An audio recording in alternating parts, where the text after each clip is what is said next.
claim the 30,000. It's only Orange Marmalade to fight to the end, and he is going to run it out. He doesn't want to leave this finals. He can't believe that they've lost. They've come so far from the lower bracket. They almost claimed victory. They tied it up at 1 apiece. He is going to run away, and in comes the final abilities, the final kills that they need, despite having to fight against a very resilient Orange Marmalade. So look at her counter kill. This is incredible. Oh, Orange Marmalade turned that on his head. SK Gaming were playing like they won. We know what happens next. There's the Wolves and Bloodlust on Vinruki, drops down to half. Wow, and down goes Vinruki. He didn't try to give him up. I don't know if it's possible. He landed no comes in. Vinruki's at 80K. He's alive. They're all alive. And CD pulls off the miracle. Are you kidding me? They are all alive. Here comes the Metamorphosis. They're looking at start pack. Fast and seems too low. There's nothing left for 9 more seconds. Down to 10%. Trying to get away from the onslaught. Portal's at 40%. They're in hot pursuit and take it. No way. The panic almost. Yeah, but Method have won the game. If they can just stay alive here, Snuts just needs to live a few more seconds. Incarnation is up in 1. No bubble, no pop, no Avenger Crusader. Here comes the Incarnation. It's Gambon. There's nothing he can do. The mighty Bastia. He doesn't have anything left. So many upheavals from Swansea. They're desperately trying to get him out. The key. She is barely hanging on. This is insane. The Wolves are going to take it. The 2-time champions. Don't open. Do not open. I've opened on him, man. You're joking. A ship mage. 1 star surge, 2 star surge.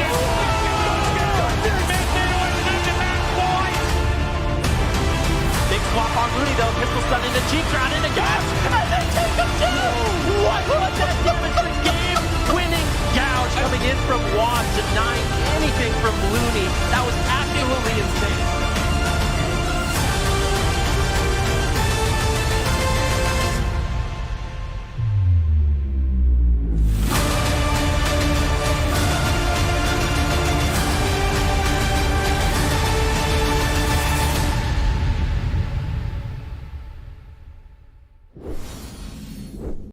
Hello, everybody. Welcome to the AWC Cup number 3. My name is Zaya. I'm going to be your host this weekend. I'm with Zico, Vinruki, and Supatees. We are going into North America and Europe once again for the 3rd Cup of this season. Of course, today we're going to be playing in that European region. We can take a look at the teams that we're going to be seeing because we've got a couple newcomers, a couple of returning teams as well, Zico.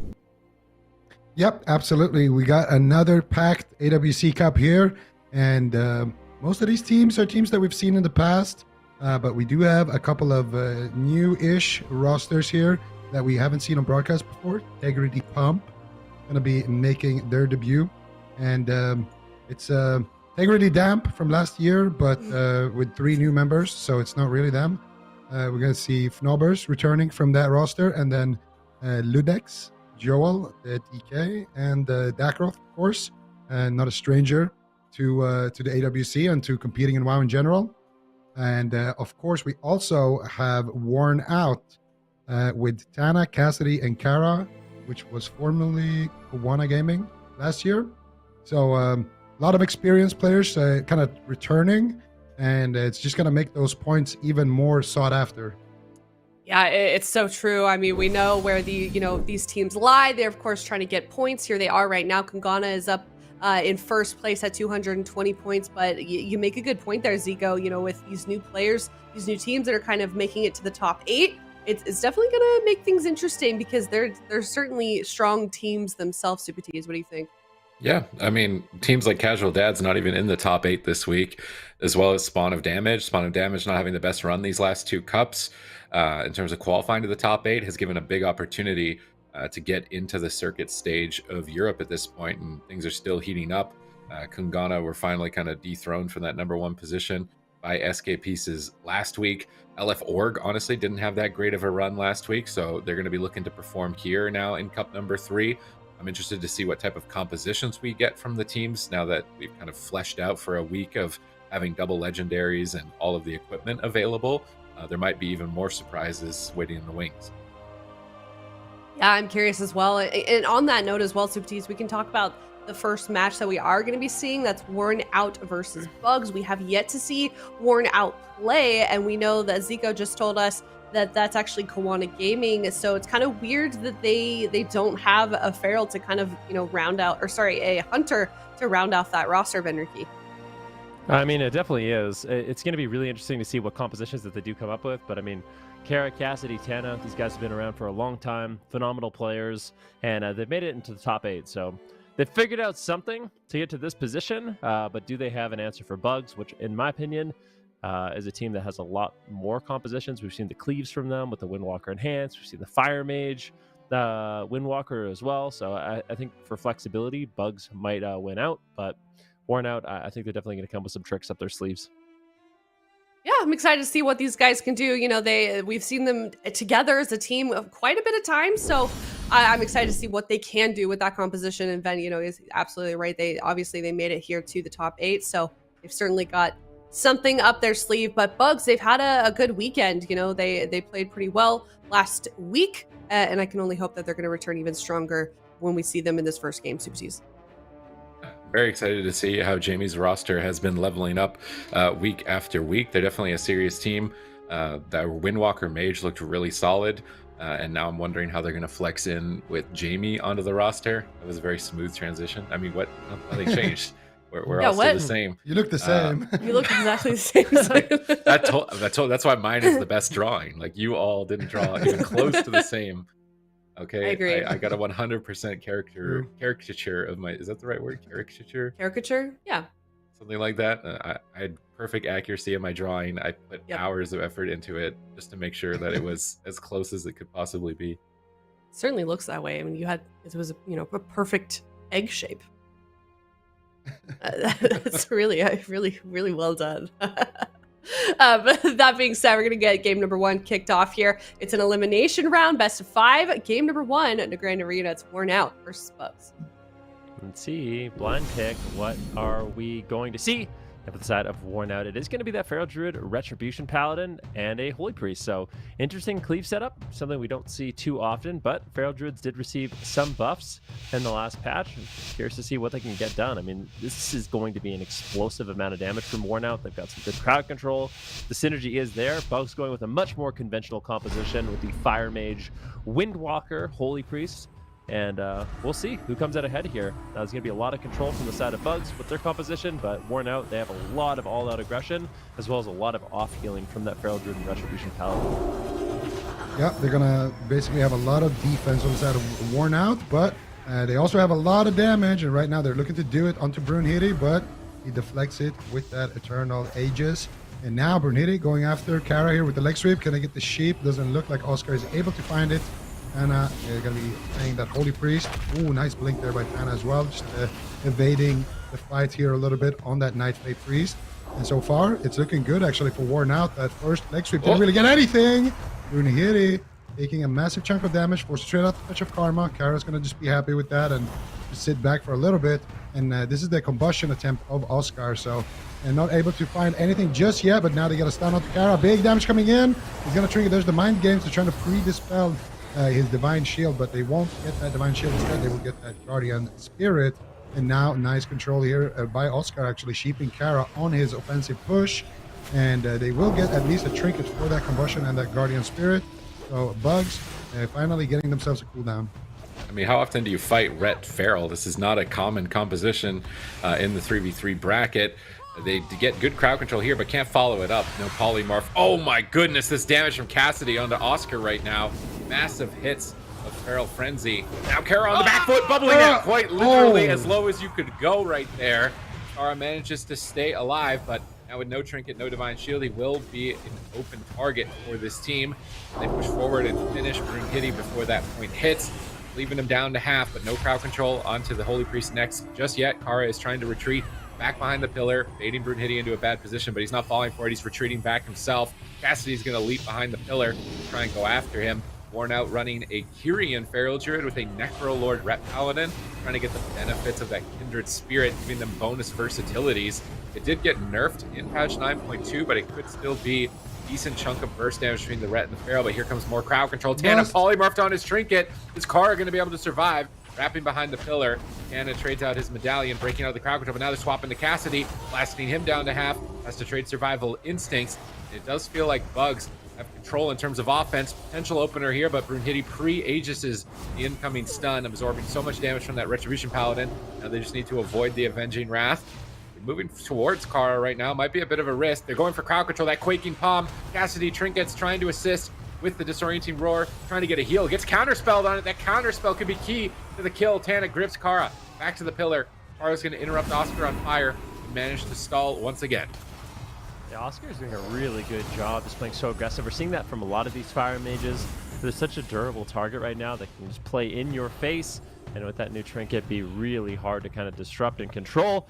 So Oscar now landing a full sheep on Tana eventually. Kara going to be preemptively running away here, and unfortunately for Brunhilde, not going to be able to really connect during this crowd control. And the positioning from Worn Out has been great. Kara's been caught in the open a few times, but for the most part, he's been sitting to the pillar. Anytime Tana's in crowd control, he's just using the Unbound Freedom to escape and make it difficult for Brunhilde and Oscar to actually connect. I think if he continues to play this way, could see this game going for a while, but if he gets caught into the open, that's when you're going to see that explosive amount of damage. Oscar once again going for a Dragon's Breath Sheep. Kara, can he kite? Can he get away? Blessing Protection will trade, as well as his Shield of Vengeance. So big absorb there. Fleshcraft also, the Necrolord Ret Paladin will ultimately be able to stabilize and stay alive. Worn Out actually a little bit behind on mana, but a big attempt here on Brunhilde. Forced to trade out the Karma. He's still on the run as they shred through that Karma. Cassie's just going to be chasing him down. Fists of Fury parry, deny a lot of the incoming damage, but good counter pressure there by Worn Out, still showing signs of life in the match. Yeah, Oscar actually going to ice block offensively here. He counterspells Cassidy, goes for the Dragon's Breath. He fakes the kick, looking for the sheep, but he gets DR Maim stand, and he might actually be able to get that sheep. Tana going to use that fade, and that should be enough here to survive. 10 seconds left on that Divine Shield, so Oscar maybe wanted to go for a big play before that happens, but Brunhilde taking some damage there on the opposite side of the map, and Nex is actually behind Tana in mana, so I think that's a nice win condition here for Worn Out as their defense rotates back up, and that's kind of how this Red Feral can play. And they have a lot of off heals, they have a lot of burst damage, so they can definitely extend a match for a long period of time and then get the win later on with overwhelming pressure. But right now, full sheep on Tana. He has Trinket. Will he trade is the question. Divine Shield will trade out instead for Kara, so as quickly as he got it back, it's gone. But they still have that trinket from Tana with that Guardian Spirit to potentially save Kara one more time. They also have the trinket of Cassidy, usually trinket and interrupt polymorph or just get some off heals. So there's still some answers on the side of Worn Out. Bugs, however, don't have too much in terms of mana. Let's see what they can get here. No crowd control onto Tana right now. They do get a full sheep. They actually sheep him on his trinket there as well. So Tana's trinket out of the way, but is going to be enough. Kara dropping dangerously low there. They get a mind control onto Tana here. Big damage coming out from Oscar with that combustion. Brunhilde as well, committing the Bone Dust Brew in that push. And now it looks like it's over. They did get Tana's trinket, but nothing much more than that, as he still has his trinket. So he needs to be the goalie for the next push for Kara with his own trinket as well. Cassidy dropping to about 50% HP, but he's going to be the tankiest member to go after, at least at this stage in the game. Maybe later on in dampening, he could become a better target for Bugs, but for now, it's going to be all about CCing the Priest and going after Kara. And for the side of Worn Out, they just want to try to one-shot Brunhilde in a stun lock. Maybe get a stun on the healer and a stun on the Windwalker at the same time. Kara actually using his trinket here as well. So a lot of cooldowns being forced out, but really, really good defensive rotation so far from Worn Out. All right, let's see if they can keep it going into dampening, though. That's going to be the real test on that Ret Paladin and Feral Druid. Off support is not going to be at its maximum power. Brunhilde being forced to pillar at the moment with Ring of Peace in a defensive posture. Oscar blinking on top of Tana, trying to purge off that Holy Ward. Tana's going to Greater Fade around the corner, trying to avoid Oscar. Oscar still chasing him at the pillar. Oscar soul shaping on top of him to try and get crowd control. Gets feared up, does get dispelled, still chasing down Tana, trying to get the game-winning polymorph here. If they can get crowd control on Tana and Kara at the same time, they definitely could win right here. Dragon's Breath That polymorph is going to land. Where's the stun on Kara? Brunhilde can't get there. He's intercepted by Cassidy's bash. Cassidy's going to trinket, trying to support, but here comes the leg sweep. If Brunhilde connects, it could be it. Kara pre-shield of vengeance is the leg sweep. Line of sights with Cassidy, touching out some word of glories, and manages to survive the setup that was supposed to end the game. Great teamwork between all three members of Worn Out in that moment. Now they're trying to get aggressive, but they're pushing into a combustion. And they are going to get pushed back to the pillar. Oscar getting right on top of them with Brunhilde. Double Fear trying to push them away. They have almost ran next out of mana. They're just tossing their Hammer of Justice onto Oscar. Dispels on cooldown. Brunhilde is getting crushed by the power of Kara and Cassidy. Is this Feral Ret Paladin actually going to work out in game number 1? He manages to make it to its Touch of Karma, but it costs all of Nexus mana. He's going for Symbol of Hope, getting some mana back, but Brunhilde is getting blasted at the same time. 7.5 minutes in, they stun up Kara, trying to take him out. 11 seconds away from his Divine Shield, 10 seconds away from his Divine Shield, 7 seconds away at this point. He's trying to turn it around, getting some Holy Power. Word of Glory, he's out, managing to recover his Divine Shield. Now off cooldown. He's going to feel comfortable to play aggressive, which could be dangerous for Brunhilde as he ports away from the fight. Yeah, I mean, the healers don't really have too much mana either. Bugs somehow found themselves in a position where Brunhilde has no cooldown, Nex has no mana, and he might just get dropped. He trinkets for the double leg sweep. Kara counter trinkets for a Hammer of Justice. Where's the damage? Brunhilde goes for it with a Fists of Fury, Bone Dust Brew. But still, he's going to be the one that needs to run. It is going to be the Dampen Harm, but I don't think that's enough. 1% health, and he does get dropped. Worn Out. I mean, their name makes a lot of sense now. They're definitely wearing down their opponents, slowly but surely, hiding them around, and eventually it is a Windwalker among the Brunhilde that does fall. Very interesting. Yeah, and Worn Out's going to take it. And like you mentioned, Ben, definitely the name makes a lot of sense here. They just played, like a solid brick wall defense, and just perfect rotation, honestly.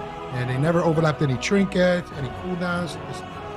They were comfortable with having Kara as kind of the tank, or like the guy who soaks up the damage, and it worked out beautifully for them. Just trade out Trinket first go, trade out Bubble second go, and then trade out Tana's cooldown, trade out Cassidy's cooldown, and then get Trinket back on Kara, and then get his Bubble back. And they just never really let them have an opening where there was a kind of a checkmate situation. And the way for Bugs to avoid this is to just stagger their cooldowns more. They just need to get poly on DR and actually get something with those polys every single time. But it can be an exhausting way to play the game. And Worn Out, they just kind of get the win condition. It's kind of scary right now onto Kara, but they don't overlap any cooldowns there.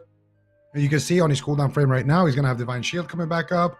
He has his Divine Shield back up, and he's getting his Trinket coming back up as well for Brunhilde. He's got no cooldowns really. Just his own Trinket. He's going to Trinket, he's going to leg sweep, he's going to get stunned on his Trinket, and Tana's going to get a nice little chastise there. And here, Brunhilde, realizing he's taking way too much damage from Cassidy on that Feral Druid, Oscar tries to counter pressure with Combustion, but eventually they are able to chase down Brunhilde. And next, just with no mana left, basically, in this situation as well. And a lot of that is because of that self-healing that's coming out from Cassidy, that's coming out from Kara. You can see it right there. Between them, they did about 2 million extra healing. And I mean, that's literally a full-on Holy Priest. So yeah, just say Kara's numbers look like Tana, but plus 2 million damage. Yeah, what's the point of even having Tana? Just get another rat. Yeah, really, I mean, really interesting. I feel like this is a composition we may have seen from them before. Correct me if I'm wrong, but I feel like, the Feral Druid Retribution Paladin, very durable. And it can be difficult. I mean, the Unbound Freedom, especially if you use it defensively, is really, really powerful. So Kara, basically, anytime he's in trouble, he's just using Freedom on himself. It's undispellable, and just running around a pillar, throwing heals on himself. And it can be difficult as the Fire Mage and the Windwalker Monk to actually connect outside of stuns. So I think what we need to see from Bugs, if they really want to take the Paladin down, is catch him in stuns more often. Like, they need to use the Chastise stun, they have the leg sweep. Otherwise, I don't really see him going down outside of a stun lock combo. Absolutely. And I think they just need to stagger their cooldowns as well. And honestly, they can also go after Tana. If they can get a sheep on Kara and go after Tana, that's one way to get his Trinket as well. And you can potentially get his Trinket and a Blessing of Protection that way, instead of just rotating them on each stun lock. Which is what happens if you go after Kara. He Trinkets one go, and then he Blessing of Protection is 1 go, and then he bubbles 1 go, and then it's Santa's turn to use stuff. So definitely a better map for them in terms of offense, but I'm not sure actually if we will see the same comp from Bugs. I feel like we will, but I don't know if it's actually a smart choice, because worn out, they're just gonna have less distance, you know. Like they're gonna be able to trade cooldowns for the combustion, and then okay, combustion is down, you know, and Windwalker damage is down. Now you don't really need to kite anymore. So that's actually when the Windwalker has to kite a lot. So he's also gonna have way less space to move around on, and I don't know, it could backfire. I want a It could turbo. backfire. Yeah, I was gonna say I want Turbo. I feel like if Brunhilde played Yeah. Warrior before, Jamie, like the one thing that Turbo hates is like other Warriors, because they can just shut down every Doomwinds go, and now you could safely run Doomwinds into this team. There's basically nothing that's gonna stop it reliably, and every Doomwinds will just kill Kara through everything, I think. So I actually would like to see a Turbo from them as well here, and I think it makes sense. They could even run it Tana as Turbo, I feel like, and then get like fears on Rhett and Feral, run it the Holy Priest, and just keep setting up these double fear storm bolts on the healer. I think that could be a good strat. The Ellie Fire Mage. I'd I be was thinking worried about about that it. too, but Not on I this think map. on a large map. On a large map, you could probably do Ellie Fire Mage. All right, well, That that changes. wasn't us. I'm not a big fan of the pick. I think Turbo on this map, and then LA Fire Mage on a larger one. The targets are just so slippery. Like when I think about this matchup from Bug's point of view, unless they 100-0 someone in a stun, they're gonna live, and it's really, really difficult to chase through the Unbound Freedom, and a Feral Druid is shifting, and then they kind of peel for each other. So I think Bug's damage output is limited unless they have basically perfect setups. And I think if Worn Out doesn't mess up their trinket rotation, then they should be able to diffuse a lot of the goes. Maybe they could slow down drinks on this map, pull ahead on mana, but I'm not even convinced of that. I mean, we saw the healing that Kara was able to put out in the last game. It was very comparable to his Holy Priests, and that kind of durability. I mean, even when you're the mage and you're getting crowd control on Tana, the red is able to survive with Cassidy backing him up. So, yeah, I don't know. Worn Out, they're up 1-0 in this particular matchup, but I guess Bugs, that you feel like maybe they don't have a better option, or they could have played that one different. I'm curious to see it, though. I think they should Yeah, go and after for the Holy Bugs? Priest. On Warnat's side, like Bugs should actually just kill Tana. Just chastise, mind control 1 target, Feral or Ret, DB Sheep 1 target, in cap, leg sweep the healer, and just repeat that over and over onto the Holy Priest. And then if he's behind the pillar out of line of sight for like even a second on a bust, I feel like he just outright dies. That's the only thing that really makes sense to me on this map for them to pick this. Because if they were going to play a less aggressive strategy, they're the team that looks like needs to drink and get mana, and this is like the worst map to do that. So pick the aggressive map, pick the aggressive strategy, and just better cross CC. I really think mind control specifically could be abused more against Worn Out, like a full mind control on Cassidy, chastise mind control, take him out of the game every setup for an extended period of time. Kara might not even be able to recover, something like that. Because I feel like Bugs should be able to win with this comp. Like, you have the tools. You have long CC chains, you have mind games, which is the best tool you could have into hybrids like this. So if that connects onto Kara, you don't even need to worry about him being stunned at that point. He's not going to heal anymore. And then just worry about getting the Feral out of the game, worry about getting the Holy Priest out of the game. So I feel like Bugs can take this. They're just going to need to learn how to adapt to this composition that isn't commonly picked. Yeah, I agree with you. I think Holy Priest swaps could be good, but just anytime they have leg sweep and chastise, I think you go after the Ret with a sheep on the Holy Priest, and then the Ret kind of trinkets, runs away, and then you swap to the Holy Priest, something like that. Either way, though, it is going to be game number 2 here, and for Bugs, well, for both of these teams, it's an elimination series, and this is a very, very important game for Bugs specifically, because they desperately need those points, especially with Casual Dads not being in the tournament right now. This is their chance to kind of catch up a little bit. Let's see if they can do it. Brunhilde is going to be the target right now. He's going to immediately trinket out, trade out that Aegis, and he's still taking damage, and he's dead. Cassidy. All right, we take those. I feel like Oscar actually trolled really hard this game. So Cassidy had all of his burst cooldowns up, and he got Quaking Palmed.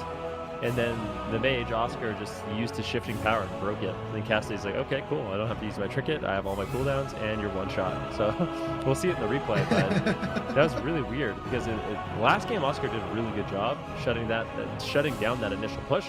This game, I feel like that there was a bit of a misplay there, and Brunhilde just got absolutely deleted. That trinket too.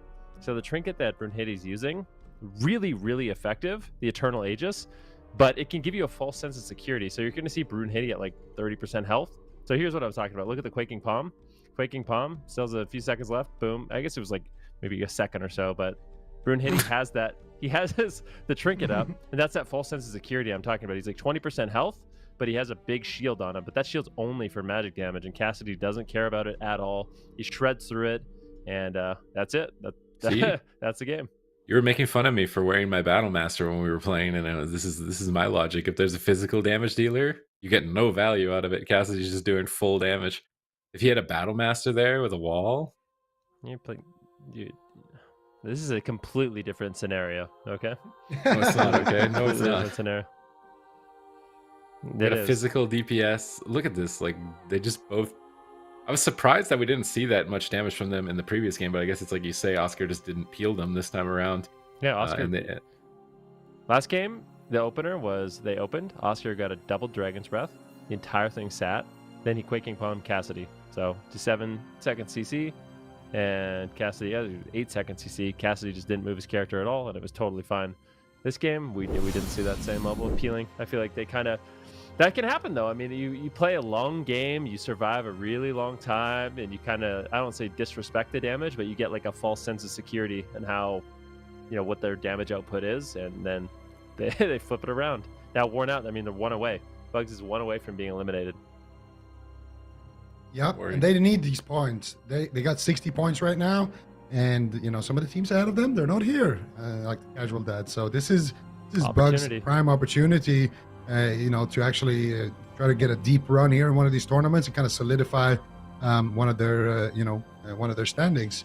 But it's going to be tough now, down 2-0 against Worn Out. But good news for Bugs, this isn't the only comps that they can run. Whereas for Worn Out, this is at least triple main. Like they could swap some things around, but I'm not sure how much alts they've been practicing on the side of Worn Out. So for Bugs, maybe they go for a big map, LA Fire Mage. Maybe they go for a small map again. They go Turbo. There is some options, but I think it's time to kind of retire the Windwalker Mage. It's kind of what we talked about on the last map. Windwalker needs to run. Like as a Windwalker, you're very hit and go based. Like there's some classes where you can just stay in and trade some cooldowns and try to out damage them or out pressure them. Like sometimes against Destro Warlocks and stuff like that. But against the Red Feral, you're not doing that. Like you get stunned and you try to trinket and trade cooldowns, they will just kill you through them. So you need to get out of there.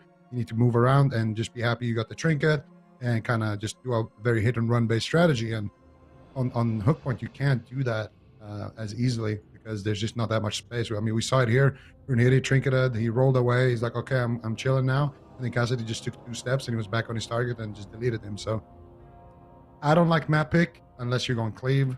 So if they pick another small map like Dalaran or something, I would like to see a cleave come out. Or I would like to just see them go for a large map, bring in Jamie, and maybe play some Ellie Mage. Because I do think Ellie Mage, it has that overwhelming burst damage, and it has also the capabilities of just going to deep dampening. And I think going in deep dampening is always favorable against Worn Out because they have so much hybrid healing, Feral is just self-healing a lot with Frenzied Regen and things like that. And he can just off-heal forever, and Ret as well has a lot of self-healing. So I think dampening actually favors whoever isn't playing triple, double hybrid plus healer. You had to hold back from saying triple healer. yeah. I really wanted to say triple healer. Okay, so not changing comp. I mean, this is a bit of a better map. It's still kind of small, but the Monk has some really good portal positions in this map comparatively to Hook Point. I think Hook Point was just a big blunder on their part, strategy-wise, and playing the series out. I think going the path of like locking in that Ellie Mage, picking a big map for this game, and then if Worn Out picks small maps, you pick Turbo. If Worn Out pick big maps, you pick Ellie Mage, because Worn Out isn't going to change their comp. Could have been a good way for them to kind of strategically get through this series, but it seems like they're dead set on this Windwalker Mage. And I see why. Like I said before that last game, like it feels like Windwalker Mage should be able to win this matchup. They have all of the right tools to beat a double hybrid team like this. They just need to execute on it properly. I mean, we'll see if they can. Worn Out right now, feasting all over Bugs in this lower bracket match. The Bugs has one more chance. If they do not win this, they will be eliminated from that top 8. And it's like you've said, Zico, these guys need a lot of points right now. So every single one of these wins, if they can make it deeper in the bracket, is going to be ultra important in the long run. Worn Out immediately. We see a paralyze on Tana. Big opener on Kara. I like this big aggressive opener, but Shield of Vengeance and the Unbound Freedom ultimately going to be enough. Brunhilde getting bursted down, caught into a stun. Is there any crowd control on Next? So he's got the Holy Ward up. Well done by Next. He gets the fade. He has the Holy Ward. That should be more than enough to take down or to keep Brunhilde alive from this initial push. Not really having to trade out anything. I think he actually faded the Hodge also. Finally, that's going to be landing as the Holy Ward does go down. Cassidy going for a Cyclone, but Brunhilde already running. He's already hiding. That's the kind of kiting you want to see from the Windwalker Monk. Yeah, beautiful stuff here. Kara now finally will trade out his Trinket here, but this is for all the Windwalker cooldowns, and Tana will connect with that Guardian Spirit. And what actually happened in the opener is Oscar didn't get his Quaking Palm, or sorry, the Paralyze into that Cheap or Ring of Frost. Big damage on Brunhilde, and he will get the Guardian Spirit from Next as well. But yeah, he wasn't able to connect that follow-up Sheep, that DR Sheep, so Tana was just able to chastise him and basically free heal. Now another attempt onto Kara. They have a fear on Cassidy. The mind games do connect. Kara fighting back here, line of sighting everybody. Will keep himself alive with that stone form. And now, once again, looking to get back into the fight here. So, still, game is looking pretty good so far. And they're doing a lot of damage here, actually, onto Cassidy on the side of Bugs. Maybe a little bit of a target change here. Going after Cassidy a little bit more. And Hammer of Justice onto Brunhilde. They don't get anything onto Next, though. Cassidy does make his way over there, but a Greater Fate is active, as well as that Holy Ward. Oscar looking for that full Sheep. He spell steals, actually, the Holy Ward and gets a full Sheep. Now they're going to go after Cassidy. But Cassidy is such a durable target. He's just going to trade out his Trinket, Eternal Ages, and he will be fine for now. Kara actually taking a little bit of damage, but that Wings proc, he is going to be more than fine. Double stun combo coming out. It's actually a defensive stun there onto Kara, and I'm not really a big fan of those. I think if you are on the side of Bugs, you just got to trade cooldowns as much as possible, because you need to put them in checkmate. There's still a Divine Shield, of course. There's still a Blessing of Protection. There's Casting Trinket and Tana's Trinket. And as we saw in that first game, Bugs is the team that's on the clock. So for them, unless this strategy to go after Cassidy is actually going to net them a kill, it's definitely not looking too good. Right now, they're actually ahead on mana, going after Cassidy instead here.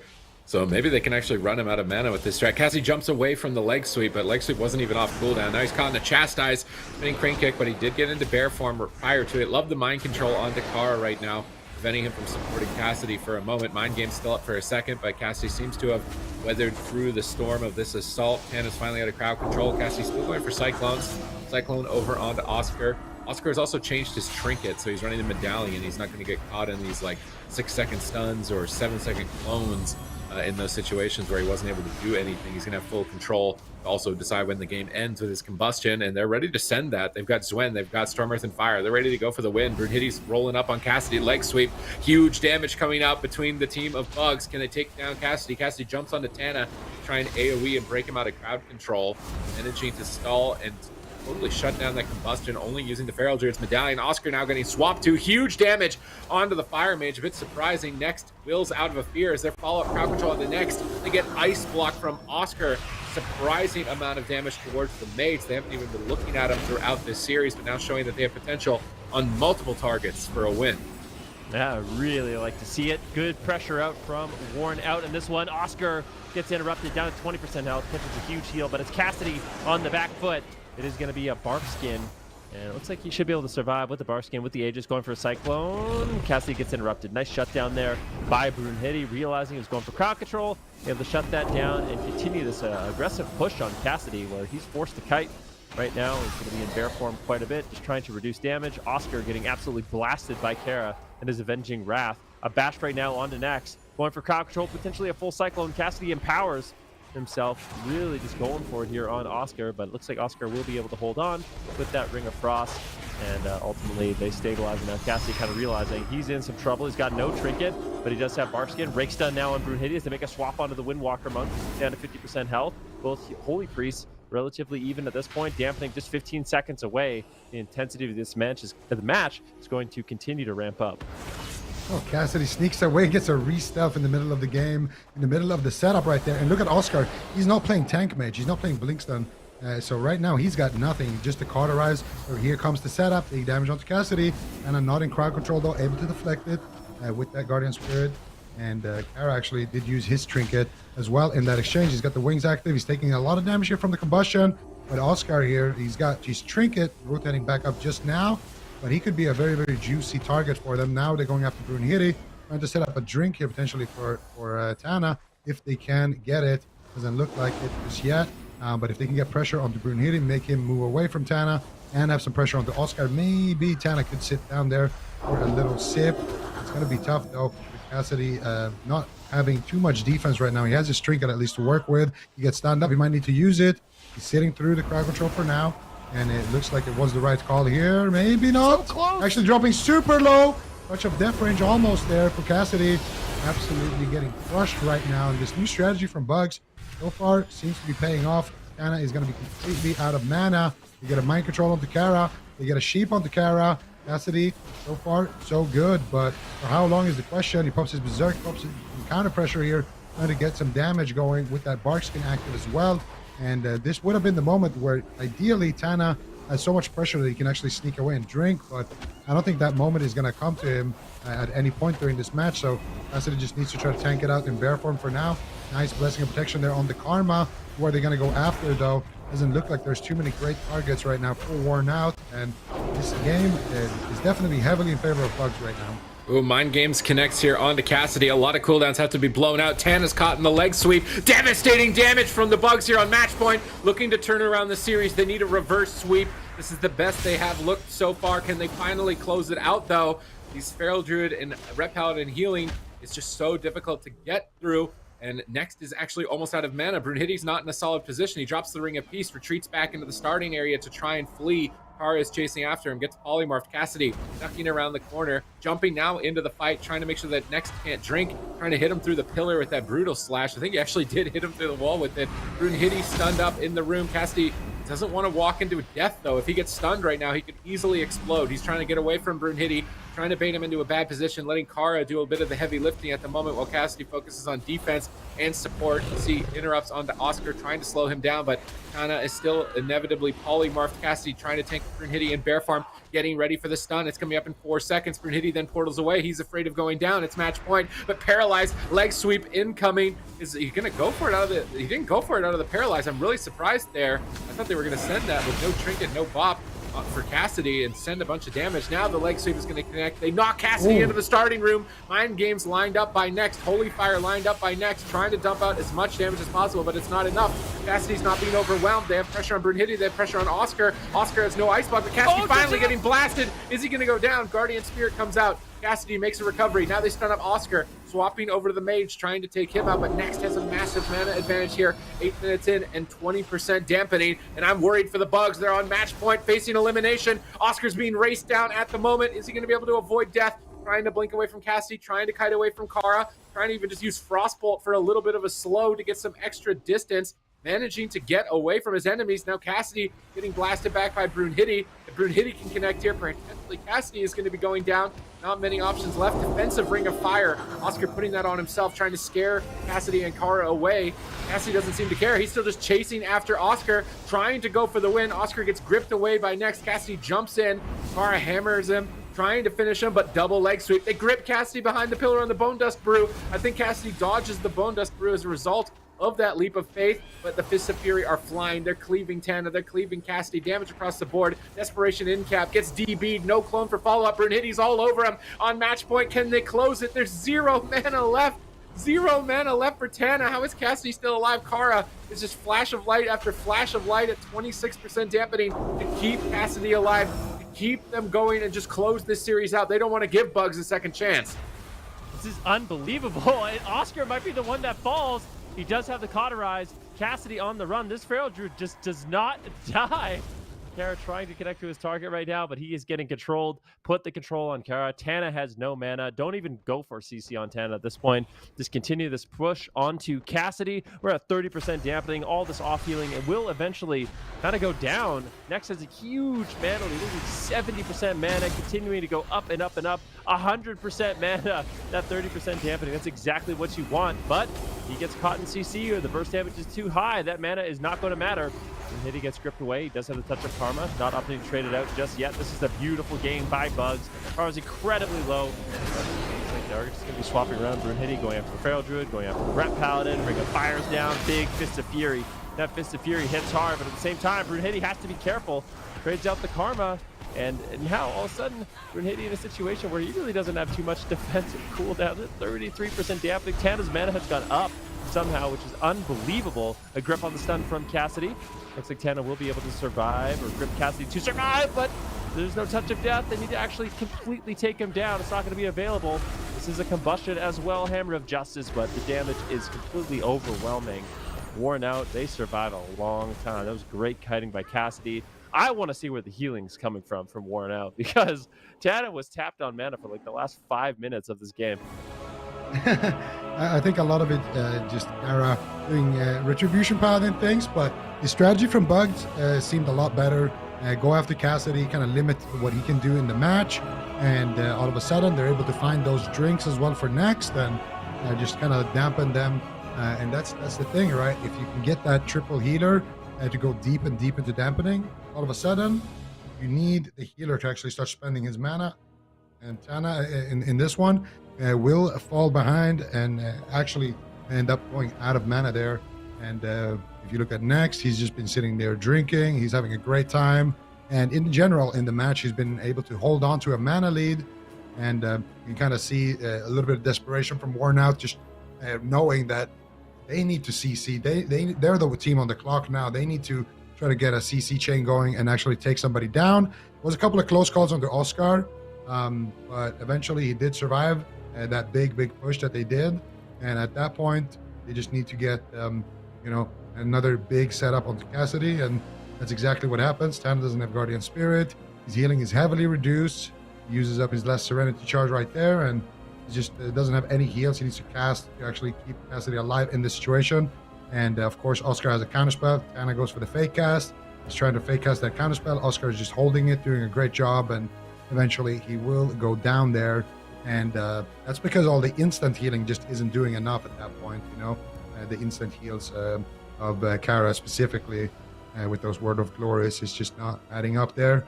And you can see the healing from both the Feral and the Ret Pala doing pretty solid numbers. And Brune Hitty not too bad himself as well with that monk healing, but yeah, definitely a big difference. If you look at the composition here between Bugs, you can see their self-healing is not nearly enough, and next is the one who has to kind of out-heal Tana by almost twice as much as a result. So very important that he found those drinks. I think it's easier for the monk to have like a hard reset. If the monk is able to portal from a go, then the Ret and Feral are going to have a tough time reconnecting. Whereas the Ret and Feral, the Feral does have ways of escaping, the Ret Paladin not as much. But even the Feral, it's not a complete reset. So once you get into dampening and that momentum is there, it's kind of stuck. And it's not going to go down at any point, whereas the monk can clean reset it. But we're going to another small map. So this is what's making me wonder, like, why were the Bugs going to Hook Point? That last one made more sense. Being able to portal into the room pretty much from anywhere on the map is a good escape mechanism. You can still get some good ports on Dalaran between the Z-axis as well. So maybe this isn't actually the best pick from Worn Out. Maybe they're worried about polymorphs. They don't want like open Runes of Lordaeron. I'm trying to think if there would have been anything better than this for them in the pool. But it is weird that they didn't want to try a big map, considering Bugs seemed like they were avoiding it, unless they're worried about an Ellie mage coming out from Bugs. But Bugs is not going to make any changes. I think it's just 100% in their play. They want to make the adjustments. They seem to be adapting now to the Feral Ret Paladin composition. Caught them off guard for a couple of games. Now it's Worn Out. What are they going to do?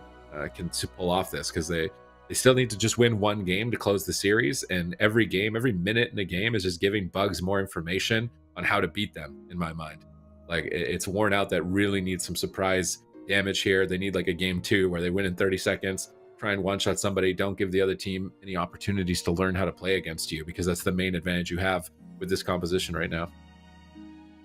Yeah, I'm really curious to see what they do. I think the map picking comes down to just wanting to take down Brunhilde. Like, just go to the maps that are difficult for a Windwalker Monk to survive. So that's going to be Hook Point, as well Dalaran Sewers. You mentioned there is some Z-axis maneuvering in this game, but it's going to be difficult. If Brunhilde runs too far away, he's going to be out of line of sight of Next.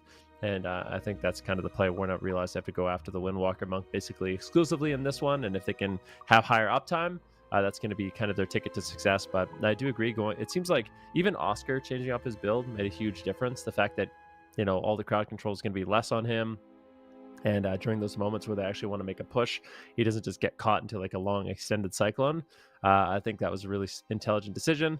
And going after Cassidy shuts down basically. I mean, Cassidy in the first couple of games, he had a lot of control. He was going for a lot of like bash cyclones, things like that to slow down the game. And if you have a Windwalker Monk on you, that's going to be a lot more difficult. Cassidy has to spend a lot of time in bear form, not going for that casted crowd control. So I just think it puts the game in terms of control a lot more in favor of the side of Bugs, and that's where they can just like slowly whittle you down. You don't have control. Eventually your off healing is not going to matter as much, and they can take you down. So for Warren, they're going to have to take down Brunhilde with a lot of pressure, but I feel like the longer the game goes, it just gets better and better for Bugs. Yeah, and Bugs, we did see a lot of reverse sweeps, you know, last weekend, so it's not entirely impossible here. And Worn Out, there are 3-man rosters, so there's no like big surprises, I don't think. And for Cassidy, I don't think he really plays anything but his Feral Druid. So I feel like the guy who would have to swap to make this comp, you know, kind of drastically different would be Cassidy. He would need to bring in like a warrior or, you know, something else. And then that would actually give them a different comp to play. So I don't think we're going to see much, you know, comp change at all, even if Warnout does lose this to like, you know, some secret pocket pick. I think these are the comps, and it's all just going to come down to the mid-game decisions, who does what better. And for Bugs, like we mentioned, they need a lot of points. Obviously, Warnout needs a lot of points, even more points. But both of these teams definitely need a lot of points. And with Bugs already having accumulated, what, like 60 points, I feel like they could prime themselves this weekend to you know, set themselves up for the future for that last cup. So for Bugs, they really need to make this game count here. They're on match point. It's going to be Dalaran Sewers, Wornout's map pick, and Wornout's comp pick as well. So I'm going to see what they can do here as the game is counting down. Red Feral, we saw them play that a little bit on KUNGARNA Gaming last year, and they had a decent amount of success with it. Mainly playing that Red Warrior though. This time around, not going to have that option. And so far, they have been able to take down the Windwalker. It's a difficult map for Brunhilde to survive. Let's see if he can survive here. He gets gripped away from that first engagement. Cassidy now down to half, getting pushed back, managing to recover, but now caught in the leg sweep. Is he going to trade out the Barkskin here? Storm, Earth, and Fire. Barkskin for it. Is it going to be enough? Fists of Fury are flying. Double in cap onto the images. Good peeling by Cassidy. Shapeshifting between Bear when necessary. Kara now getting swapped to. It seems like Bugs are unafraid to switch targets when they need to in this matchup, and that's definitely going to cost a lot of mana from Tana. He's going to have to allocate his healing a little bit more conservatively and not overspend.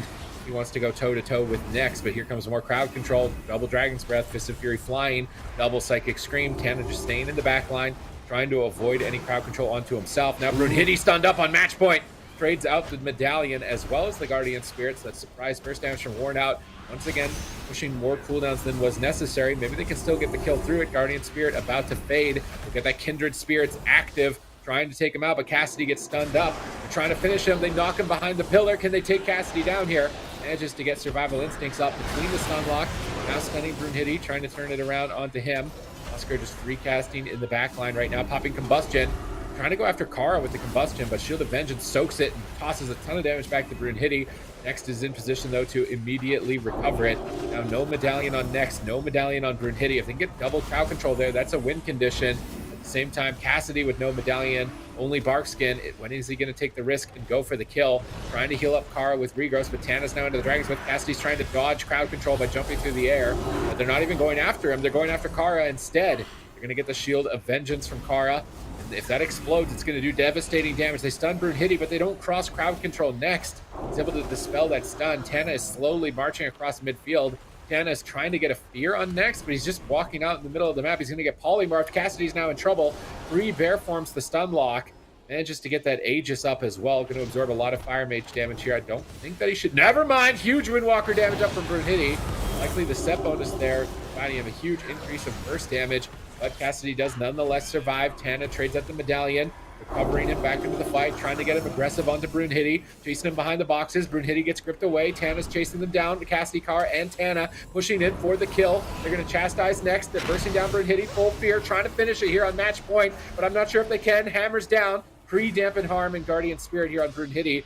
A lot of mitigation. I don't think Brunhilde is going to be going down, portaling away once again, trying to recover. Cassidy still all over him, drops a Ring of Peace, trying to bounce him away. It's not enough. Fist of Fury to parry the attacks. They stun up Cassidy to try and turn it around. He's going to bar skin. Now Brunhilde on the back foot. It's match point. Brunhilde at 1%. Double Dragon's Breath clutched out by Oscar. Brunhilde wraps around the corner. Next fakes out the Skull Bash. Tries to get a heal. No, he doesn't fake it out. Brunhilde down at half. Line of sighted by the fear. That fear pathing was so unfortunate for next right there. Line of sighting 2 of his flash heals, but he does recover nonetheless here. Scar and Cassidy look to reconnect. Double leg sweep. Cassidy immediately trinkets out of that stun lock, realizing the combustion could be deadly. They're going to swap back to Kara. Shield of Vengeance immediately evaporates. Spinning crane kick dealing devastation. Brunhilde has to run away though from the Avenging Wrath. Kara is hunting him down. A Rep Paladin Avenging Wrath is nothing to laugh at. Brunhilde is running for his life right now. Kara gets Ring of Peace away for a moment. Brunhilde swaps back to Cassidy, hiding Kara at the same time, pulling back to the boxes. Tana's trying to chase him down. The boxes as well are getting into a bit of a better position. Cassidy jumping back to the boxes. Their offensive push looks like it's over. Cassidy's trying to get a reset here. That was crazy. Really good kiting there by Brunhilde, but at the same time getting incredibly low. Once again, Guardian is going to be used. I like how aggressive Wornout is playing in this one. Instead of trying to like slowly out attrition their opponents, they're actually going for consistent crowd control on next and just running down Brunhilde. There's been a lot of close calls where honestly this monk could have gone down, but good backup from Oscar and next, and good kiting from Brunhilde ultimately does keep him alive. Cassidy has no trinket, could be a little bit vulnerable here. Big Fist of Fury from Brunhilde. You got a stun on Kara. Ring of Fire is going to drop down, potentially going after him, but it looks like they just want to break the Necrolord shield. Brunhilde on the run once again, actually pushing forward with his Aegis, feeling confident even against the Wings here with that Aegis. Let's see. I mean, I think Kara is going to be able to out-trade it at this point, so I think Bugs has to be a little bit careful. Brunhilde does have the cooldowns if he needs them, and Kara actually getting blasted right now. Big Fist of Fury. That was a combustion from Oscar also. Cassidy's there to back him up. And just look at how cautious Brunhilde's playing. He's not overextending himself. He's not playing in for too long. It's very hit and run, which is exactly what you want to see. Yeah, and Tana tried to sit down for a drink there. Oscar did stop it, but he gets feared. I don't think they can do too much with that fear, unfortunately. Tana not going to be able to drop combat here, most likely. And they're going to have to Cassidy here in the back line. Mind Games Connect. Gets dispelled, though, by Tana. And Cassidy should be okay there. He actually gets feared now with that dispel not being available. And Kara, I get paralyzed here. He's trying to get aggressive on the Brunhilde. What can they get done here is the question. Next, with that Holy Ward on the opposite side, Tana sitting up for a drink. Going to force Oscar actually to come back and stop the drink instead of healing his Windwalker monk. Cassidy still going for it behind that pillar. Next, pushing up, looking for maybe some crowd control. Big heals on the Brunhilde. He's still taking massive damage. And that's going to be the Guardian Spirit. Brunhilde dropping down extremely low right there now. Double leg sweep coming out, going after Kara. And they don't actually have the combustion for this push. And it doesn't look like they're going to amount to too much. They did get trinkets, though, actually, from Cassidy and from Kara. So not the worst situation to be in. Cassidy with no trinket, Kara with no trinket, and Tana in a sheep right now. Kara, if they can force a Divine Shield here, that would be absolutely massive, since they already did force that Guardian as well. Doesn't look like they have the damage to do it. Next setting up for a drink. Can anybody stop it is the question. And it looks like Next is actually going to recover a decent amount of mana from that drink before Kara shuts it down. And now, once again, worn out, finding themselves at a mana disadvantage. And the cooldowns are starting to wither down. 10% dampening. Things could definitely spiral out of control, but they still have that threat of one-shotting Brunhilde on the monk. That's going to be the Avenging Wrath, the Feral Frenzy windows, but Cassidy's on defense right now. Is he going to survive, or are we going to a Game 5 in the first series of today? Double leg sweep out from Brunhilde. He gets bashed up on. He's trinket. He's going for the kill. Kara barely Divine Shields in time. Now trying to turn it around with that Wake of Ashes Avenging Wrath proc. Brunhilde immediately trinkets as well and portals away from the engagement. They got the cooldowns. It's time to get out of the pool before lightning strikes, as Kara and Cassidy are a thunderstorm waiting to happen. Brunhilde now swapping back to Kara. They've got two great targets. Both the Ret and Feral are vulnerable. Massive damage incoming onto Kara. They shred through the Shield of Vengeance almost immediately. Tana has to trade out Guardian Spirit and the rest of his mana banks. He's got no more mana left in the tank. He goes for a symbol, gets interrupted. Cassidy's now falling behind. Is he going to go down here in game number 4? He's getting crushed. 30% health remaining, trying to recover with that sacrifice out from Kara, but now they're both getting cleaved by the Ring of Fire and by the spinning crane kicks, by the Fists of Fury. So much damage with the two targets. Tana is struggling into dampening. Kara procs an Avenging Wrath. He's going to get big Word of Glories out here. He needs to get as many as he can. Wake of Ashes for Holy Power. Spamming out Word of Glory. Cassidy tanking and Bear trying to get aggressive, but this might not be the right time. Brunhilde's all over him. He's going to get a Shadow Meld, restun, and then go for the kill onto Brunhilde. Is Brunhilde ready for it here? Cassidy's got massive damage. Brunhilde parrying the attacks with the Fist of Fury. Cassidy's the one that's falling behind. Stunned up, trinkets out, might be going down with that spinning crane kick. Blessing of Protection comes through, gets spell stolen off. Cassidy's still down in half, trying to get away in Bear form as a Dragon's Breath hits his whole team. He's stunned up, trying to stay alive this deep into dampening. Now decent counter pressure on Brunhilde. They wall charge in aggressively. They stun next. They get his trinket. He's going to pop that Holy Ward immediately, trying to avoid a chastise. Big damage onto Brunhilde. It's match point. He can't afford it to go down at this point. Is he going to be able to escape? Cassidy trying to go for clones. Brunhilde weaves in, interrupts the clone. Mind Games connects. Holy Fire connects. Massive damage onto Cassidy. Coming back to the pillar to try and recover, but Tana just has nothing left in game 4. There is 0 mana in the tank for him. Cassidy will just be on the run. Run, kitty, run at this point. Guardian Spirit about to fade Brunhilde in hot pursuit, but Kara's on his back. Can Kara take down Brunhilde? Cassidy jumps in.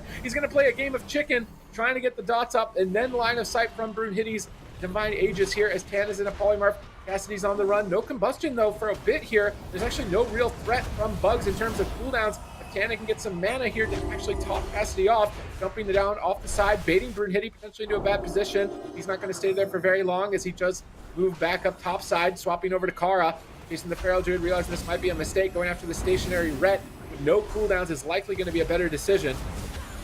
Yeah, no, I mean, we're at 26% dampening Kara right now. He gets caught into a stun. There's no Divine Shield. Can they take him down? He's on the run. Let's see if he can survive. Hammer of Justice on Brunhilde. Brunhilde forced to trade out his trinket and the dampen harm. That should be enough to survive. Still has a Fortifying Brew. He still has the Karma. Bug playing very aggressive right now, and Tana still nothing left to work with. He's trying everything that he can, but I just don't know how much longer they can live. Brunhilde and Oscar just all over the place at this point. They go after the Feral Druid. He runs away. They swap over Kara. He runs away, but he's not. Oh, he's not dead! Escape! Is he going to escape? There's no way. 1%. 6 seconds. 1% health again. 3, 2, 1. Absolutely unbelievable. Now Cassidy is getting tap targeted. Brunhilde just spinning after everyone. Worn out. I mean, this cat definitely has 9 lives, but how It's many more than more 9, are left bro. at this point? It's more than 9. Yeah, no doubt. How is he going to survive, though? They have no mana left. Tana hasn't been able to find a single drink. Nick still has a little bit left in the tank. They need to hold on for a little bit longer on the side of Worn Out if they want to eliminate bugs from the competition, but I don't think they have a couple of seconds. Cassidy taking huge damage here with the Bone Dust Brew, and that's going to be it. He gets dusted by Brunhilde, and ladies and gentlemen, we are going to a game number 5 right off the bat here between Worn Out and Bugs. Bugs showing that there's still a little life left in them in this tournament. Oh my god, this is just like save after save, but now it's maybe looking a little bit more hopeless for side of Worn Out, because as this game is playing out, it's actually them that are running out of mana. It seems really frustrating for them to actually get to Brunhilde. Maybe they're ignoring Oscar too much. Something like maybe just swapping to Oscar whenever the monk ports away could have been a good opportunity for them, but it seemed like they were so tunnel visioned on Brunhilde, and every time they tried going after him, he had a response. But still, at the same time, it just looked like watching yo-yos. Like, see Brunhilde full HP, 10% full HP. Then you see Cassidy full HP, 10% full HP. Then you see Card, 100%, 10% full HP. Like, just up and down like a yo-yo of emotions. And Cassidy at this point just had to run away for so long, and Tana just has no mana. They tried so hard. They want to go after Brunhilde, but he pre-Aegises this stun. They don't want to attack into that while Tana's in a polymorph, so they tried running away. He tries to tank him in bear form, but it's just the Windwalker is comfortable at this point. Has Medallion. Priest has more mana on their side. They have defensives. Their stun is up. Like, they can just do whatever they want at this point. Cassidy with some clutch wild charges throughout this game to try and escape and stay alive just a little bit longer. Makes me wonder if Tana on the Holy Priest, I'm wondering if maybe they could get more value from any other specialization of healer. Obviously, Holy Priest is big value, but it seems like he's always running out of mana, even though he's playing the Fey Guardians, which is supposed to actually allow him to get mana regeneration. He's still getting out-mana'd by the enemy Holy Priest. So I'm wondering if they could play a healer that just has better mana at all, if they could just take this into dampening, maybe something like a Mistweaver, if that's an option for them here. But it might not be, as most of the teams have prepared Holy Priest. It's kind of at this point where, like, how are you really going to live? I think this is when Kara hit 1%. Yeah, like, what? He's alive at that point? Like, we all thought it was over. I swear, we all thought the game was over with how low he is. But all that extra support between Cassidy, Kara, and Tana was just enough healing to keep them alive. But it's just a bowling ball at this point, knocking pins down, right? Like, they can't push back. Kara's at half, Cassidy's at half, Tana has no mana. I don't think there is any pushing back. As long as Next and Brunhilde press their defensive cooldowns, they should be able to stay aggressive and ride the momentum. And that's what they do. Brunhilde just karmas at a high health, keeps pushing for the kill, They get bubble from the Ret, then they swap back to the Feral Druid. Survival Instincts is over. They connect the Mind Games, connect the Holy Fire, and there's really nothing Cassidy can do. Like, if his healers in Polymorph and Mind Games is up, he's not going to be able to get out of that situation alive. And now we're in a game 5, and it feels like Bugs have had a lot of practice in the matchup. So, like, what are they going to do? Can they actually win now? Yeah, Bugs is looking really good. Their strategy is a lot better. It's not forcing crowd control as much. It's literally just doing as much damage as possible. You're seeing Oscar just Ring of Fire, reset his Ring of Fire, drop another Ring of Fire, just tab target anyone that's in his line of sight. I mean, instead of just chasing, Kara or Cassidy around the entire game, it's just anyone that's there. You make a hard swap with the Windwalker Monk and the Fire Mage, put as much pressure as possible. Tana eventually goes out of mana, and they just kind of just like abandon the crowd control strategy. They did still get some crowd control, but it's a lot more natural. So when Tana's kind of out of position from being forced to heal through all the pressure, that's when they can maybe throw a polymorph on them or whatever, but they're not forcing it. They're not trying to only win in setups. They're just kind of brute forcing it, and that's why I think the matchup looks a lot more convincing from Bugs' side now, because I don't really know what you do if you're worn out. I mean, I feel like the only way they're going to win this is by out pressuring Bugs, but I'm not sure if they can do that. At the beginning of the match, it looked good. When their off healing can still carry, they were able to actually make a really solid, convincing push on Brunhilde. But in dampening, it just seems like Bugs is the one that has all the pressure that just keep rolling over them, forcing you to run away. You can't develop pressure, and I feel like if we see the same comps, Bugs is going to win this one. Yeah, I definitely agree. I think you kind of hit the nail on its head there with the fact that Bugs, they just swap. Like before in game number 1, we saw a long game and Worn Out won it. And all they did was go for sheep, go for stun, try to kill the Ret in that setup. But now they're a lot more, comfortable with just chasing after Cassidy. Anytime Cassidy pokes his little kitty head, they go after him. He runs away. All right, perfect. Let's swap to Kara. Oh, Cassidy's back. Let's go on him again. And anytime Tana crosses the map to try to, make some game-winning CCs, that's when they get those sheeps, and that's when they go for those kind of natural CC chains that I was talking about. So Bugs definitely look a lot more comfortable in the match, but I do want to see one thing from Worn Out. I want to see them just throw all caution to the wind and go after Oscar. In the early game, the Windwalker just recovers his cooldowns anyway. So these cooldowns are so short, whereas Ice Block is a long cooldown. Cauterize is a really long cooldown as well. So I want to see them go after Oscar. He's playing Shimmer. He's not playing Blink Stun. He's playing with his normal trinket as well. So if you can connect, it's a mage, it's a very tanky target, I know. But I think if they continue to do these extended pushes onto the mage, I think that's where they can find a lot of pressure. If they can get any crowd control on the healer and actually stun the mage, I think that's where a lot of this win conditions can start opening up. And Worn Out, I mean, they need to change something, because so far Brunhilde is looking immortal, even on the small maps, like Dalaran. So more space, like you will have on Ruins. I just don't see him going down that easily. It could happen, but I think it's going to be hard for him.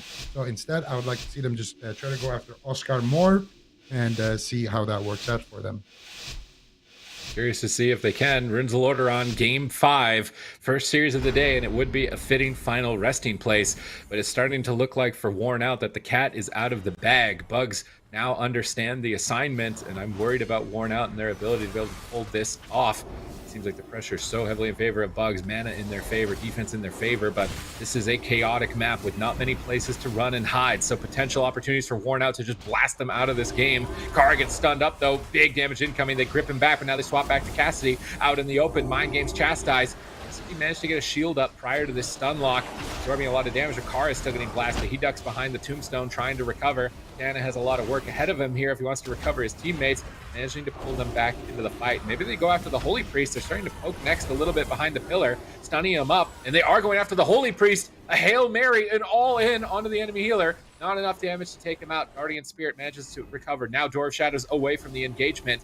But these types of risks are what Worn Out need to take. They cannot be predictable if they want to beat the Bugs. Yeah, absolutely. Brunhilde going to be moving forward, still going after Cassidy. And same thing. I mean, right now, Worn Out, they're on the back foot. Cassidy gets stunned up once again. Here's a Paralyze on Tana. This is the only setup that you need. Ring of Fire comes down. It's going to be a Dragon's Breath. Oscar does get caught into a Hammer of Justice, so he's not able to find that diminishing return polymorph, but that's all the CC they need. And big stun on Brunhilde. He gets gripped away. Cassidy's still low in trouble, but a Chastised Cyclone on Oscar. He's got no trinket. That Mage Jam is going to be shut down. And Brunhilde on this map, if they can keep Brunhilde on the back foot on Ruins of Lordran, I do see a win condition here for Worn Out, but Brunhilde, the way he's playing now, just kind of going after the safe target, never overextending. The pressure on him has been really limited so far. And Cassidy gets absolutely one shot, lights out. Bugs with the reverse sweep. Worn Out gets eliminated. And I mean, Bugs, they've been impressing me. This matchup looked a lot better. The first couple games was, not the best showing from them, but they really adapted here. And this Windwalker Fire Mage is looking strong. Absolutely phenomenal damage coming out from Bugs. It's exactly what we were talking about. They don't overextend. They just swap. Go after Kara when he's in the open. He gets gripped back to the pillar, or he runs away. Just swap over to Cassidy, and eventually you will either win on mana, or you will win with a surprising amount of damage, and that's exactly what we saw now. Bugs absolutely deleted Cassidy from the game, and they pulled off the reverse sweep here, and keeping their hopes and dreams alive in the tournament. Worn Out will be eliminated in the match or in the competition, and that's fantastic news, of course, for Bugs, because they desperately need those points. They could make themselves one of the contenders if they have a deep run, but let's see exactly what happened here towards the end. So they stun up Cassidy to get an in-cap onto Tana, and this is where Oscar just pops his combustion. It doesn't get the most value on it. Triggers that Hammer of Justice right there, trying to land that crowd control. Tana avoids it though, and then here he pops his combustion. He goes for big damage, and he gets actually chastised into a full cyclone. So that entire combustion gets completely shut down, and it looks now that you have some good pressure here. If you're Worn Out, you're going after the Windwalker, and then here comes the Bone Dust Brew onto Kara. You get a Fear onto Cassidy, you get a Sheep onto Tana, and they get a leg sweep onto Cassidy. Mind Games, triple DR Sheep, and then he just gets absolutely erased from the game. Tana still with a Guardian Spirit. He still had answers there, but that was just an insane amount of damage coming out from those spinning crane kicks. Okay. Wow, what a crazy way to start the day with a reverse sweep. Certainly, unfortunate that they are knocked out of the tournament for Worn Out, but Bugs is going to be moving on, and what a tremendous showing for the first game. So they're certainly going to be happy, going to be adding to the points that they already have. So we are, of course, going to be moving to another elimination round up next. Before we do that, though, I know that you guys saw, obviously, we all drew our own paint pictures, MS Paint pictures for our profile for April Fool's Day, but I wanted to get your guys' take on some of the other April Fool's pranks that the other Blizzard games are doing. We've got Diablo. Here's that. Have you guys seen this one? Has anyone I've not seen that. That's My awesome. little Ablo, my little Ablo. And then I think we have Hearthstone as well. They're doing some jokes over there. Adding a new long, I haven't seen this one. Adding a new long rope so that you can have plenty of time to pick your picks. Wait, that's so great. It goes all the way around the map. Do you guys see that?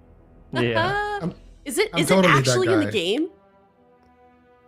I would say doubt no. That would be think so so. funny.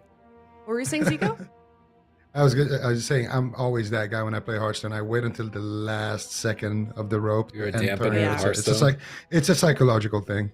Of course, you have to. Yeah, and then you got to click the sand too, while you're sitting there waiting. Most satisfying noise.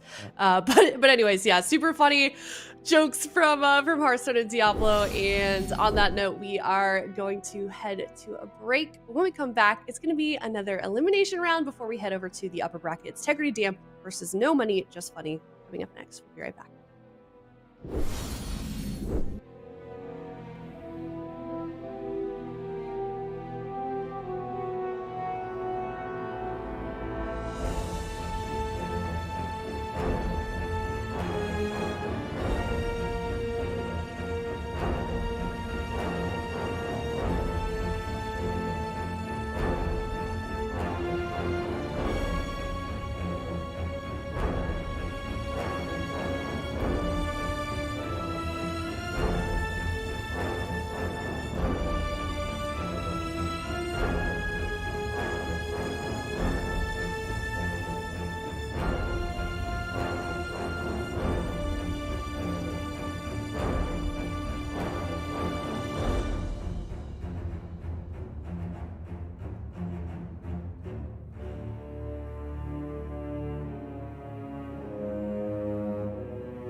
The AWC meta continues to shake up in Eternity's End, with players having access to double legendary items in their builds for the first time in Cup 2.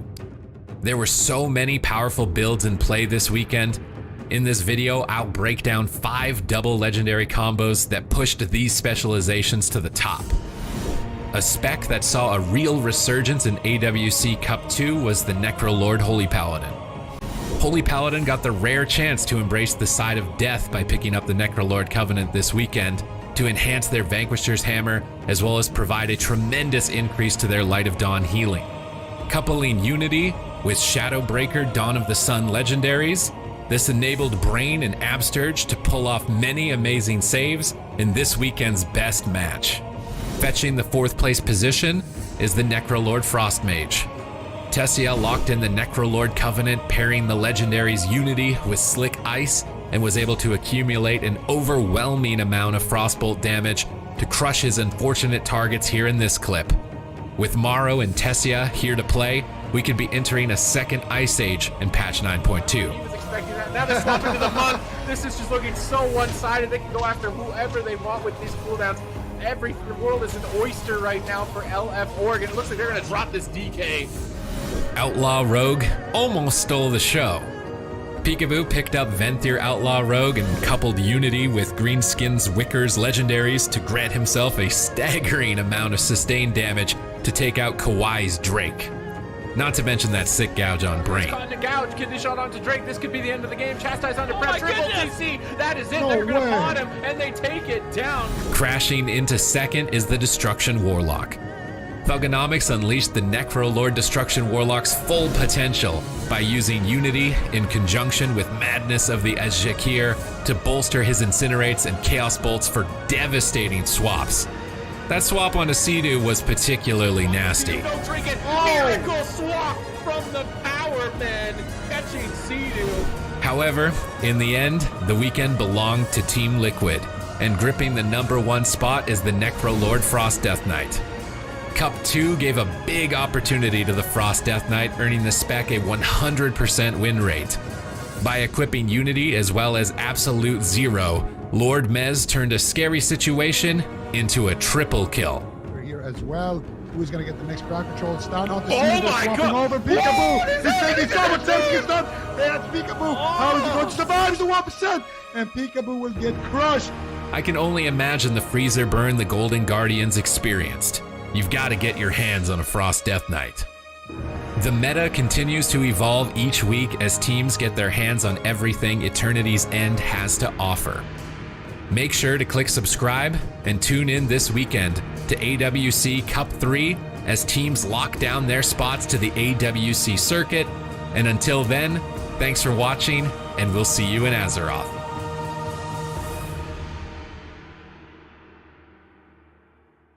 Welcome back, everyone. We are heading into yet another elimination round. It's going to be TEGRIDY Pump, not to be confused with TEGRIDY Damp, of course, and no money, just funny. The loser of this will be knocked out of the tournament, and the loser will have another chance to fight it out into the lower bracket. I was able to speak with Valet a little bit from No Money Just Funny before we went into this match, and he was kind of saying, you know, this is kind of related to the video we just watched as well, how his team's struggling a little bit, and I think all the players are struggling a little bit, Supatis, with the fact that, you know, not everybody has full tier sets and double legendaries on live, and yet they, you know, they have it in the tournament realm, of course. So really the only way to figure out how that feels is to do war games in the tournament realm.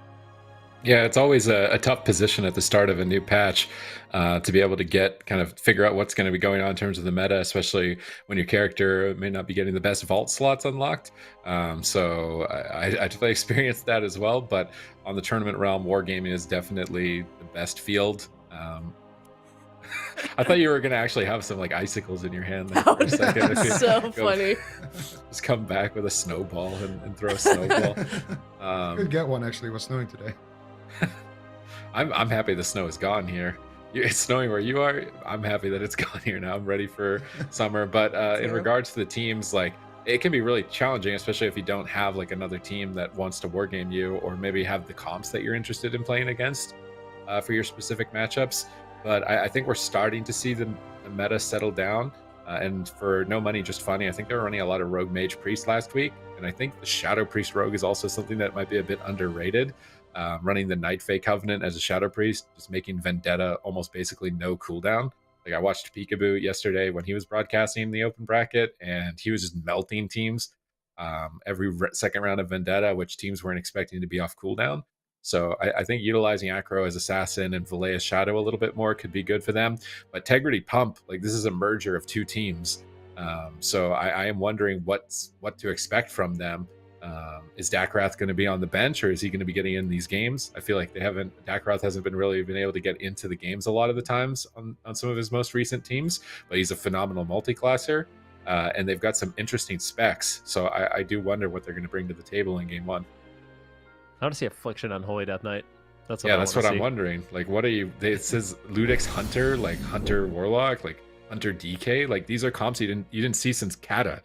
Last time I remember seeing PhD was Kata, or DK Lock was Cataclysm. It's been so long since those specs have played together. I'm so here for it, though. I want to see it so bad. I want to see Beast Mastery. I want to see Affliction Warlocks. I swear Affliction Warlocks are really underrated spec right now. Unholy Death Knight's got some buffs. I could see Unholy, or even Demonology. Demonology is another one of those specs. You don't see it in the AWC, but everyone complains and cries about getting one shot by big demon bolts, and there's no reason why it can't work in a tournament either. So I'd be curious to see what Dakaroth is going to be running. A lot of the Warlocks are opting to play Destruction, but I really think Affliction, Demonology, all three specs of Warlock are strong right now. Pair that with, you know, a Beast Mastery Hunter or an Unholy Death Knight. I feel like you could be putting out a ton of damage. My dream is Unholy Death Knight, Affliction Warlock. I just want to see rot compositions kind of return, you know, because they've been out of the meta for a while. I'd be excited to see it as well. Yeah, Shadow Cleave. There's a lot of, you know, returning specs. So I'm loving it. It's one of those specs. I was gonna say that it's like you don't see it that often, but then I wonder if when you do, it's gonna be, you know, just melt their opponents, and then you're just gonna see chat be like, oh, it's so OP, it needs to be nerfed, and yet it doesn't get played that often at all.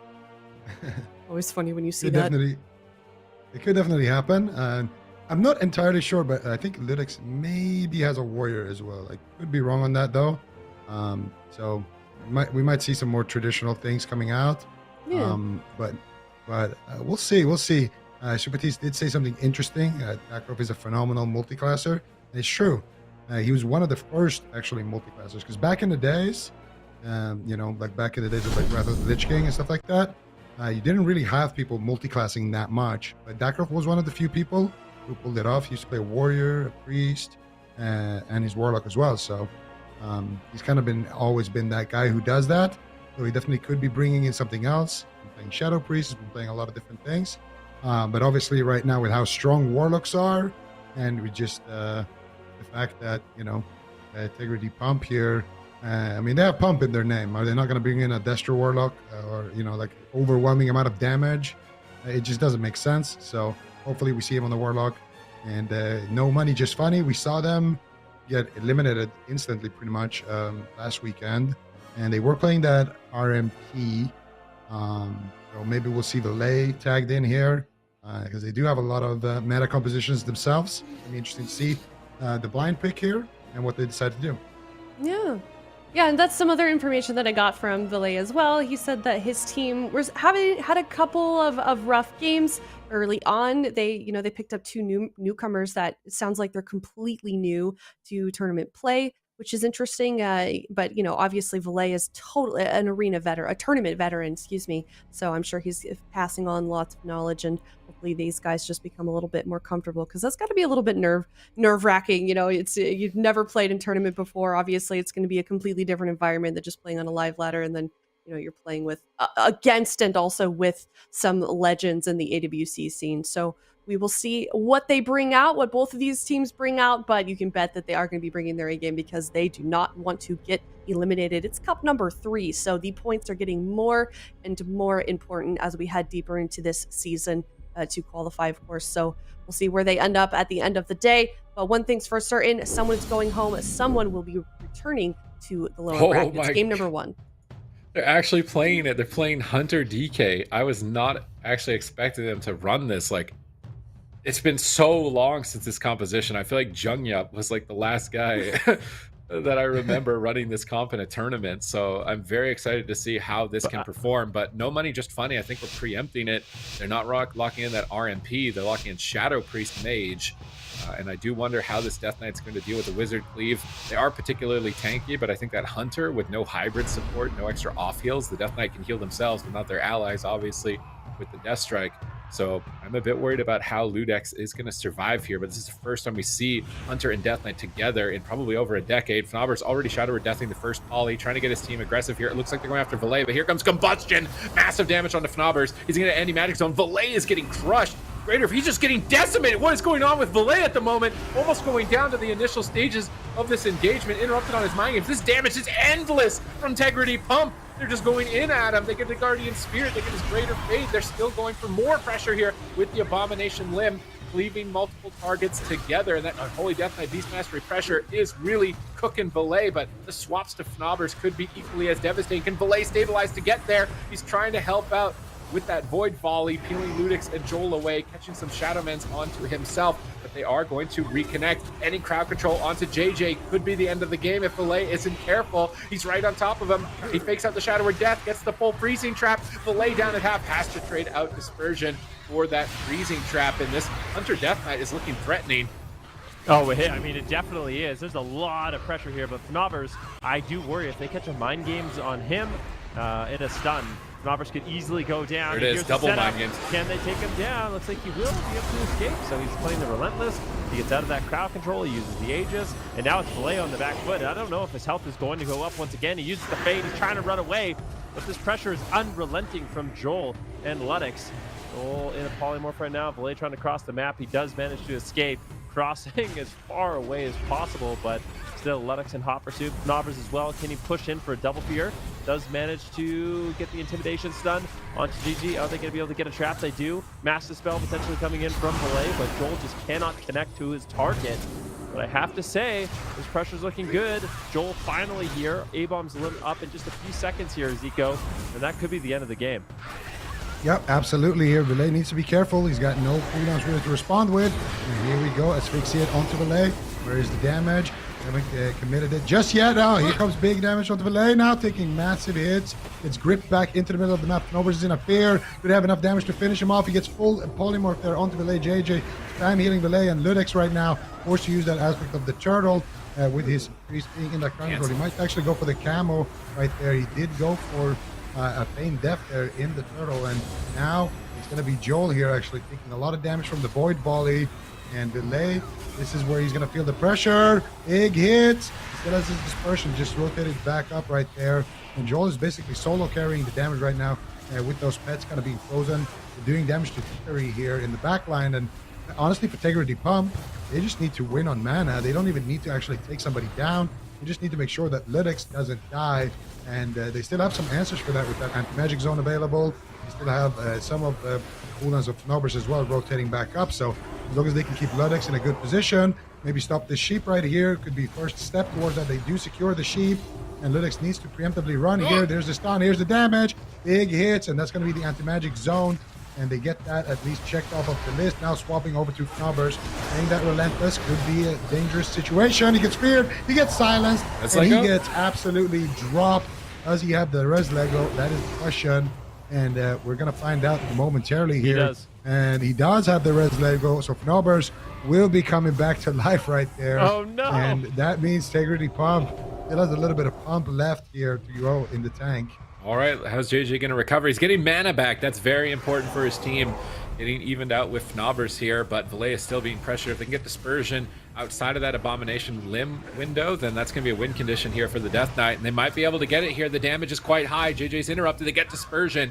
Abomination Limb coming up in 39 seconds. Aspect of the Wild for Ludix. Going to be ramping up his damage pretty shortly as well. Every barb shot resetting cooldown of his Bestial Wrath, but they're setting up another stun lock onto Ludix. Is he going to go down? Yes! He is just going to get totally destroyed there by No Money Just Funny. And that was what I was worried about at the start of the game here. Having no extra hybrid support for the Hunter during those burst windows means that the Hunter is all alone and not able to survive.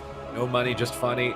They're going to swing a home run from that curveball in game one. And now do we see a comp change? Because I feel like a Warlock could be a good pick into the Shadow Priest Mage should they want to substitute Dakaroth in here. Dakaroth, get rid of the Hunter. I want to see the Death Knight. I want to see the Res Legendary Holy Priest. And I want to see the Affliction Warlock. I think it would be a really great answer here. Affliction Warlocks, they do double the damage of anyone else. You know, some people say it's not like the damage doesn't really matter, it's just pad damage, but their pressure is really unrelenting. And I think against a composition like this is actually a really nice swap on Fnaubers. They managed to get the anti-magic zone on Ludix, and then still with about half of the combustion left, they do a big swap onto Fnaubers and manage to take him down. Unfortunately for them, Fnaubers has the Res Legendary, but honestly, I'm kind of surprised at the way this one played out. I thought No Money Just Funny I would be under a lot more pressure, especially after what we saw at the beginning of the match where Valet was just dead. But I think as the game went on, No Money Just Funny, they got a lot more comfortable in the match. Valet was able to kite during those really scary moments. They put a lot more crowd control onto Joel to try to slow down that damage. and Valet was able to just trade out his dispersion during these really, really scary moments. And in just a few seconds, we're going to see exactly how Ludex ended up going down Dragon's Breath into a polymorph on Fnobbers. Ludex gets stunned up, and he just ends up getting dropped. So just nothing really left to keep himself alive. No turtle, low exhilaration. And I know Money Just Funny will claim a win. But this is where we need Dakaroth. Bring in Dakaroth. I want to see the DK Affliction Warlock. I want to see it so bad. Yeah, I think this was actually a blind pick, maybe where they expected Rogue Mage, because I feel like against Double Caster, you definitely want that Warlock on your team. It's always just been kind of the anti-other casters, so definitely agree with that, but we'll see. I have a feeling that No Money Just Funny might just blind lock Rogue Mage and then use, you know, the Shadow Priest Mage or the Shadow Priest Rogue to counter comp depending on what they go up against. So this could be one of those series where game one is very, very impactful. We'll see. Of course, it all depends on what happens now next in the blind pick. But I feel like the Shadow Priest Mage, it's going to struggle a little bit if there is a Warlock in there. So potentially we see Dakaroth locked in if we see the Shadow Priest Mage come out again from No Money Just Funny. Let's wait and see what map, or a small map, I would assume. Maybe Dalaran is a safer option than Hook Point, just because Fnobber's on the Holy Priest is getting swapped to a lot. I think like an RMP swap on a small map, they might just blind lock RMP. A big map, okay, so they really want a lot of space here. This screams Warlock, I feel like, for the side of Tegrity Pump. And then No Money Just Funny, are they going to do the same lock-in? Because I mean, they got kind of close there, right? Like JJ was out of mana. I feel like if the Hunter was in a bit of a better position at that point in time, like, and they stopped the drink, that Tegrity Pump could have won that game. So No Money Just Funny might be pressured here to change their comp, run an RMP, and try and just get some spread distance here. But I feel like Death Knights and Warlocks together are such a great disruption potential for this mage meta, because you have just so many ways to immune crowd control. The Death Knight's not a target. He's really annoying and disruptive. He gets like a pre-Lichborn on a poly or a pre-AMS, and then can stop a go. So Tegrity Pump might have kind of like these hidden cards that could allow them victory. They're not bringing the Warlock, just big map. I'm really worried about Fnobbers and Ludix on a big map, man. What's so funny, Zico? Because both these teams are DMing me right now. I'm getting a lot of insider intel right now. And I think No Money Just Funny, they're having some lag issues right now, so that's potentially why they didn't lock in the Rogue Mage Priest. And on Tegrity Pump, we're not going to see Dakaroth most likely. I would, if I was a betting man, I would say we're not seeing Dakaroth at all. So, yeah. Most likely, this is what we're seeing, boys. These are the comps, huh? I wonder if they go these are after the the comps. mage. I want to actually see them go after the mage instead of Valet. I want to see that. He's the one setting everything up. Stop the Dragon's Wrath, stop the polymorphs, just run him down, and I want to see just a target choice swap, because during these huge pushes where they're getting overwhelming damage, for Tittery, it's going to be an ice block, but for Valet, he gets to rotate through the Greater Fade, he gets to rotate through his Dispersion, and they're just up a lot more frequently. So I think there'll be more windows of opportunity if you go after the mage, and it's going to be much more difficult for them to actually set up for a potential kill. So that's what I want to see. Let's see if they end up doing it. Just funny. Valet is always in these situations where he's playing double priest. Like, I think back to like Legion when he was running double priest mage in tournaments. So yeah, it's interesting how he's still playing these compositions but making it work. I think the Holy Priest is actually really good. It complements really nicely into wizard setups, which wasn't always necessarily the case, but right now, with its current toolkit, its range stun, the amount of damage it does, it works really, really well in these wizard setups, and is a huge reason why they're able to drop Ludex in game number 1. Yep, and we're going to see now in game number 2 if they can turn things around here on the side of Tegrity Pump. The Warlock is not here, so they're not going to have the option of doing that, so they're just stuck playing this, and right now they have good pressure here on Valet and on Tittery actually as well. They force out the Guardian Spirit right there. JJ having a little bit of work to try to catch up here. Honestly, I could see a world where they just funnel down JJ as well. if they can get a good swap to him and then maybe ride the momentum. But right now, it's going to be a setup onto Fnobers. Here comes the mind games. Here comes the damage. And Fnobers is about to get absolutely KO'd. He trinkets out on the last second. So he does swap to that trinket right there instead of playing that Relentless that we saw in that previous game. And this time around, it will save him. But with a 2-minute cooldown on that trinket, that means Ludex as well is going to be a very, very juicy target here. We get a nice actually Intim stun into Fear here onto JJ. And they also get a freezing trap there on all the pets. Delay going to be dropping kind of low, but he still has a lot of defense to work with. He's trying to duck back to the pillar here to catch some heals. And it's going to be Ludex now once again going after Victory here on the mage. They need to stop these polys here. If they can get a full poly on Knobers, there's no trinket for it. And that DR is going to be up soon. And they do get a full sheep here. And there's the stun onto Ludex. Anti-magic zone will trade. Eternal Ages will trade as well. Now, what can they do on the side of TEGRIDY Pump with this cooldown?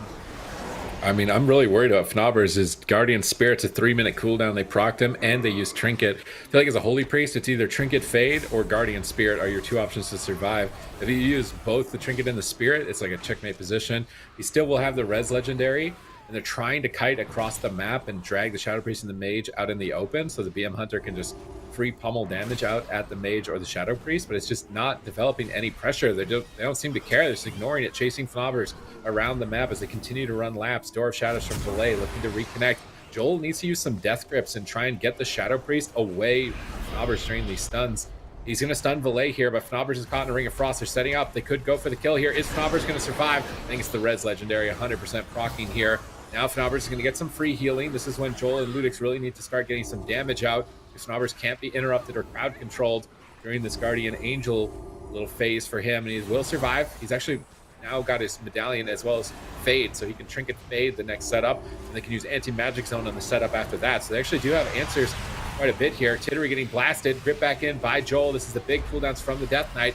Ludix is forced to play defensive though. Shadow or Death on JJ. Looks like he trinkets out to go for the kill. JJ is killing Ludix, but Tittery's going down to Joel in the backline. Cauterize Ice Block. Ludix turtles at 10%. Who will fall first? Fnobbers into silence for one more second, trying to clutch Ludix back to the pillar. Camouflage from Ludix, healing himself back up, but it was his trinket. Now there's no trinket on the Hunter, no aspect of the turtle. He is a liable target.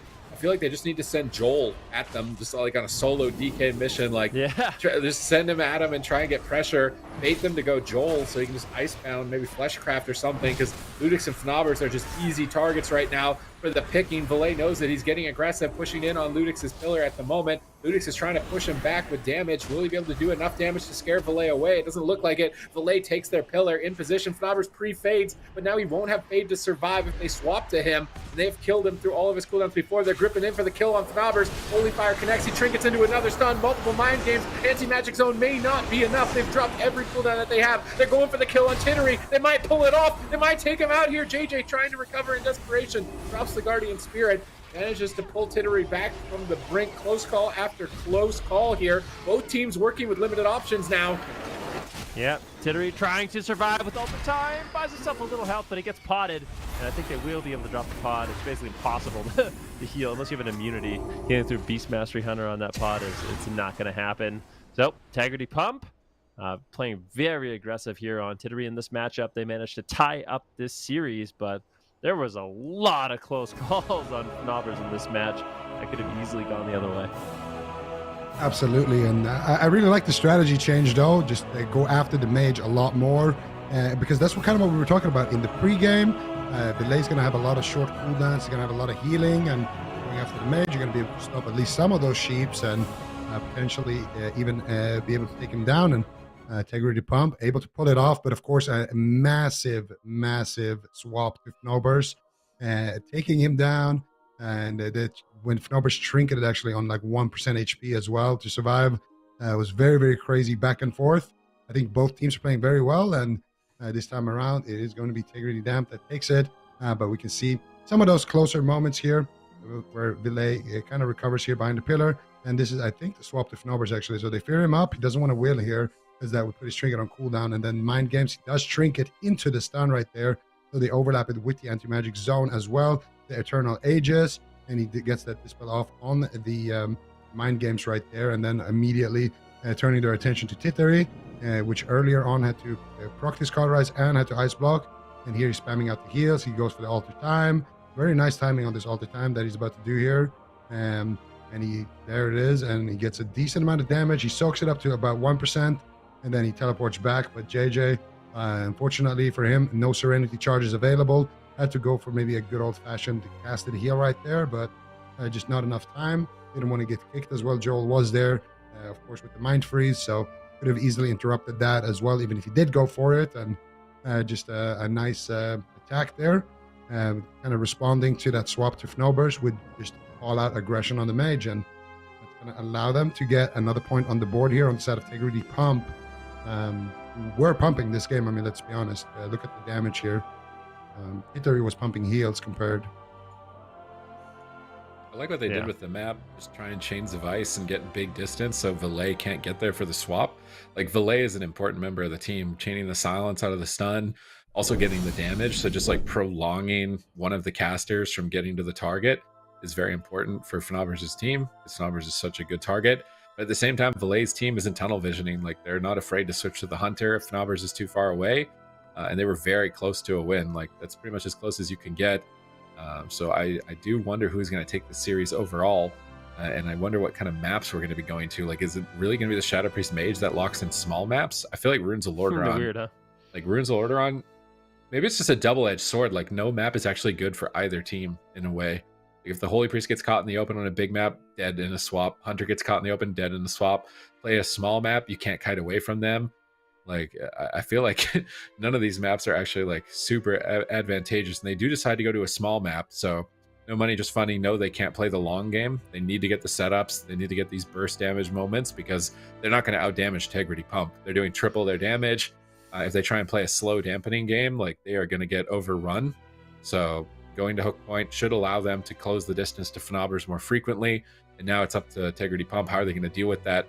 I really don't like how Fnobers dealt with the opener.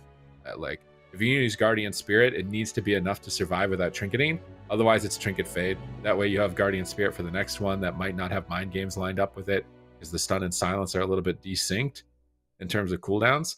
I think if they can rotate between that, like a Roar Sacrifice Guardian Spirit 1 go, Trinket Fade on 1 go, Res Lego on 1 go, Anti-Magic Zone on 1 go, they could actually stay alive for 30% more stun locks.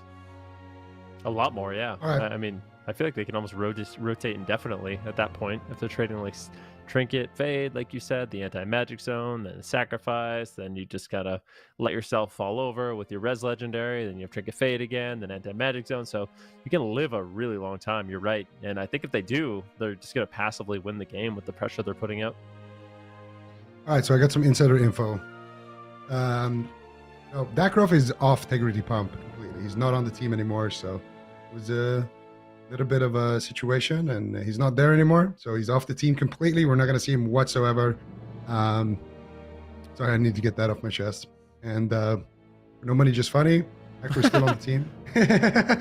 I just dropped that big news here, but with nobody, just funny. Acro is here, but he's having some lag issues, so maybe we'll see him tagged in. Maybe we won't. It really just depends if he can resolve those. But for TEGRIDY Pump, there will be no Dakrov whatsoever, because he's not on the team. All right. Thank you, Zico, for the behind-the-scenes interview. We do have weather at 10, ladies and gentlemen. Yeah. And right now it's snowing in Sweden in April, by the way. Spring, by the way. August in Sweden. Trust me, you're living in Alberta. I know the feeling. Luckily, it's nice out today, and luckily, it's nice in the arenas as well. No fun, no money, just funny. Just going to be locking in the same composition, the Double Priest Fire Mage. They're all about basically the way they're going to win. Even though they dropped Ludex in game number 1, I feel like that's not typically how they should win.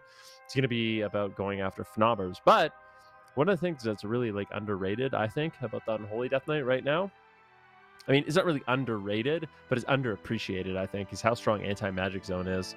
Like, I've said it before, like, normally you get a trinket out of the way on the healer, you get a trinket out of the way on the DPS, and you can just 100-0 somebody with Combust. But when that third person is a Death Knight and they can rotate in the strong Anti-Magic Zone, you're going to survive. There's absolutely no way if Nobers is caught into a stun, he's going to die through Anti-Magic Zone if he's using the PvP talent. It's not going to happen. So having that additional ability into your rotation makes you really strong into these wizard compositions, and Sid talked about it as well. The Death Knight will not die. Like, unless it's dampening, unless he throws away all his cooldowns for no reason and he can't attack a target, he's not going to die to casters. It's not going to happen.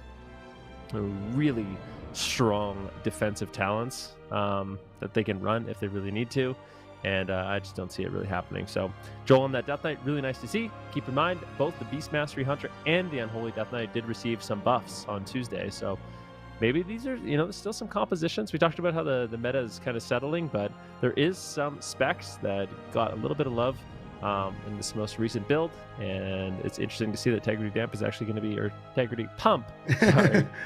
They got the same logo and everything, okay? Like, I know. We're not at fault here.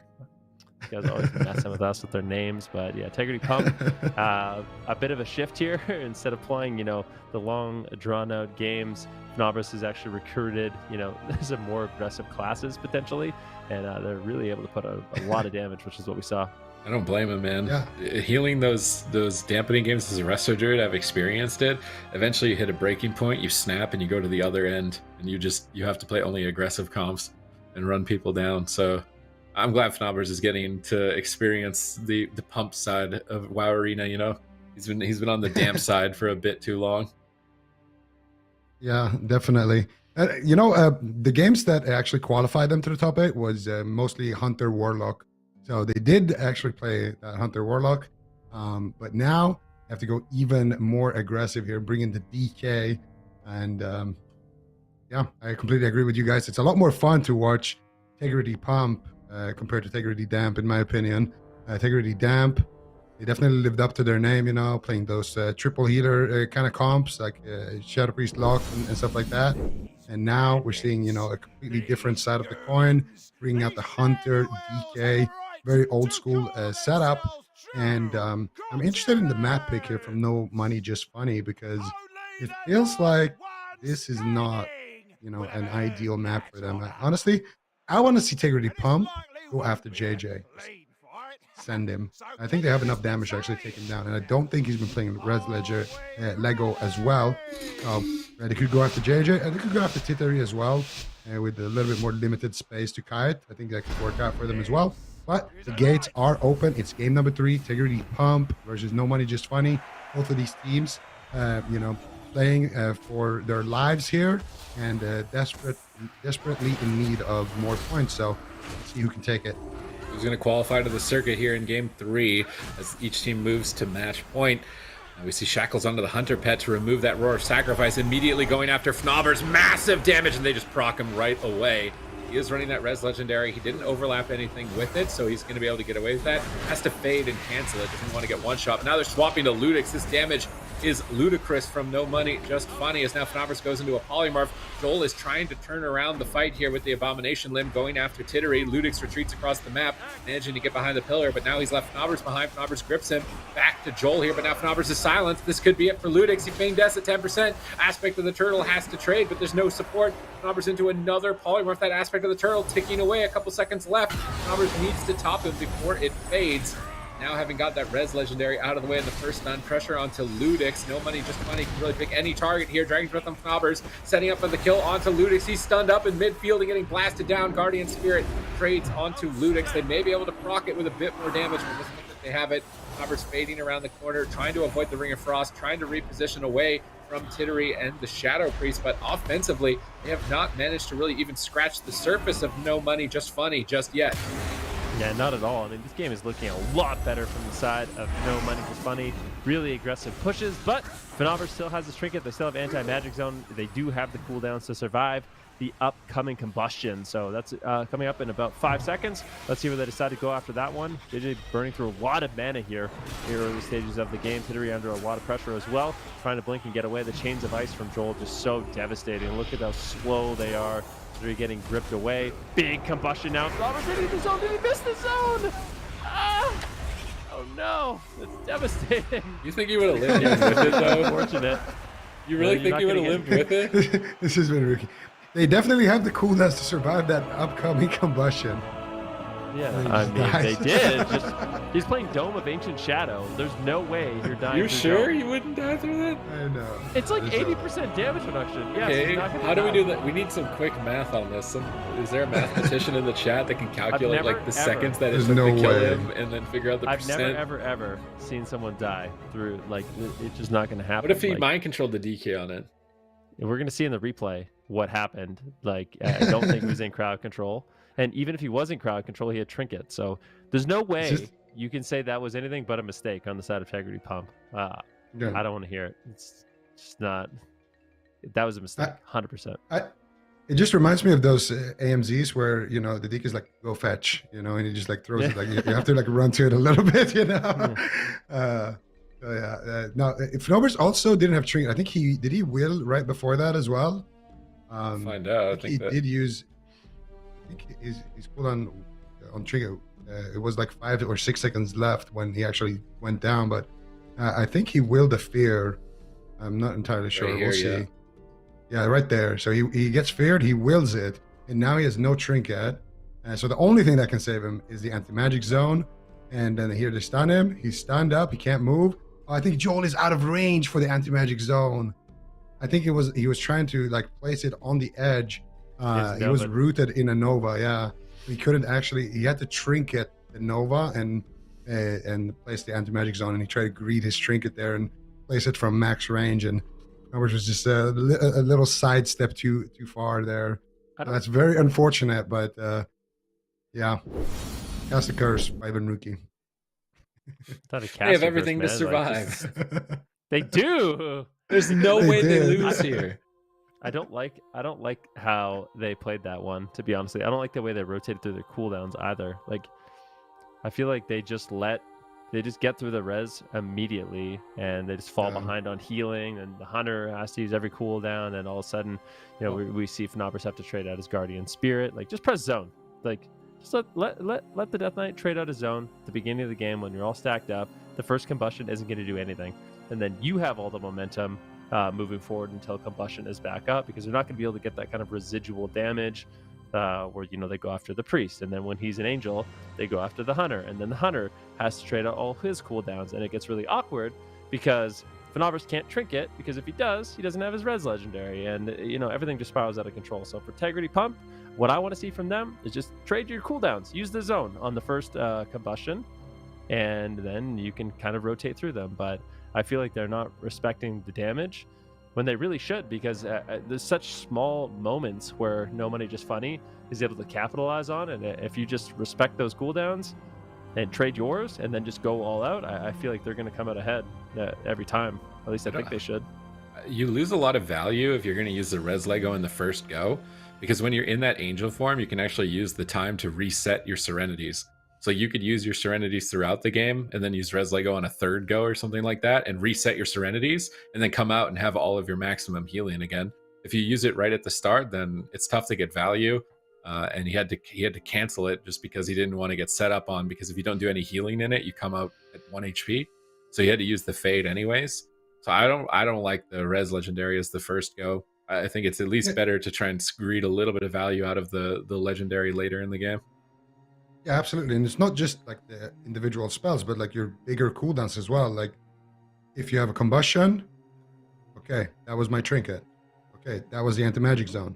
Okay, that was the res legendary. By the time the next combustion is available, you're going to have your trinket back, then you're going to have your anti-magic zone back. It just allows you to get an extra defensive rotation when you don't have anything else. So absolutely, definitely a big mistake to kind of just let it proc like that in the start. But it also might have been one of those situations where it's a split-second decision, where you feel like, okay, my DK, he's already crowd controlled and it's too late now to pop anti-magic zone. They will just kill us through it. Or if I pop Guardian now, it's going to become on a 3-minute cooldown. So let's just, make the best of a bad situation. But you kind of have to read that before it happens. You have to be on top of the combustions. And kind of like Ben said, I like the early AMZ. It's a 3-minute cooldown. You trade it out and you're going to give that an opportunity to come back up, at a reasonable pace. Plus, everybody's already in position kind of defensively in the opener, so you just I feel like it just gives you a lot of opportunity to get aggressive after you trade it out without actually having to worry. And also trinket sometimes is something that you use offensively. Like just because you have it to use, as a defensive rotation doesn't mean that that's what always happens. Like sometimes you want Fnobers to have his trinket so he can trinket and get an extra fear that would win you the game or whatever it might be, So personally, yeah, big fan of that. And Integrity Pump, they need to clean up their defensive rotation a little bit. But I do think it's a hard matchup in general. And I think this one might be even harder because they just tagged in the Rogue on the side of No Money, Just Funny. Acro going to be making his appearance here on the sub Rogue. And I don't know if I like this more. I thought I was expecting an Assassination Rogue to come out, and then going after the Hunter. But with a sub Rogue, it could still work. Sub Rogues are pretty good. I mean, are we questioning the viability of RMP right now? Yeah. I can't believe they locked in RMP. Why would they do that right now? RMP, this is just a composition they've never seen before. I wonder how they're going to be able to do. It is interesting though. Integrity Pump bringing in some new tech, Beast Mastery Hunter and the Unholy Death Knight. But I foresee a world where Ludix and Fnobers are going to be under a lot of pressure in this one. I think the stuns are going to be massive. So I feel like Integrity Pump, what they're going to have to do is utilize the map to their advantage. Joel is just going to have to be a snare machine, just chains of ice on everybody, being as annoying as possible, grip Acro away, stop the cast from Tittery. Not going to be an easy thing to do, but I think that's what needs to be done if he wants to win this one, because I feel like if No Money Just Funny, although Joel brings the anti-magic zone, outside of that and snares, the peels are going to be a little bit limited. And if we're seeing rinse repeat setups coming in from No Money Just Funny with the stuns on Fnobers, stuns on Ludix, I think it's only a matter of time before one of them goes down if they don't have a tremendous amount of counter pressure. Yeah, we've seen a lot of Holy Priest gets dropped by sub RMP, so Fnobers probably just gonna keep that Res Legendary equipped, and for Ludix as well. Yeah, it's gonna be tough for them to survive, but with RMP, it's a lot of hit and run, and I think they could capitalize on that as well. Sub rogues don't necessarily do the most amount of sustained damage, but definitely packs a lot of burst, and of course has a very easy time setting up. So we'll see what Integrity Pump decides to do here to answer, but I feel like No Money Just Funny might just walk away with this one if they can get those setups onto Fnobers. We'll see. Imperial Domain, kind of a okay map for Ludix at least to kind of kite around on, and like you mentioned, spam out the chains of ice, spam out the grips, be as annoying as possible to Acro, but still we'll see what trinkets they decide to run as well, because correct me if I'm wrong, but anti-magic zone, does it work on Resonator? I don't think so, right? It does. It does? Cosmic damage is Cosmic technically magic Cosmic damage. damage. Yeah, okay. Yeah, okay. So DK is actually really good then. They probably won't run them. And they might run it on the Priest. We've seen some teams do that, but we'll see. We'll see. And it's Tittery going to be playing Tank Mage? What do you guys think? It also pets Soak Resonator too, I think. So with a BM Hunter and an Unholy DK, I don't think you'd want to Resonator that. There's too many pets.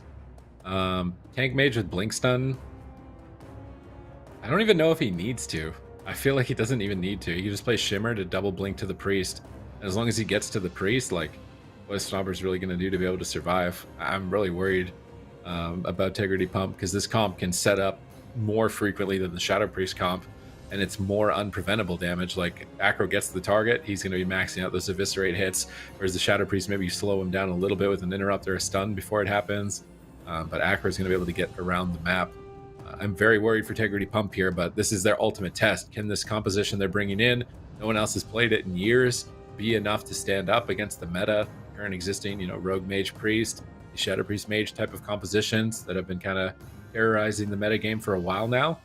This is their first opportunity, their first shot. There's only one more cup after this cup, so if Integrity Pump don't kind of climb through these rankings here, they're probably falling off the map unless they have a really good fourth cup, so they really need this. Yeah, no doubt about it. I honestly wonder who they should go after in this game. I wonder if training Acro would be a viable strategy. Just train the Subtlety Rogue, never let him really go for a re-stealth throughout the entire game, keep slows on him, maybe really disrupt his ability to actually do these consistent setups. Could be an option for Integrity Pump. They could go after the Mage. It's a really, really large map, and I don't know who that really favors. I think if they can avoid the restelfs from Acro, potentially it favors Tegrity Pump just because they can keep chains of ice on everybody. But if Acro is able to just get restelfs on the large map, then I think it could favor No Money Just Funny. Also, really awkward situations could happen even more so on Empyrean Domain, where Joel just gets a Novad like across the map, and then Fnaubers gets stuck. That's going to be really, really hard to deal with, because then you can't actually drop the anti-magic zone, which is what we saw on Hook Point. So getting separated too much from Tegrity Pump isn't going to be good either. There's a lot of things to consider when going into this game. No Money Just Funny just one away from eliminating Tegrity Pump in this one. So we'll see what they can do. Close calls on both sides, really back and forth series, but Acro is the one that's going to be tagged in on the Rogue, and we'll see RMP, really strong composition. I still think they're going to be able to do really well. Although what's really interesting is when we went into these cups, most players kind of thought that RMP was going to be the comp to beat. Like basically RMP was going to be walking away with like a victory in both regions, no problem at all. But last week we saw no RMPs in the finals for North America. Actually, all the RMPs got eliminated early on, and in Europe, KUNGARNA and their RMP didn't actually end up winning it. So maybe some teams are starting to figure some stuff out. I don't want to say RMP's falling off, because it's definitely not, but there's definitely some comps that can go toe-to-toe with it, and I'm kind of wondering if the Beast Mastery Unholy Death Knight is one of them. I feel like DK in general is a great answer into RMP. I think that's where DK is going to find their place in the meta as the RMP kind of anti-comp or anti-counter. I think there's going to be a lot of comps that kind of revolves around having a DK. I don't know about DK Hunter Holy Priest necessarily, but I think having a DK in general is going to be a big key in a lot of the comps that can beat RMP. If you see like TSG, for example, we've seen it kind of go up against RMP, but I think it might just be one of those things as well where you need to tinker a little bit more with your gear, find out the right setup, find out the right strategy before we see, like a full-on TSG versus RMP kind of head-to-head. But I think it could be a good answer just because you have a lot of defense. And I think in general, having a DK, just because of that anti-magic zone, and also because it's just one less target that the RMP can go after. And that's always a good thing. The worst thing when you play against RMP is when they have multiple targets that they can go after, and you just know, okay, the next setup could be on me. I have to be ready for that. Oh, but if I'm standing here, I'm too far away from this potential other target that they can go after.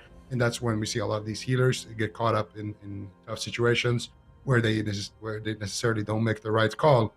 But having a DK just means that, okay, this guy is immortal and until at least dampening, and then he becomes a target, so we don't have to worry about him. Plus, he's going to make us all, the rest of us, tankier, and it just builds up a strong win condition for most comps. You have a DK, so good work. But at the same time, RMP loves to kill Holy Priests, and it's one of their weaknesses, one of their few weaknesses.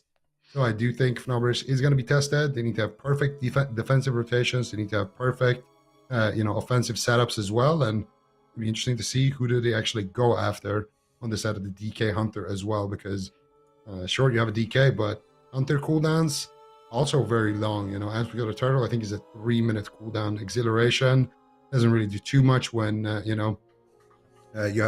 don't have Roar of Sacrifice or anything like that to combo it with. It's just basically a heal that soaks up 2 Pyroblasts worth of damage, and then you can still die through it if you don't have other things to pair it with. So we'll see. Felix could definitely be a big target, and so could Fnaubers.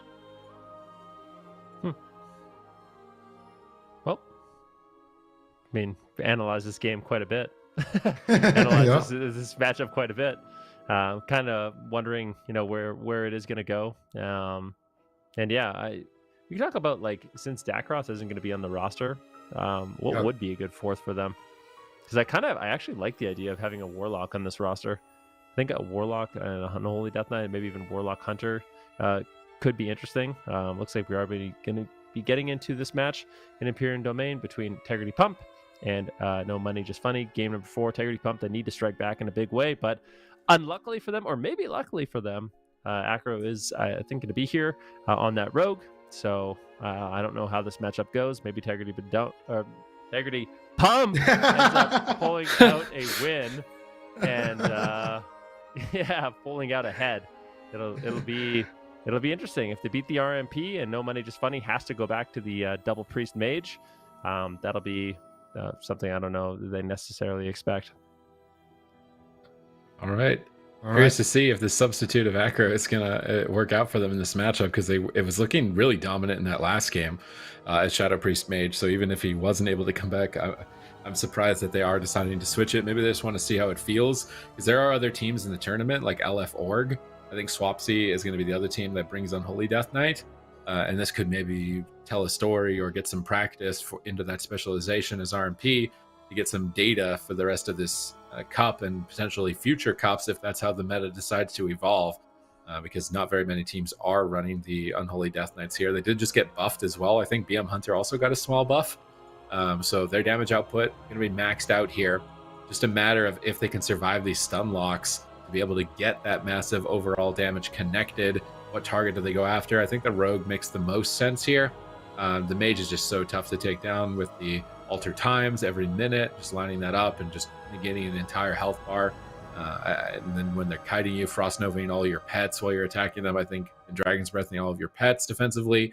I think the Mage is likely not the best target. It feels like Fire Mage is just honestly never the good target for any teams. So I think the Rogue is going to be a bit more fragile. Go after the Rogue, try and do like the Asphyxiate healer into trap with like an Intim stun or a Chastise stun onto the Rogue. They could triple stun as well.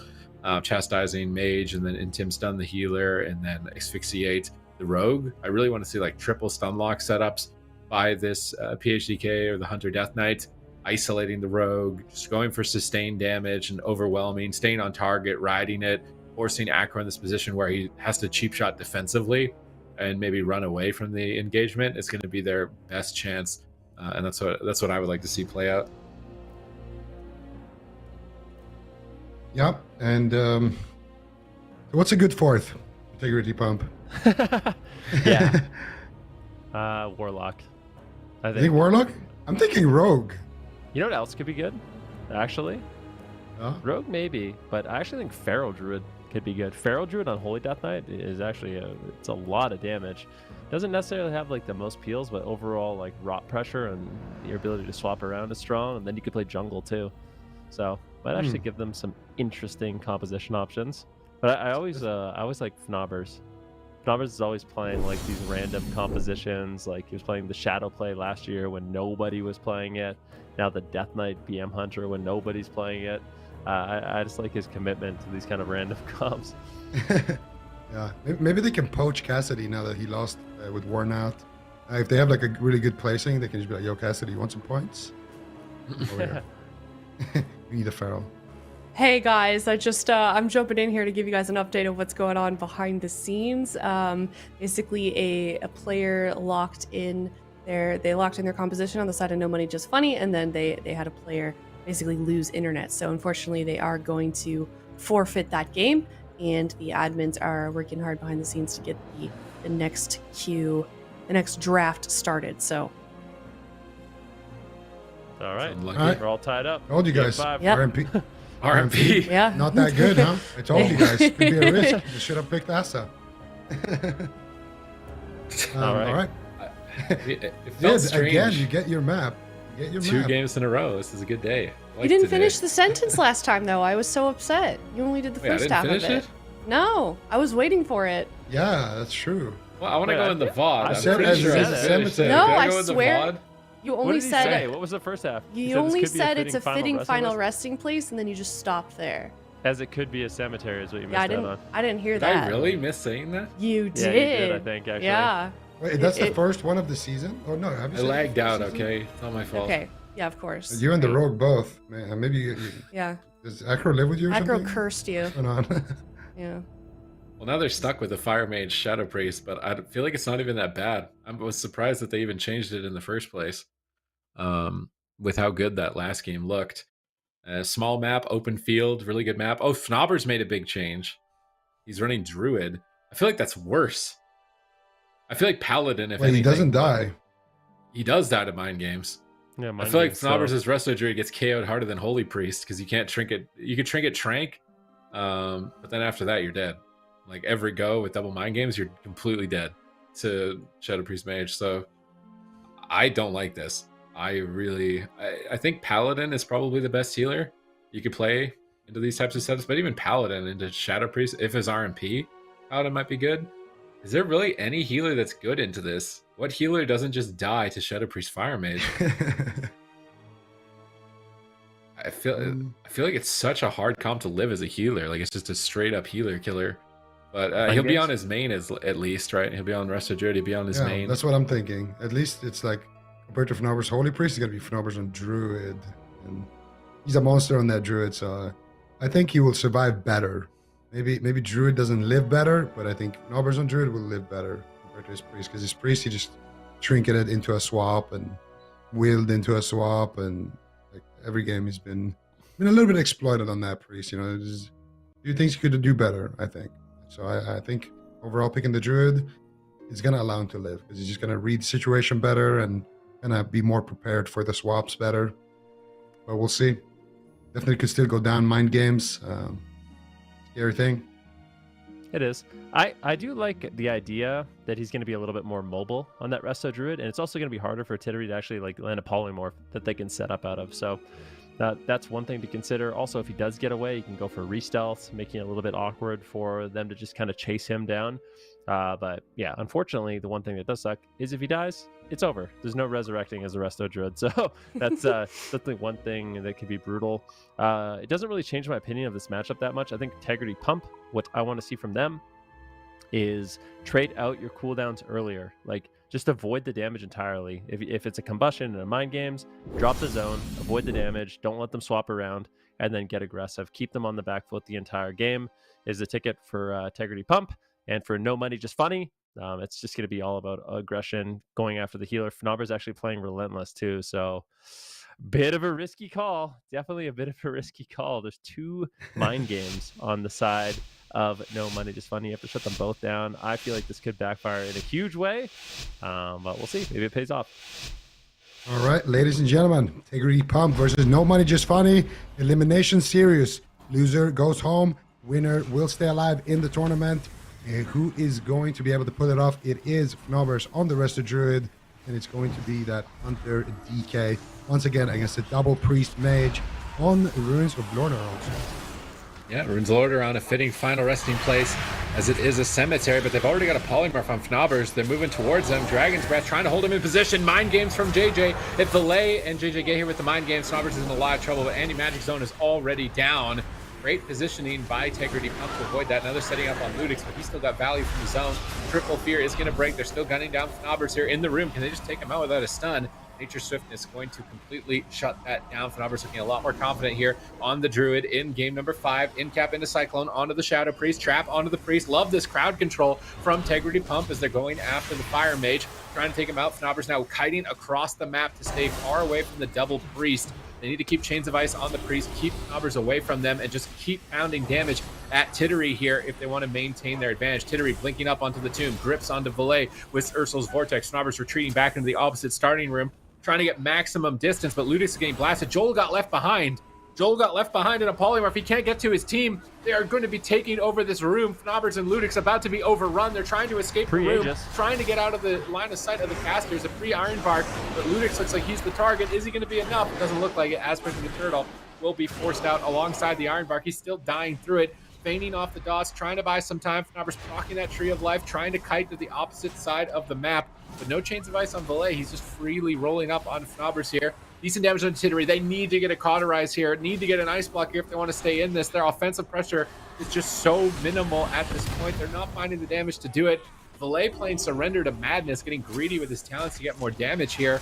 He's going to get that big spike of health. It looks like JJ was ready for it, and they're trying to set up. Fnaber's is hiding at the tombstones. They grip Tittery away. They need to keep Tittery and JJ away from Fnaber's, but they get a full Fear in cat form. This could just be it for him. Ring of Frost out of the Psychic Scream. No, the Psychic Scream ends just inches away. Fnaber's get a big heal onto Ludix on match point here. He gets stunned up. He has the NS, but he can't get to it. A silence for good measure, and No Money Just Funny will advance in the lower bracket. I really can't help but feel like Ludix was kind of throwing away his feigned deaths at like really weird times. Every time he was scared, where I was like, oh yeah, he's definitely gonna feign death here and survive. He just didn't have it, and they were punishing him really hard for it in that one. And That's going to be victory. No money, just funny. They battle back with their double priest mage. These setups are absolutely devastating. Actually, surprisingly, not able to go after the druid as much as I initially thought, and they kind of mixed up the strategy. Just decided to go after the hunter, and were able to drop them down after a couple really nice setups. Yeah, that was an incredible game, and no money, just funny. Completely knowing how to play around the rest of druids. Fnober's trying to kite from room to room, trying to use those big pillars and a big distance, but he just gets caught up in a fear. They go after Ludex here, and this is a situation where he uses the Feign Death right here. So he gets the Iron Bark, he uses the Feign Death, Exhilaration Heal. Nobbers kind of overlaps it right there with the tree. I feel like Ludex maybe could have held on to those, at least had the Exhilaration at the end. But either way, there's Mind Games, of course, in play as well, so not even necessarily that he will get that off. And then here, they do have a lot of pressure, like delay there. Takes a big spike of damage, Theory as well, but they're just peeling here. They know we're just waiting for our silence and for our stun on delay, trying to wait for a fear, and then they get it. And Theory, unfortunately for him, they get the fear and he's kicked already. And then he goes for the Ring of Frost out of the kick, but the fear ends.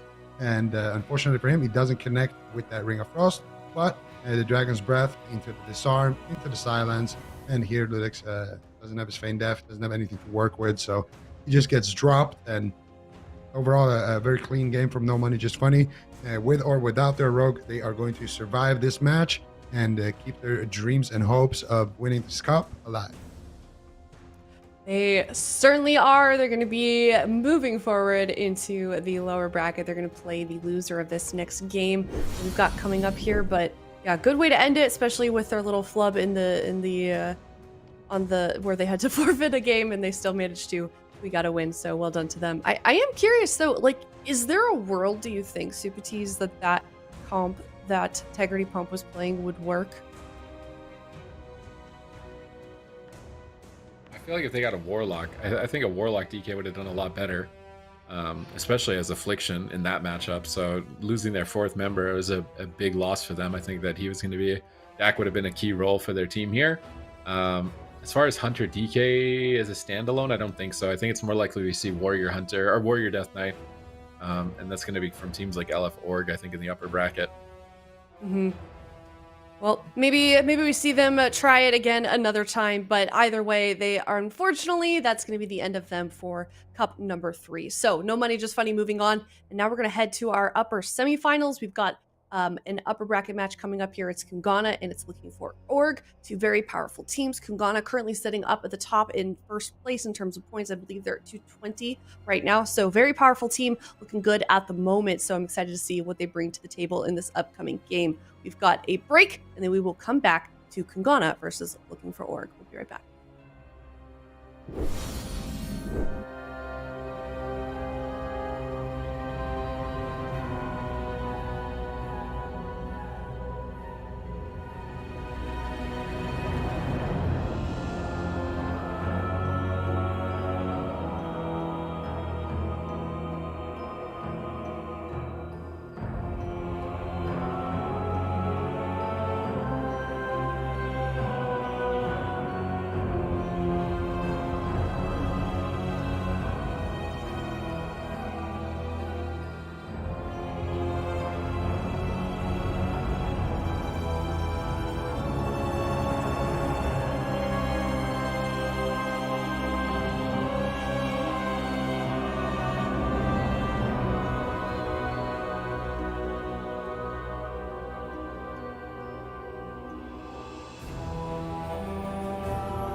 Hey everybody, welcome back. We are on our third series of the day. We're in the upper bracket now.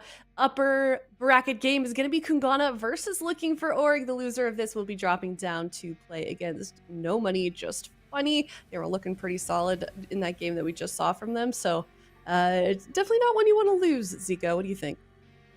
Absolutely. I mean, this is two of the Titan teams here in Europe. In Europe right now, we've seen Kungana show a lot of consistency, so they're definitely establishing themselves as one of the Titans. But for that number 2 spot, we don't really know. Is it going to be LF Org or is it going to be SK Pieces? Those are kind of the teams in contention. So for LF Org, this would be an excellent opportunity to knock down one of the teams that's ahead of them and potentially position themselves to go up against SK Pieces later on and potentially swing a lot of those points. They're right now number 3 in the standings. We're not number 1 in the standings, so they are, the team that you want to catch up to. So LF Org, a lot of experienced players on this roster, and they're going to have a chance to show what they got now. Yeah, certainly. Honestly, I'm surprised that they're obviously third is a great place to be. So, I'm sure they're not complaining about that, but they are a very, very strong team individually. So I feel like it's interesting where they are at the moment in terms of placement. I was talking with Swapsy a little bit behind the scenes here. Obviously, he's someone that's been around for quite some time. And he says that, the class that they struggle with against as a team is just anything with a rogue on it. It sounds like, especially since it's just difficult to get those war games in. We talked about a little bit earlier on in the day that the ladder games don't quite represent the kind of play style and meta that you're going to be seeing in a tournament setting, just because of how gear is working out at the moment. So we'll see how they if they ever have to face something like that. But I'm excited to get this one going, and I feel like there's a lot of comps as well that we could be seeing, Ben, in game number 1 here.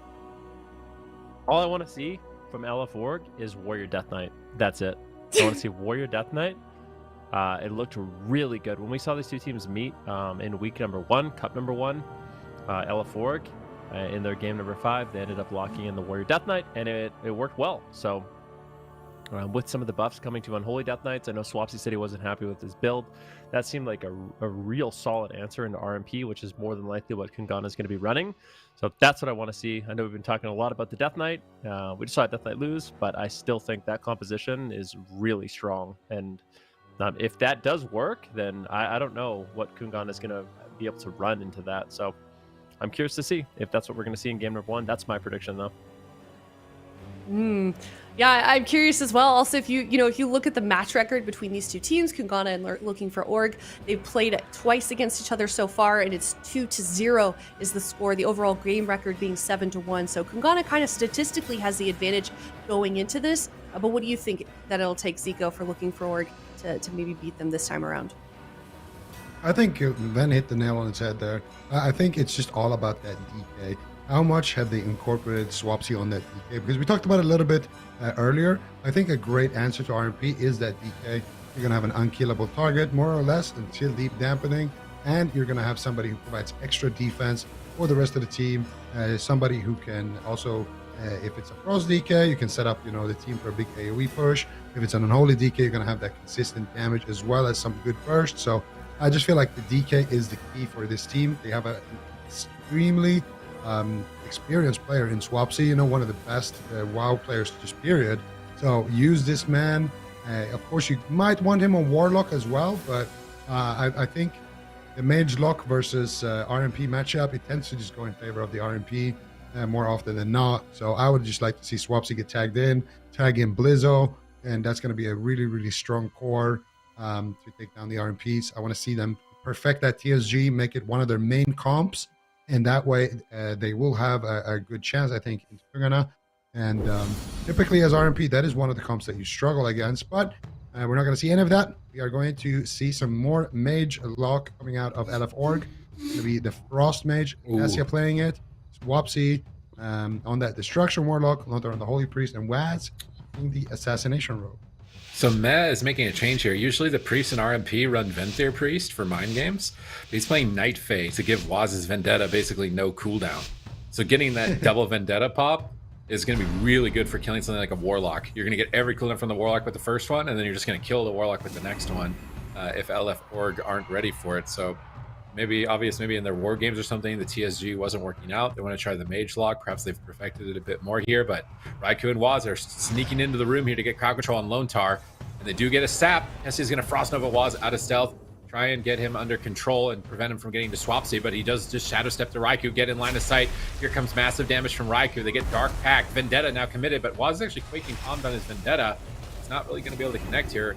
Nice Cone of Cold proc on that root, holding Waz in place, preventing him from advancing. Nice Ice wall lining Meh from his team. A good opportunity. Swapsy and Tessia as they're going to pop Deathborn Icy Veins. Waz blinking back behind the pillar, trying to line of sight, but here the Infernal Army is being summoned in by Swapsy. Cataclysm around the corner. Tessia blinking in aggressively. Blizzard onto the whole team. Just trying to AoE down whatever they can. And they're going to proc a Blasphemy. Even more Infernals. Waz is sprinting out into midfield to go for damage onto Swapsy. Swapsy going to portal away from that Frost Nova. Polymorph on Waz, controlling Waz, stopping him from getting to Swapsy. Now turning around, trying to blast Raikou, interrupting him on his frost, or his fireballs actually. Waz is going to connect here, but hasn't managed to get nearly as much damage as I was anticipating with that low cooldown Vendetta build. Yeah, we'll see. Tessia right now, honestly, this is a big mistake by Kungana. They should just be line of sighting during this entire Icy Veins. Tessia is still going to be able to get a lot of damage out with this Deathborn. It's getting controlled a decent amount by Raikou, so looks like Kungana has kind of weathered the storm. There's a fear on there right now. Raikou in the middle of the map. He's going to get blasted, forced to blink to the pillar. Big combustion here on Swapsy as he trades out the Dark Pact once again. That's a huge absorb that will ultimately keep him alive, and it's going to be Kungana behind the pillar, retreating once again. Now in this particular matchup, this is one you win as the mage lock on mana more often than not. If you don't just absolutely one-shot somebody, a lot of the time you're going to be winning the game on mana, as it's going to be really difficult for Meh to actually drink. So it's all about surviving, making sure you're not overlapping your cooldowns and blasting anyone that's in the open, stopping Meh from drinking, and that's exactly what LF4 is going to want to do. Yeah, and I'm pretty sure they've actually reduced Swapsy's Unending Resolve cooldown here. So he's going to be able to potentially get that back a little bit earlier. And Data coming out onto Swapsy. No Guardian Spirit available. Ray of Hope coming out. I don't think it's going to be able to do too much there, but in a cheap shot, gets feared as well. Big control here by Tessia onto Raikou. And a nice sheep there onto Waz now that he doesn't have any more DRs. Might be enough here that Vendetta will run out. And it looks like Swapsy will survive for now, but Waz still on target here. They need to pressure him away. So far, Tessia doing a good job pressuring Raikou, putting him at the pillar. Swapsy is going to gate all the way to the opposite side of the map, so Meh and Raikou won't have an easy time here potentially to catch up. But Dragons actually Panda Racial into a sheep right there by Tessia. Now into a full fear onto Meh. So now they have good pressure. Full sheep onto Waz, full fear onto Meh. 3 versus 1 for Raikou, and he will blink behind the pillar. He should survive with that. And now they're looking to swap that CC chain potentially back onto Waz to get a counter spell actually onto Meh. Now they're blasting Raikou still with big damage there from Tessia. Still a little bit left before he has that Deathborn and that Icy Veins, about 20 seconds for Tessia's big hit of damage. And before that happens, they need to try to force out some of those cooldowns from Swapsy. Full fear onto Lontar. That's going to be immediate Unending Resolve, gets traded out. With the Death Pact, they might cut him through it. It's the Vendetta. Vendetta with no cooldown, to quote Supatis. Because of that Nightfey Priest that Meh is playing, they're able to reduce the cooldown on that Vendetta. And it's going to net them a nice defensive cooldown there. That Unending Resolve won't be available for quite some time. Combustion coming up here for Raikou. So there's still a lot of offense available for Kungana. And they're looking to potentially put a point on the board with that next kidney if they can get a clean setup. It's also going to give Meh a little bit more mana retention as the Fey Guardians provide mana back to you, and they're on an aggressive target as well. So Swapsy, the main target, still here for Kungana. Divine or Guardian Spirit forced out from Lontar's hands as well. Does manage to at least recover here. Raikou getting blasted. Here comes another round of Deathborn from Tessia, likely proccing that from his Unity legendary, I believe. Maybe he did actually just decide to activate it. Desyncing the Veins and the Deathborn here in this opportunity to try and get some damage while Kungana are all out in midfield. Swapsy stunned up once again by Waz, preventing any sort of counter pressure. I love these Frost Novas as well from Raikou onto the Infernals of Swapsy, but he's going to get blasted out. Has to block behind the pillar here as that instant Chaos Bolt from Swapsy procs a Blasphemy, stun locking him and doing tons of damage. Swapsy repositioning to the gateway, getting ready, portals into midfield, and he's got his portal into midfield so that if Waz uses a Shadow Step, he won't have it to blink back to a pillar later. So it's an interesting position from the Warlock. Usually you'd put that defensively behind the pillar, but I think in a lot of cases as Jester, it's better use your mobility almost offensively getting into the middle of the map, baiting your enemies into a position where if they chase you, they're going to die, rather than kind of dragging them behind the pillar and lining your whole team. So it's an interesting choice of strategy for SWAPC. We'll see how it plays out here. They've got good crowd control on Meh with the Psychic Screen, but Waz has that Aegis up, absorbing all the magic damage pretty much. And now Raikou blinks back behind the pillar. No block. Shifting power, trying to reset those cooldowns, get more value out of them as well. Meh, they're not afraid to hit Meh either. I feel like he's been out in the mid quite a lot. They could have gone after him, but here comes Sepsis Vendetta. Massive damage onto SWAPC. Will Unending Resolve be enough? He ports back into midfield. Oh, and the Dark Iron Dwarf, removing some of those damage over time effects, is definitely a key move here by SWAPC. It allows them to stabilize throughout that push, but despite that, they still had to use Guardian Spirit. Lontar tries to pull him back up, but look at where Meh is. He's just so often in the middle of the map. I'd really like to see a chastise swap to him at some point. Yeah, Garrote going out from Waz onto SWAPC as well as Tessia. Gets aggressive once again. Combustion from Raikou, splitting up those cooldowns. Big damage here. Going to be up to Tessia to try to slow that down. He does get polymorphs. Potentially going for a poly now onto Meh, but not able to find it. And Meh with good positioning, make it really difficult for Tessia to actually get that crowd control. Waz looking like might get gripped to the pillar, might decide to just shadow step away. He is going to be retreating. This is the Icy Veins from Tessia. So desynced a little bit with that Deathborn. Not going to be as threatening, but still a very threatening cooldown. Keeping Meh behind the pillar once again. And it looks like the Blasphemy will drop down by SWAPC. This is his Dark Soul. KUNGARNA doing a good job. They don't want to basically mess around with LF4's cooldowns. So you just weather that storm, use your line of sight, and then after that, you decide to go for a push. And that's typically why you don't want to use multiple cooldowns as the mage lock, is because now it's going to be an easy kind of push here for KUNGARNA. There's no Icy Veins, there's no Dark Soul, you really don't have to worry. Whereas if you split them up, there's always that constant threat in the match. Yep, and now we're going to see a reopener here on the SWAPC. He gets gripped before the kidney shot, though, which means that he will tank a full kidney shot right now with the Sepsis, with the Vendetta. That Ray of Hope not looking like it's going to be doing too much. He gets the Guardian Spirit. He gets a big Dark Pack there as well, and looks like SWAPC will survive with a lot of cooldowns there. And this time around, he still has his Unending Resolve in his back pocket. Once again, rotated back up. Lontar's in a full blind. You don't have the follow-up just yet. They get a full sap now. Looking for swaps. He calls in the Infernos, trying to counter pressure. There's the combustion of Raikou, though. Lontar trying to sit through this crowd control. Could be greedy. Waz not playing the smoke bomb, but they might not even need it. Full fear onto Lontar. What else do they have? Triple DR mind control. And it's going to be the unending resolve of Swapsy, with Lontar holding onto his trinket right there. Didn't want to use that trinket. Initially didn't want to get KO'd in a swap, but it did cost Swapsy basically everything. Now it's time for LF Orc to get aggressive here. They're trying to blast off Waz, but he just pops the Aegis early on, trying to buy himself some time defensively, trying to stay here and trade with the Mage Warlock. Can he do it? Big heals coming out from Meh in the backline with that Guardian Spirit. Tessia, though, with the Deathborn active here, looking to power up. Raikou has his Ice Block once again back off cooldown, and now potentially, and they get the uptime they need onto Swaps. He's going to teleport once again back into the middle of the map. Tessia having free reign here on that Frost Mage. He gets kicked, though, on Frost, so not able to get out too much damage. The Deathborn will fade there as well for Tessia, and he doesn't really have too much damage to work with right now. No Icy Veins for another 25 seconds as well. Swapsy is just going to be the one who's taking the damage. Full kidney shot secured. Here comes another Vendetta. What are they going to trade? Swapsy using the Dark Pack. You get a Sheep onto Waz into a Fear, and they get the Guardian Spirit. Might be enough defense here once again for LF Orc to survive. And if you look at mana, Lontar did have to burn through a decent amount there, but he's going to be able to sit down and drink once again as soon as KUNGARNA goes back to that pillar and tries to reset their cooldowns. And so far, this game is looking quite good for LF Org.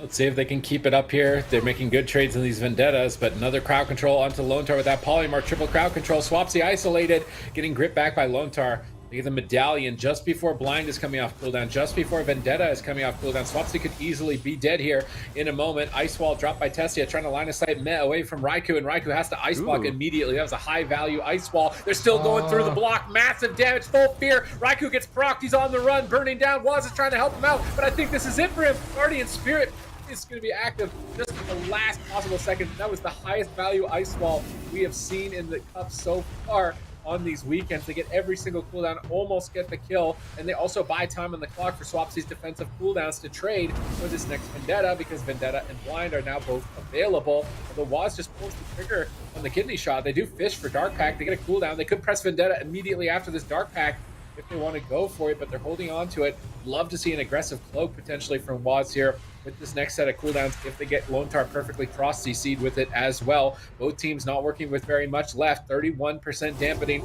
Mana just about even, maybe slight advantage to LF Org here. Waz getting feared away. Swapsy is trying to stall. Here comes Dark Soul. Massive damage onto Waz. Chaos Bolt after Chaos Bolt. Decimating Bolt gets step kicked by Waz. Popping that Aegis kidney shot. Here comes Vendetta. Combust. Massive damage onto Swapsy. Is Lone Tar ready for the hit? They've traded every defensive cooldown. They're going to pop everything they have to keep Swapsy alive. Is it going to be enough to keep him alive through this combo assault? Hovering at half health now, turning it around onto Raikou. Chaos Bolt after Chaos Bolt. Swapsy portaling, gating, trying to get back to the pillar. Lone Tar's caught in a full sap at the moment. Waz is going for the kill. He cloaks aggressively on the fear, kicks it as well, and that should be it for Swapsy. Kungana pull it off in the final seconds. Really close call in that game. I mean, that was such a back and forth game. Honestly, I feel like LF4 did a great job keeping them defensive, keeping them behind the pillar, but the pushes are just so clean from Kungana. They know when they have those offensive moments, and they really just ride that momentum at the end of the game. It was just too much. A lot of cooldowns were committed to actually survive through that Vendetta. It was the Ray of Hope, the Guardian Spirit, the Unending Resolve, and after that point, there's just really nothing left. And Waz was able to continue, push through, and eventually take them down. But yeah, some beautiful ice wall plays coming in from Tessia that game. And this is just a really nice matchup between these two teams in game number one. Yeah, both teams played it out very, very beautifully. But it's going to be Kungana finding that long extended chain. And that call on Raikou was so close. You can see Meh, his Guardian Spirit still on cooldown from that. 3 minutes left on that cooldown. So, you know, Kungana, if they don't kill here, they're not in a great spot. They don't have, you know, a single cooldown on the mage. You don't have Guardian Spirit as well. And there's good pressure here on the side of LF Org. But Waz Shadow Steps over, gets the Vendetta. This is the moment that Ben was talking about with the Guardian Spirit and with the Ray of Hope and with the Unending Resolve. So they literally overlap basically everything. And Swapsy still doesn't go to full HP. He gets low. He tries to counterattack and blast Raikou, but not able to find the damage. And then Waz is able to reconnect here and basically push Swapsy over with a nice fear there onto Lone Tar as well at the end of it. And we haven't talked too much about Meh, but I feel like Meh has been such a good priest for so many years now. It's really nice to see him on a top-tier team, actually, because just the play style and everything of this team is just so well. It works so well for Meh. He's always pushing in. He's always finding those fears. He's always, casting the pre-MDs and doing a lot of damage. So it's just nice to see him constantly, up in everybody's business on the enemy team, going for those plays. What do you think about Fire versus Frost in this matchup? Is the Mage Lock? I think Fire for the Mage Lock? Getting any more value than Frost? I mean, basically, I played actually some Fire yesterday. I betrayed my ways and played some Fire. It was actually pretty fun. Played some Deathborn Fire. But I don't know which one I like more. I think I like Frost more in the matchup. I think the snares just make it really difficult for them to push forward. The one nice thing about Fire, though, is you have constant threat of crowd control on the healer. So if they're going after Swapsy, all it really takes is you as a mage blinking on the healer, getting a Dragon's Breath Sheep, and then all of a sudden you have control and you have the opportunity to just pull the trigger on a bunch of damage. The unfortunate thing about Frost is when your cooldowns are up, if they just line of sight and don't give you a chance to really push forward, then it's really difficult to land a kill. But that being said, the one thing you're supposed to do as Mage Lock in this matchup is split up your cooldowns. It's really, really important. So what you want to do, ideally, is have your Deathborn and your Icy Veins, and when you're scared, that's when you force them back to the pillar. So on the offensive push of Kungana, that's when you use your offensive cooldowns as a defensive, and it's something kind of Cloud9 pioneered, and we saw from them a lot, right? So, and they would basically hold on to all their defensive or all their offensive cooldowns, and then they'd use the Infernals, they'd use the Dark Souls to force the RMP to run away. And if you just rotate through that, and then the Deathborn and the Icy Veins, it's two really scary moments that Kungana basically cannot stay in the open. So when they try to go for those big all-ins, you have a response with your offense, you force them to run away, and that's really what the matchup comes down to, is about getting out of mana. As the Mage Lock, you really don't want to play too over-aggressive. They could potentially try the Fire Mage, but like I said, I don't think it's necessarily better in this matchup. The snares are really awkward for Kungana, especially with the amount of mobility we're seeing from Swapsy. He's playing away from his portal. When Waz gets there, he uses his portal, he shadow steps and then he gets gripped away, and then Waz really can't reconnect without committing, you know, his sprint with maneuverability or a cloak of shadows or something like that. So this big map, I think, should go more in favor of LF4, but the one adaptation I want to see from them is to just split up those offensive cooldowns. Isn't this a bit strange? Yep. I feel like last week, RMPs, if they knew they were fighting Mage Lock, would lock sub. And like the Mage Locks wanted the Assassination rogues, not the sub rogues. But Waz is just playing Assassination now every single game. I feel like that's a big difference from last week to this week with this matchup. Well, I think it's because there is a Blizzo on the bench as well for LF Org. I think you blind lock the sub. There's maybe something that they're scared of with Blizzo. Maybe they're scared of TSG. Did they lose? I feel like the finals last week, correct me if I'm wrong, was KUNGARNA losing to the Mage Lock of Morrow, right? And Mercy? Yeah. That was the finals last week. So, and I think Waz was playing sub there. They were trying to do a bunch of healer swaps, but they weren't able to actually get it done. So maybe they kind of realized in this matchup, it's better to just put an Assassination Rogue on the Destro Warlock, and eventually that has been a formula for, you know, many seasons of the AWC. And one of the things that actually has taken down Cloud9 is you put a kidney shot with Assassination Rogue damage on a Warlock in dampening, you will eventually find victory, and it can be really difficult to push through. The Waz, interestingly enough, you called it out during the game, and I was wondering what he mixed it up with. So he's not playing Smoke Bomb, which is it's not standard. Most rogues in basically every game are going to be playing Smoke Bomb, but instead he's running maneuverability and Thick as Thieves. So he has the tricks of the trade to buff Raiku's damage, and then he also has that maneuverability, which in my opinion is super important against the Frost Mage to actually connect to your target. Gives you a way to connect outside of your shadow step, and that's when you can kind of overwhelm, you know, that portal and that grip mobility that we're seeing from Swapsy. Yeah, I completely agree. I think dropping the smoke bomb, it's, you know, a little bit less flashy, but on this level, there's almost always an answer. If the priest isn't literally in crowd control, I mean, why would you want a smoke bomb if he is in crowd control? But if he's not in crowd control, which is the highest value of smoke bomb, he's just gonna grip it or Ray of Hope it, and then at the end the smoke bomb will fade before the Ray does, and you can heal into it at the last second and make it a positive Ray. So I just feel like smoke bomb actually doesn't get that value. So it's nice to actually see, but they are going to go after Meh right now on the side of LF Oregon. This is something they didn't really do in the last match as well. They didn't really go after Meh that much. It was just mainly Raikou that was the target, and occasionally it was Waz as well. So could be looking for those one-shot swaps. But right now it's going to be Raikou taking a massive hit of damage right there. Infernals are called in and procced in as well. Swapsy doing a lot of damage here with the Cataclysm, doing some work here. And this is going to be Pesia using that Icy Veins and Deathborn here to force them back at the pillar on the side of KUNGARNA. Swapsy's still going to have that Dark Soul. So that thing that Benruki wanted to see with the offensive cooldowns being split up and using them to force KUNGARNA back to the pillar is happening, and you can see it in a big way here. Raikou gets Master Spell out of that Ice Block, and they get a follow-up. They get a stun onto Meh, and they get anything more blind onto Lontar. KUNGARNA trying to get something going here onto Swapsy to get a kidney shot onto him.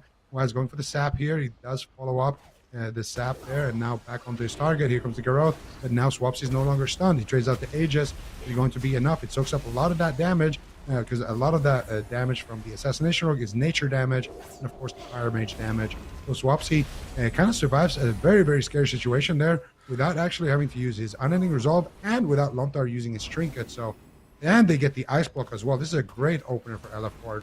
But they're swapping to Lontar though. Yeah, and they're the Holy Priest Slayers. We saw them kill so many Holy Priests. Lontar going to survive. Greater Fade at the end of the Stunlock. Waz getting feared away. That was the vendetta of Waz, so now Swapsy doesn't have to worry about it. He's got Dark Soul available. I really like this strategy switch from LF Org. Just Sheep Waz 3 times, Fear Waz 3 times, Frost Nova Waz as many times as you possibly can. Kite away from Waz. Don't let Waz do anything. Isolate Raikou at the pillar with men. What are they going to do? Like every Deathborn Icy Veins is basically a cooldown or death. And they're just blasting Raikou out of the game with all of this crowd control on Waz. Waz can't carry the game.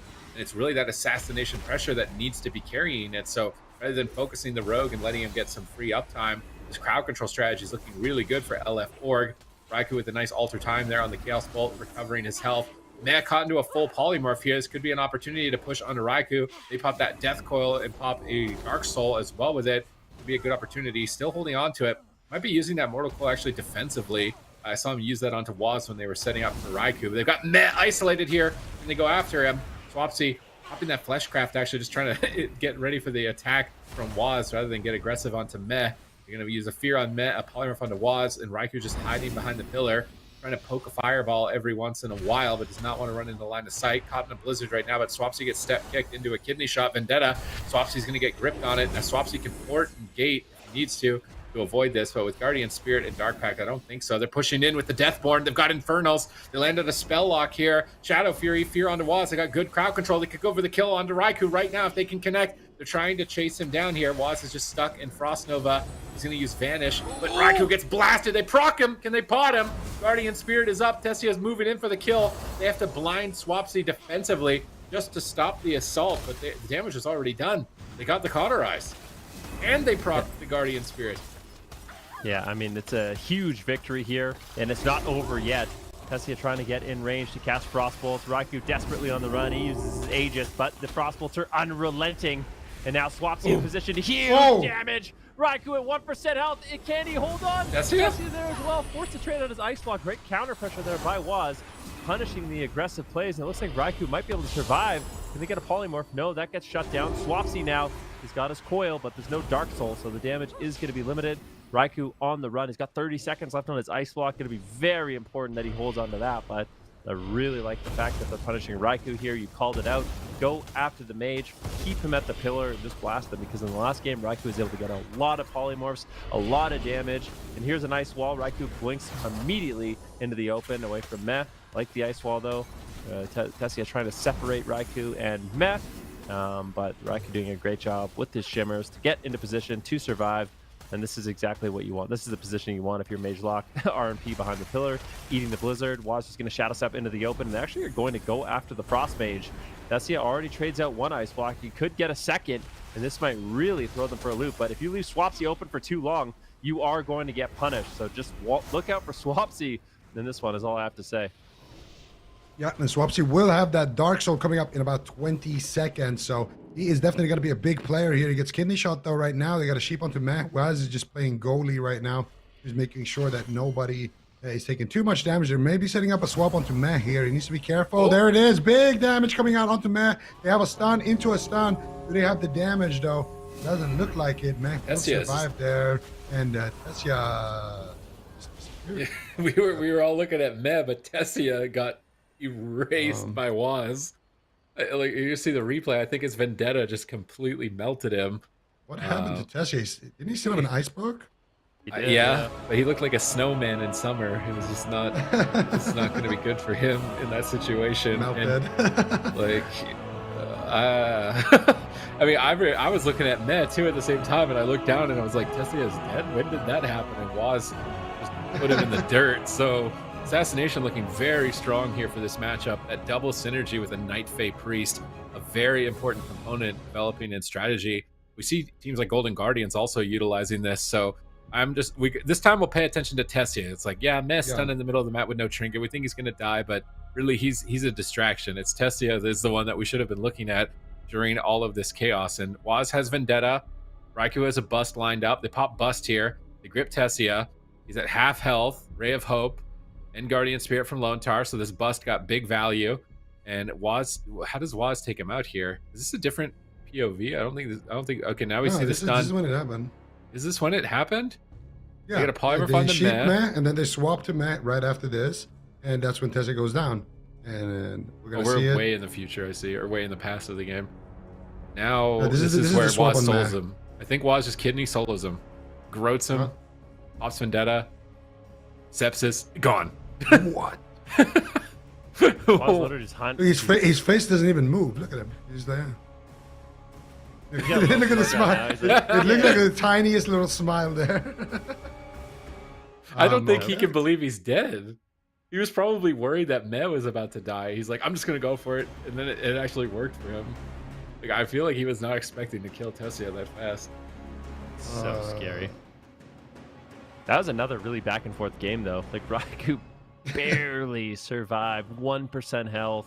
Like, doing everything he can to live, but Waz on that Assassination Rogue, able to basically solo carry the pressure. Now we're going to Tolvaron Arena, another large map, but I'm impressed with Kungana. This matchup is not an easy one, I would say, but was doing devastating amounts of damage with his burst, and Raikou and Med doing a great job holding on as well. But I don't think LF Org is playing this one poorly. I mean, obviously they still had an ice block, but you can't really blame him. I mean, it was basically just Waz on him, and he died really fast. Yeah, no, that was. I'm looking at Raikou. He's like far away from Tessia. I'm looking at Meh. He's getting swapped to, and then okay, Meh survived the swap. And I look over and I see okay, Tessia is on. He's eating the ground. He's floor pov. So, yeah, assassination rogue. If you get that uptime with Sepsis and Vendetta, you can definitely do a lot of damage. And I guess we know why Meh is playing that Night Fae Priest as well. Just more opportunities to do that, but. The interesting thing is that in game number 1, we saw Swapsy die, and we were talking about, oh yeah, you have a kidney shot and assassination rogue damage on a Destro Warlock.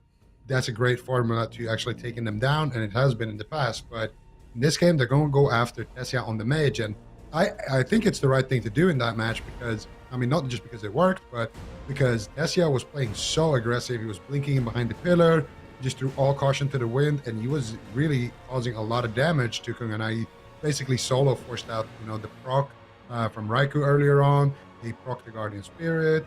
They got the ice block as well when he was playing super aggressive. So I feel like Tessia did a really, really good job, playing it aggressive and kind of pushing in, but he ended up getting really punished for it too. A little bit unexpected though, and I guess it's all because of that value combust that happened a little bit earlier where they forced the Ray, they forced the Guardian Spirit. So Tessia definitely could be a real target in this matchup. A little bit harder to do though on Tolvir in general. For LF Org, the strategy is simple. Survive, get drinks, deny drinks, which you kind of just will do passively when Meh is, at the pillar trying to reset. You'll just press Blizzard and Rain of Fire, and he won't be able to drink. And then just drag the game out until eventually you can overwhelm with damage.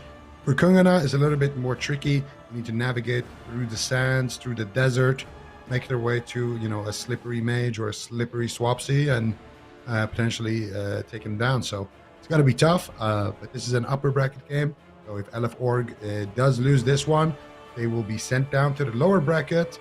So their run won't be over, but of course, they do want to kind of take this win here because in terms of standings, LF Org in 3rd place, Kungana in 1st place. So this is the team you want to knock down because, of course, you want to just place highly to get as many points as possible. But if you can knock down the teams that are ahead of you, then you can kind of ensure that they're not going to have the greatest cup while also assuring that you're going to get a lot of points. So definitely a lot of the line for LF Org, and maybe we'll see a third potential reverse sweep. Actually, last year's went to game 5, but it wasn't a reverse sweep.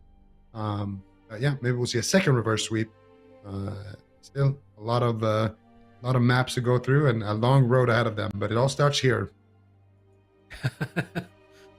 A long road ahead, but it's going to be a lot of small maps too in the future. And on the small maps, I'm a bit worried, I think, for LF Org in this comp.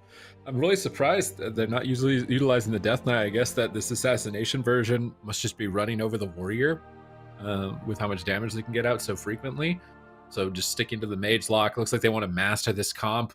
Maybe they think that it's kind of one of those one-size-fits-all comps, so it's worth more of their time to practice it. It's a comp that can win every matchup, so why not put everything into it rather than picking one comp that's only good for this matchup? Might be their thoughts here, because there's not a lot of time to really practice and prepare with the cups underway and the patch just coming out. And I think it is one of those comps. Like Mage Lock is a one-size-fits-all comp. I think you can run it into almost anything at the moment and see some success, and you can just switch the specs of the lock or the mage as well to adapt in a specific matchup. So definitely a worthwhile investment. But now they're down 2 points here to the RMP of Kungana, and Waz is moving forward. Rain of Fire on the doorway. They wait for it. They swap Swapsy or sap Swapsy. Now Waz, he gets pulled out by the Arcane Explosion. He's gonna get Frost Nova, and Alonso's like, see you later, I'm going back to the pillar. No stun lock from Waz here in the opening stages. They're just immediately going back to Swapsy, trying to keep the Destro under control, but this is Deathborn from Tessia. I think it's a procced one.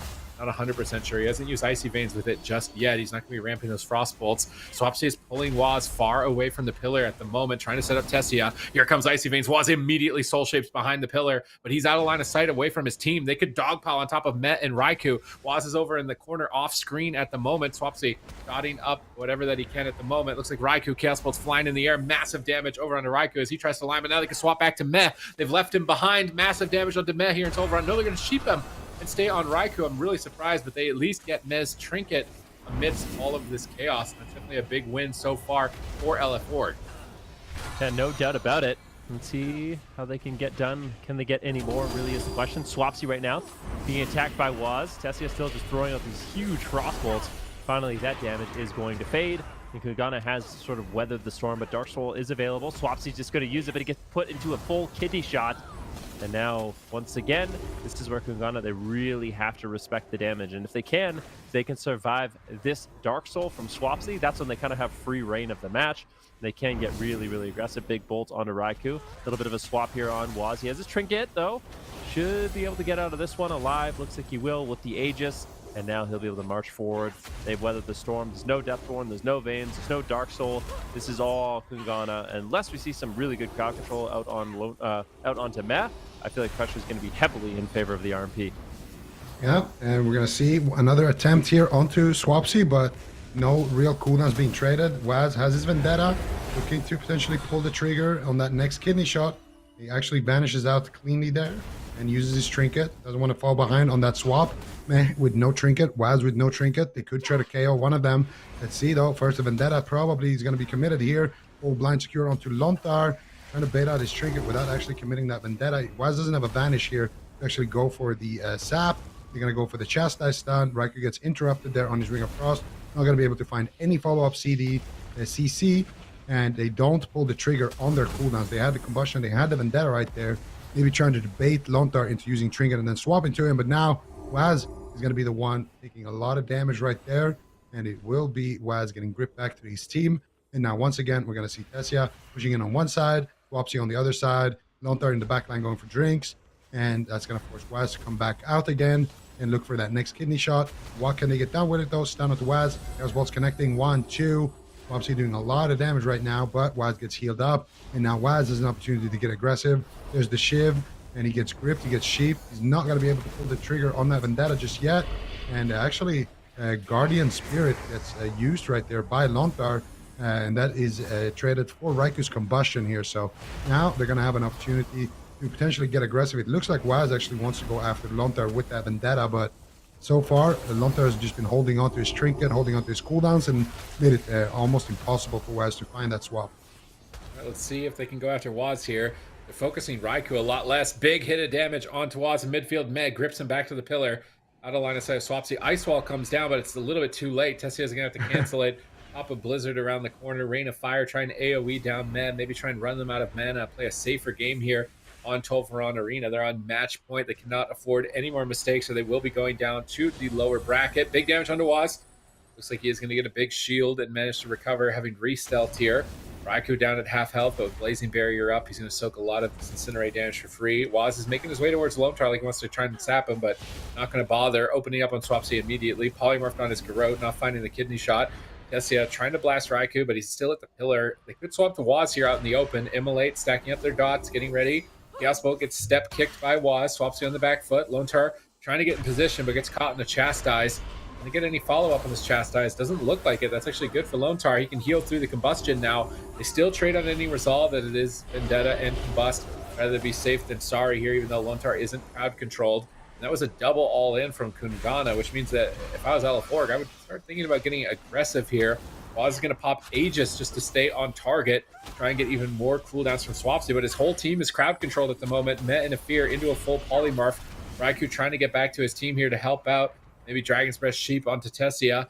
Lontar trying to soul shape away from crowd control. Waz is trying to re-stealth on the backside of the pillar. Manages to reconnect over to Swapsy, getting that bonus Garrote damage from stealth, but now he's polymorphed. Swapsy ports in midfield. Met is in midfield right now. Really would like to see them swap to Met after that greater fade. He has no way to immune damage, but Infernal's coming in hot. Where are they going to go with them? Looks like Waz, but here comes Combustion from Raikou. How much damage is he going to get out? Swapsy pre-Aegises the kidney shot, absorbing all of the combust, totally negating the damage of Raikou. And that wall lines Met in the back left corner. Waz has to Trinket Vanish. That was a big value wall. Is now the Dark Soul is available for Swapsy. Waz has no Trinket. If he's caught in a coil stun, he could easily go down. Yeah, I mean, I really like the wall plays coming in, forcing on some cooldowns here by Waz, but dampening is ramping up, and we know what that means for Swapsy. An Assassination Rogue, a kidney shot, a Vendetta. His health is going nowhere but down. That was absolutely insane damage. Waz just absolutely devastating on that Assassination Rogue. KUNGARNA play a beautiful series. It was close. It was a lot closer than the 3-0 would lead you to believe, but this last game, I would say, was all KUNGARNA. I mean, from start to finish, it seemed like they're the team that had pressure. They were never really that afraid. They were really respecting the cooldowns, and it seems like they've really shaped up from what we saw from them last week against Mage Lock. Yeah, definitely. That was an insane amount of damage, and we saw that second legendary in play there as well with the Adrenaline Rush and the Shadow Blades active for Waz, doing a lot of work in that last damage onto Swapsy, and we're going to see it here once again. So right now, there's a little bit of a meta game going on, or mind game going on. They want to swap to Meh. They want to get that sheep to potentially set up onto him after that, but Meh is making it very difficult.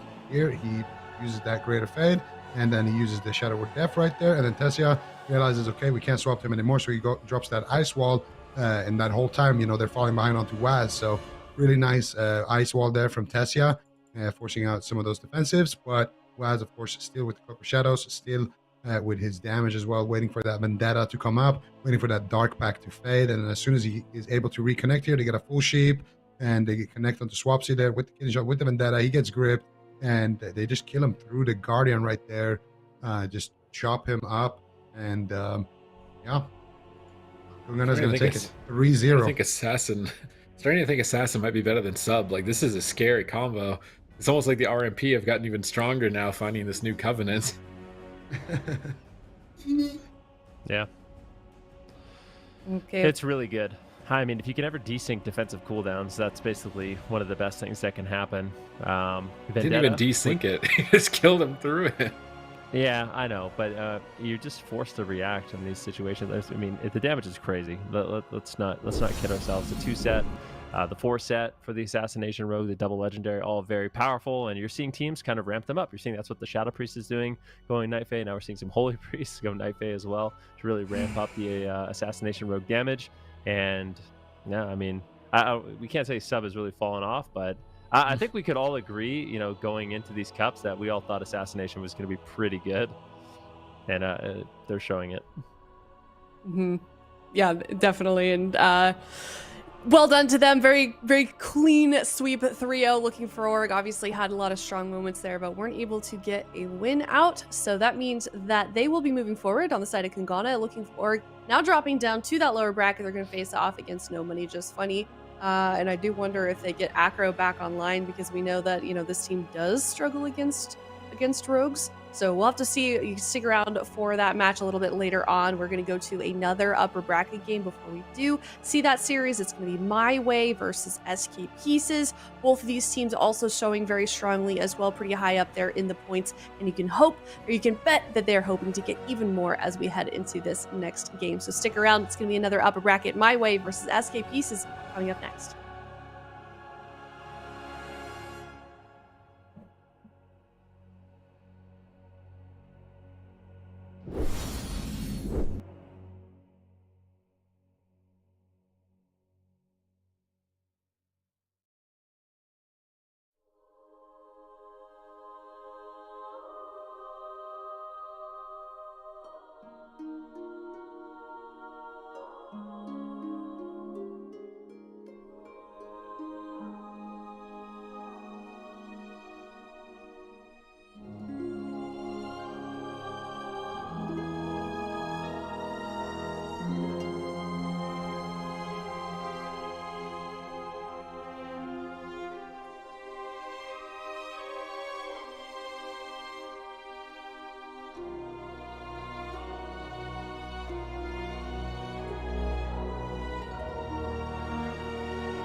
Hey everybody, welcome back. We are now in another upper bracket game. It's going to be MYWAY facing off against SK Pieces.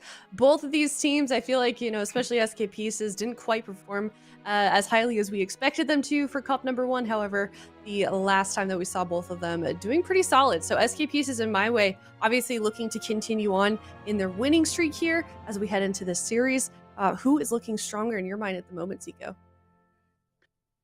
For sure, SK Pieces. I mean, SK Pieces, they took the entire last cup. They are second in standings. MYWAY going to be fifth in standings. So MYWAY actually going to be the champions of last year. They need to get a big dub here. They need this win, or at least they need a strong finish in this cup, because all of a sudden, there's a lot of teams, like Casual Dads. They're one of the teams ahead of them. They haven't been able to qualify for this top 8. So this is your opportunity for MYWAY. They can get a final placement here, like they can make it to the finals at least. That would for sure be, a load off their mind, basically. So for MYWAY, I would say they're the team that needs this more. But for SK Pieces, of course, they also want to show that their consistency is there. We've seen mixed results from them. So this is an opportunity for them to kind of show us, okay, we're one of the top teams and we're here to stay. So let's see what they got.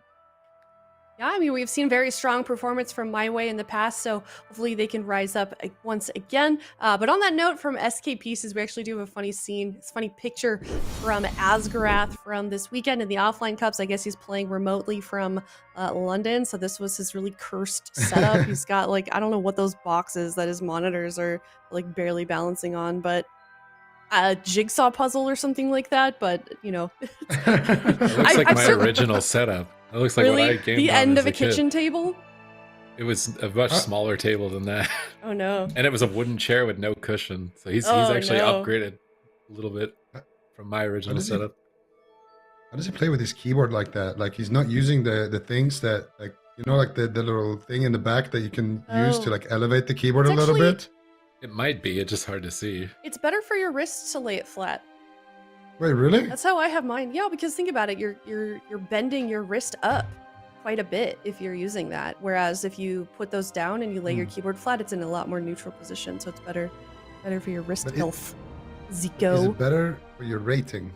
I don't know. Or in this case, for your arena, I guess he made top 6, so I guess it doesn't matter.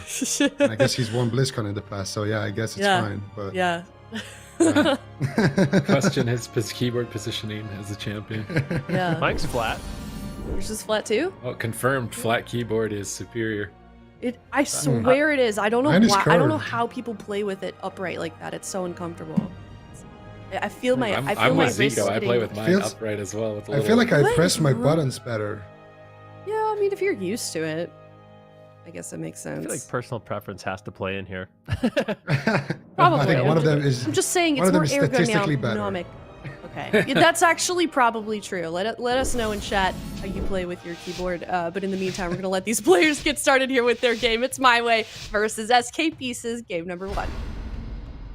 Okay, well, this is a rematch, actually. We've seen these two teams play it in the past, and there was a bit of an evolution to how this one exactly played out. We saw MYWAY originally play the Survive of Marks Hunter, and it looks like they are going to be going back to the Marks Hunter, which is interesting. Maybe anticipating like a mage lock. SK Pieces maybe coming out ahead in the blind pick. Even Mercy and his builds playing a bit of a more aggressive build instead of playing the Kyrian Spear, which was easily dealt with by Kasu. Now he's going to be playing the Necro Lord for that banner. Big empowerment of their damage, but it was MYWAY that fell the last time these two teams did meet. So I'm curious to see if they have made any more adaptations outside of just going marks. Who are they going to go after in terms of target? Because what ended up happening last time, it was just a slow, painful death for MYWAY, eventually just getting crowd control, damping, getting high, and eventually being taken down. Yeah, and let's see what happens. We did see them go BM Hunter in this matchup and go after Mercy a lot more, but this time around it is a blind pick, so presumably that's why they went marksmanship. And last time they played MM, they did get kind of dampened by SK Pieces. SK Pieces just played a long defensive game, swapped around, and eventually they were able to kind of win on mana. Let's see see if he can do that same thing here. If he can stop Asgraf going for those drinks, he's already looking like he might be sneaking away. Gonna heal Maro a little bit. That's the combustion. Not netting them too much. Gets them the Roar of Sacrifice, which is a trade in favor of the Hunter. And we're gonna see here if Maro can get anything else done with it. Onto Tony. Doesn't look like it. Combustion will fade, and so will Maro's damage. Going for that Ring of Frost, gets kicked. Tony chasing actually the mage a lot in this matchup. Typically see them going after the warrior a little bit more, but with the MM variant, they just try to trap Mercy, get a scatter shot into a trap, and then try to knock him back, and just try to build up distance between Casu and Mercy. And that's really the big kind of story of this matchup.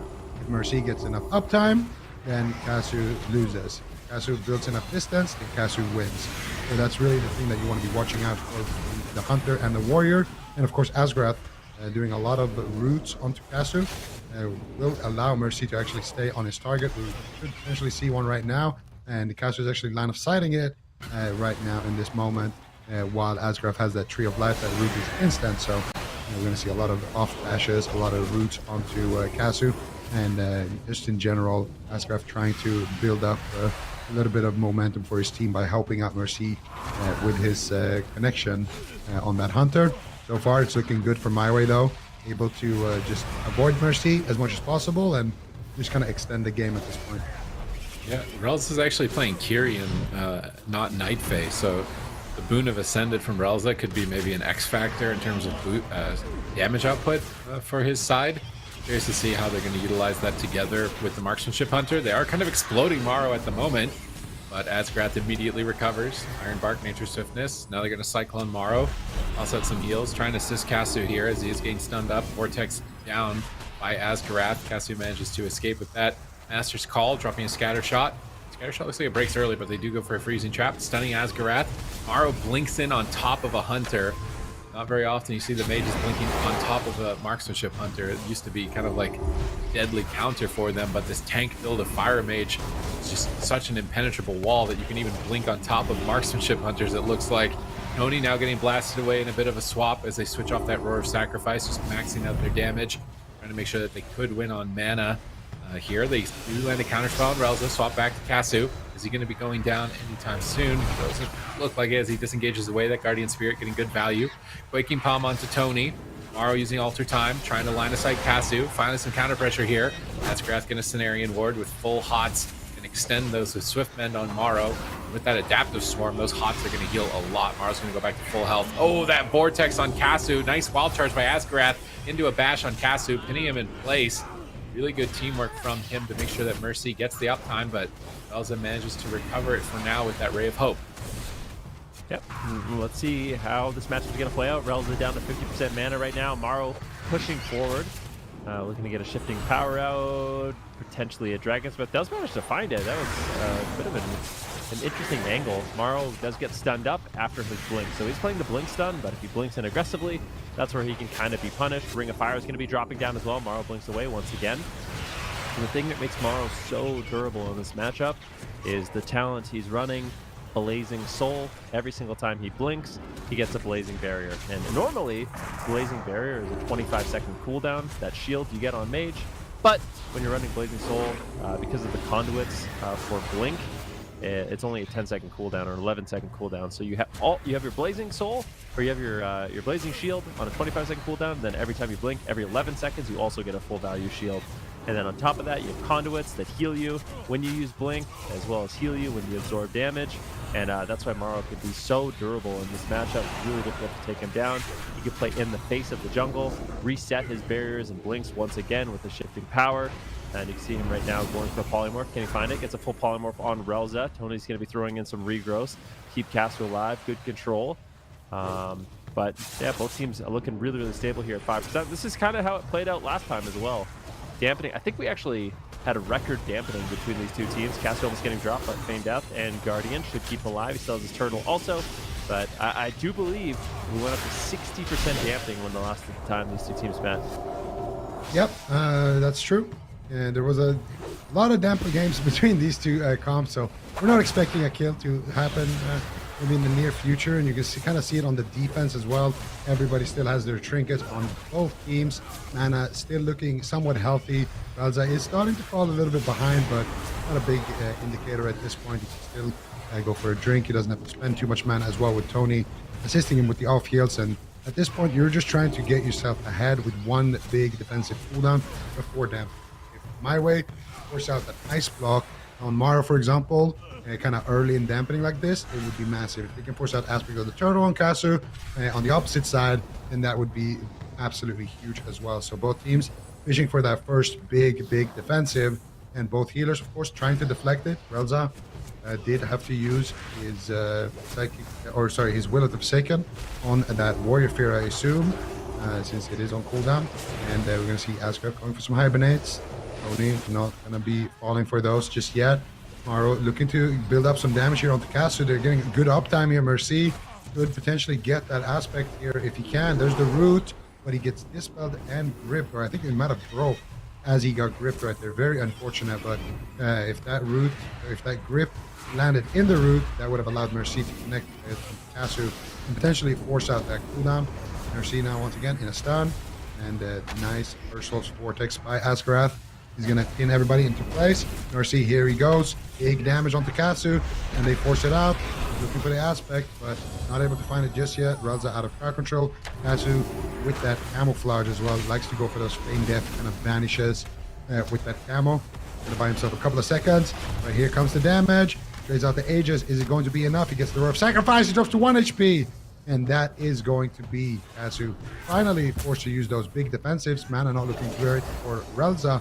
And in general, the situation is not looking good for MYWAY here. Can they Cyclone the Ray, though? It doesn't look like Askar's going to be able to find it. He gets stunned. He gets stunned again. Rune of the Ascended. Big swap onto Askar. He has no trinket. This could be a kill attempt here coming out from MYWAY. But with that Tranquility immunity, he will be completely fine in that scenario. And all in all, trinket and basically everything from Relza being forced out, everything from Kasu being forced out. They're trying to chase down Askarath, but looks like he will survive. And I would say SK Pieces are in a very good spot right now, Sid. I think they have full control. Asgarath just easily walked off that swap. That was the all-in. They needed to win with it. Counterspell on Relza. Tony is trying to help out, tossing out heals, and Cyclone gets pummeled by Mercy. Vortex on Kasu. He baits it out, disengaging away. Mercy Blade Storms out of the snare to reconnect. Kasu Feign Death camos for a global, trying to get in line of sight. Kicks Maro on the next cast. Aim shot onto Maro. Can he blast Maro down here? He's going to be on the back foot if Mercy manages to reconnect, and it looks like he will. Scatter shot now onto Mercy, trying to get control. Freezing trap, gonna break early, knocking Mercy back. Tony charges in, kicks the poly. Ray of Hope lands onto Kasu. Maro tries to snipe a Ring of Frost. Not gonna clutch that one. Kasu down below, half still. Relza finally topping him off with a heal, but now into the Storm Bolt. Alter time from Maro. He's gonna go right back to full health after this. Relza trying to Shadow or Death the incoming crowd control. Managed to break up the chain a little bit here. Getting himself out of crowd control now. Can he stabilize Kasu? Big heals come in. Kasu is stable. They're blasting down Maro. Dampening now finally at 27%. Going to be reducing all that extra healing that Venruki described earlier between the Blazing Soul from Blink and the healing conduits. So Maro will likely be a better and better target as this game goes on. Scare Beast snuck onto Askarath. Nice little outplay by Kasu here. But unfortunately, Maro behind the pillar, and Mercy not a good target, so they don't get any value. Oh no, Kasu got rooted on his life grip. He's caught in a vortex, double stunned up. Mercy is just blasting him down with the Necrolord banner. Huge pressure onto Kasu. He's going to pop the Aegis here on the combustion of Maro, trying to absorb those hits, try and stabilize. Freezing trap on Mercy immediately removed. Ring of Fire is down there, going for the kill. Relza is pummeled. Kasu is on the run. Will he manage to make it out alive? Mercy leaps to reconnect. Tony jumping over to help, stunning Mercy, buying a couple of globals as that Ray of Hope is up. Kasu finally gets back to full, only just to get knocked down to half. Trying to avoid Mercy. Trinkets out of the Storm Bolt, wraps around the pillar, trying to line of sight, but gets caught in the Cyclone, and Mercy is going to catch up to him with that Cyclone. No, he's rooted up. Trying to switch it. Another Cyclone onto Kasu. Trying to hold him in place for Mercy. Get out of that Chastise. Get back on target. Still 20 seconds away from Aspect of the Turtle. 3 seconds away from Guardian Spirit. Kasu down to half. Mercy connects. Massive damage. Guardian Spirit just comes up in the nick of time. Stabilizing Kasu. Now blasting away Maro with the Boon of Ascended. How much damage can they get out here? Maro line of sighting for his life here in game 1. Askarath in line now. Going to trade out Ice Block regardless. They are finally getting key objective cooldowns from Maro. Their Aspect of the Turtle coming up in 2 seconds. There is still a chance for MYWAY, despite how hopeless the last 11 minutes has looked for them. Yep, still a chance, and you can never count this team out. They will go the distance with basically anyone, and in deep dampening, I mean, it could definitely backfire All right, now Clutch is done. Still no ice block for another 4 minutes. Big swap here on Akasu. Are they going to be able to take him down? Looks like he will ultimately be able to survive. But also still has a little bit of mana. Asgrath is actually the one who's almost completely tapped. He does have an Innervate rolling right now, able to empower all of his healing. But once that fades, he's going to have to go for a drink. He's sitting down, hiding in plain sight. Casu, does he get the flare? He does. He keeps Asgrath in combat. That's going to be key. And maybe MyWay can actually win this on mana in the long run. Mercy right now, all over Tony. There's the Ring of Frost, big combustion. Tony almost going down. Gets behind the pillar, trades out the Aegis, trades out the bar skin, trades out his trinket. And basically every single defensive that he has, or most of them at least, in order to survive. And his health is still not going up. They do have the Guardian Spirit, but it is Maro on the run.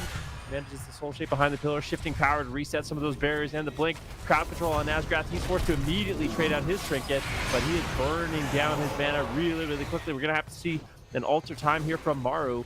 Still does have that cauterized Iron Bar coming up at around 30 seconds. Full Cyclone on Relza. Who are they going after? It looks like Tony's going to be the main target once again. Not too many cooldowns to work with.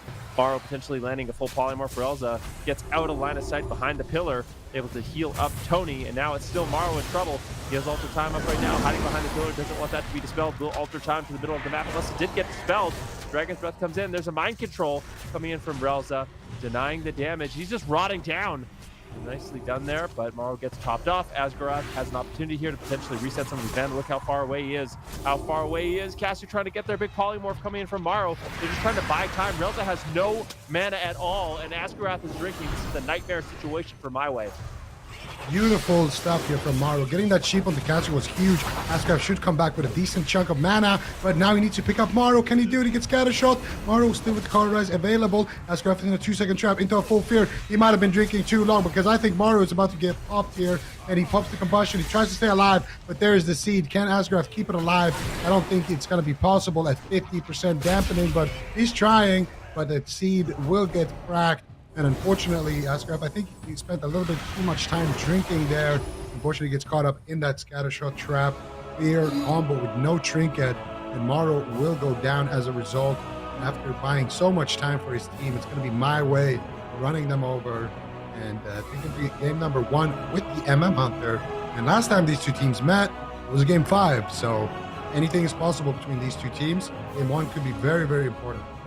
I was really questioning Boon of Ascended. I was thinking, like, wouldn't Mind Games just be better value here? It seems really strange, but Boon of the Ascended is what got the Tranquility from Asgrath earlier on in the game, and Boon of Ascended was just enough damage for them to actually be able to kill Maro. So very interesting strategy change from Relza. I think we're going to start to see more and more Kyrian Holy Priests here, as that Boon of Ascended can be an unexpected amount of damage that you have to take into account. And this is where Asgrath went for a drink. We're thinking, wow, this is amazing. SKPs is going to get a massive mana lead. They're going to really be ahead of the game. And watch this. Boon of Ascended comes off cooldown. Double tap gets popped by MyWay. They go all in on Maro. And with all three of those players together, just blast 100% of his health away. And Asgrath immediately is scattered when he comes out of stealth into a trap. They get the crowd control right when they hit all of the damage. And they're just going to immediately take him down. 50% dampening. All that Fire Mage utility and extra tankiness is not going to be enough to withstand those massive burst cooldowns, and they weathered the storm. They made it to that point of dampening where the Fire Mage is finally a good target, and we're able to overwhelm him. That's crazy. He's able to get a lot of healing done, but once you're in dampening, that healing doesn't matter nearly as much. The Boon of the Ascendant actually ended up working out really well, as you pointed out. That kind of overwhelming damage, putting it over that threshold that they're able to survive. But yeah, really kind of grindy games between these two teams. It's difficult for both sides to get crowd control, so what it ends up coming down to is just damage output, good swaps, connect your damage. If you can get crowd control, great. Try to conserve your mana as long as possible, and then you go as deep into the darkest pits of dampening as you can find. Try to go for those all-ins where you can no longer recover. And this is basically how we've seen the games between these two compositions and these two teams play out over and over and over. But surprisingly, MyWay actually comes out ahead in this one. Yeah, that's the thing. I feel like in dampening, anything can happen. You know, once you're in those deep, darkest parts of dampening where nobody has ventured before, that's where, you know, one simple mistake or one simple, you know, bad decision can just instantly cost you the game, because it's really, really punishing. You can't really recover there. Sure, if you're a druid, you get to drink a lot, but what are you going to use all that mana for if you just get into one CC chain and it's happening when your mage is already low. And same thing for Relza, you know, if the game doesn't end right there, he probably loses on mana. So it's a hard choice to make when you're in that situation. And unfortunately for SK Pieces, they are not able to pick that one up. I think Ascraft maybe spent a little bit too much time drinking there. He only really got that Iron Bark out of stealth before he got CC chained. So a little bit unfortunate for him, but still a good initiative. And they kind of needed to go for the drink there. And a lot of that comes down to Casu, actually. When Ascraft was drinking, kind of in plain sight, he was kind of far away, but like still kind of in the open field. Casu had, you know, he had laser focus on Ascraft. He knew exactly where he was and flared him out. Got a nice little serpent sting or whatever on him, and put him in combat. And then from that on, from that moment and forward, he just had to keep looking for those drinks. And MYWAY, in a way, put them in that situation. But I do think they drank a little too long there, and Relza as well with Boon of the Ascendant, just able to do get a lot of work done there at the end of that one. But game number 2, Runes of Lordaeron, BM, SK Pieces. Yeah, we got BM. So SK Pieces, what are they going to lock in? Because last time we saw BM beat the Warrior, they just killed the Warrior outright. So I don't know what SK Pieces are going to run. I want to see something different from them. I really want to see Z-Pi and like Warlock Ellie for a game or something. Maybe like a Pally Warlock Ellie, or even a Druid Warlock Ellie. Something different. I feel like the Warrior Mage is just such a like mentally brutal matchup. Like, what about Mage Lock? Maybe. Oh. Do you not struggle with jungle as Mage Lock? No, you can definitely. I mean, you can lose, but you can certainly win also. Like, you can live a really, really long time. And you can get the preset of mana. It's like similar to the RMP matchup, I think. I think you definitely have a fair shot, especially if you brought it to like a bigger map, like a really, really big map where you can kite and drag into the open. If he's playing Beastmaster, you can just kill the pets off anytime he pushes in. You just have a constant target you can go after, really threatening that. I think it's something maybe they should experiment with, because the Mage Warrior just looks so dicey. And it's another thing I talked about today, but you know, Ferals and Hunters did get some buffs, so those buffs could be, you know, the deciding factor in dampening, you know, having 5%. I think it's 5% extra damage for the Feral Druid. They got a bunch. I think they got like multiple changes. Beastmaster Hunters, I think, got like 3% damage, something like that. But those could definitely factor in, and the Boon of the Ascended as well. So I think SK Pieces, if they want to win this one, what they need to do is they need to try to end it out early. So I don't know how exactly they should do that, to be honest, but yeah, I think that's what needs to be done, because once the game's 50% dampening, Morrow can't rely on that self-healing anymore, and it's really difficult for them to actually get crowd control. So we'll see if they do make any adaptations or what's going to go on in this one, but I definitely think this is still going to be such a close game, even on Ruins. I'm kind of wondering why they went Ruins, in all honesty. I think they wanted it for the Marksman Hunter, maybe, but they weren't expecting Caster to go BM, and now it's just Mercy that's going to be the one struggling to stay alive. Mercy's that Marksman Hunter. So I mean, maybe that's what it was. Maybe Casu and Relza thought that their combo would be better in game 1, so maybe they actually just wanted to be at BBM regardless of map. Like, that might just be something as well. We might see Relza go back Night Fae, try and get the cooldown resets. Curious to see how BM is going to play now with the buffs, as well as the Feral Druid together on the same team. That, like you just said, that could be a key reason for them to be able to overcome this matchup that was so difficult for them last week. But I don't know. I just feel like the Warrior Mage, if they rotate their cooldowns, they're just so tanky. It's really tough to take them down. If at any point you get kind of messed up on your kiting, like you get vortexed on a disengage, you get rooted on too many grips, just maybe be the end of the game for you. That it's going to be pretty tense for MYWAY. And they're the ones that really need a good performance here if they want to climb into the ranks, show that they're still one of the best teams in Europe. Reigning champions from last year, now playing the same comp in 9.2, but not performing up to the same level as they were in the past. All right, well, Runes of Lordaeron, game number 2, pardon me, between MYWAY and SK Pieces. Upper bracket game. One of these teams will be going down to the lower bracket. The other will be done for the day in that upper finals, which is the exact position that you want to find yourself in. MYWAY going to be mixing it up, bringing in the Beast Mastery Hunter, kind of maybe throwing a curveball at SK Pieces. But I think in general, the reason why MYWAY decided to play the Marks Hunter was potentially into the Mage Lock. Like, I thought maybe they thought in the blind pick they were going to go against Mage Lock, so they locked in Marks. Now that they realize SK Pieces isn't confident in that, they can just lock in the Beast Mastery Hunter. And I kind of wonder how it's going to do. It's a lot of consistent pressure, not as easy to line of sight, potentially easier to take down Casso as well, potentially. So we'll see if Mercy can actually stay on him and take him down. All right, let's see it. The gates have opened, and it's going to be Casu who is going to be the target here for SK Pieces. Taking a decent amount of damage, burning in that ring. But look at Mercy immediately taking huge amounts of damage. Ascraft will trinket, and that's overlapped with the enraged regen. It kind of had to there. And now immediately here, there is only Mercy's trinket really available. There's the Necro Banner. Here's coming big damage onto Casu. He gets bashed up. Here's the Recklessness pop. And that will be a nice heal coming out from Relza, but he has got really nothing to work with. He will trade out the Roar of Sacrifice right there as well. And that's going to be the Guardian Spirit coming out from Relza as well before he gets crowd control. Tony now healing into that a little bit. And it's still taking huge damage here from Mercy. If they can force the aspect of the turtle, this will put them right back into the game on the side of SK Pieces. All out aggression here from both teams. Full trap secured though. What can they get done here? Actually ate the trap. Actually, no, they do get the trap there onto Ascraft. You get big damage here onto Mercy. Tony looks at the Cyclone, finds it on the follow-up.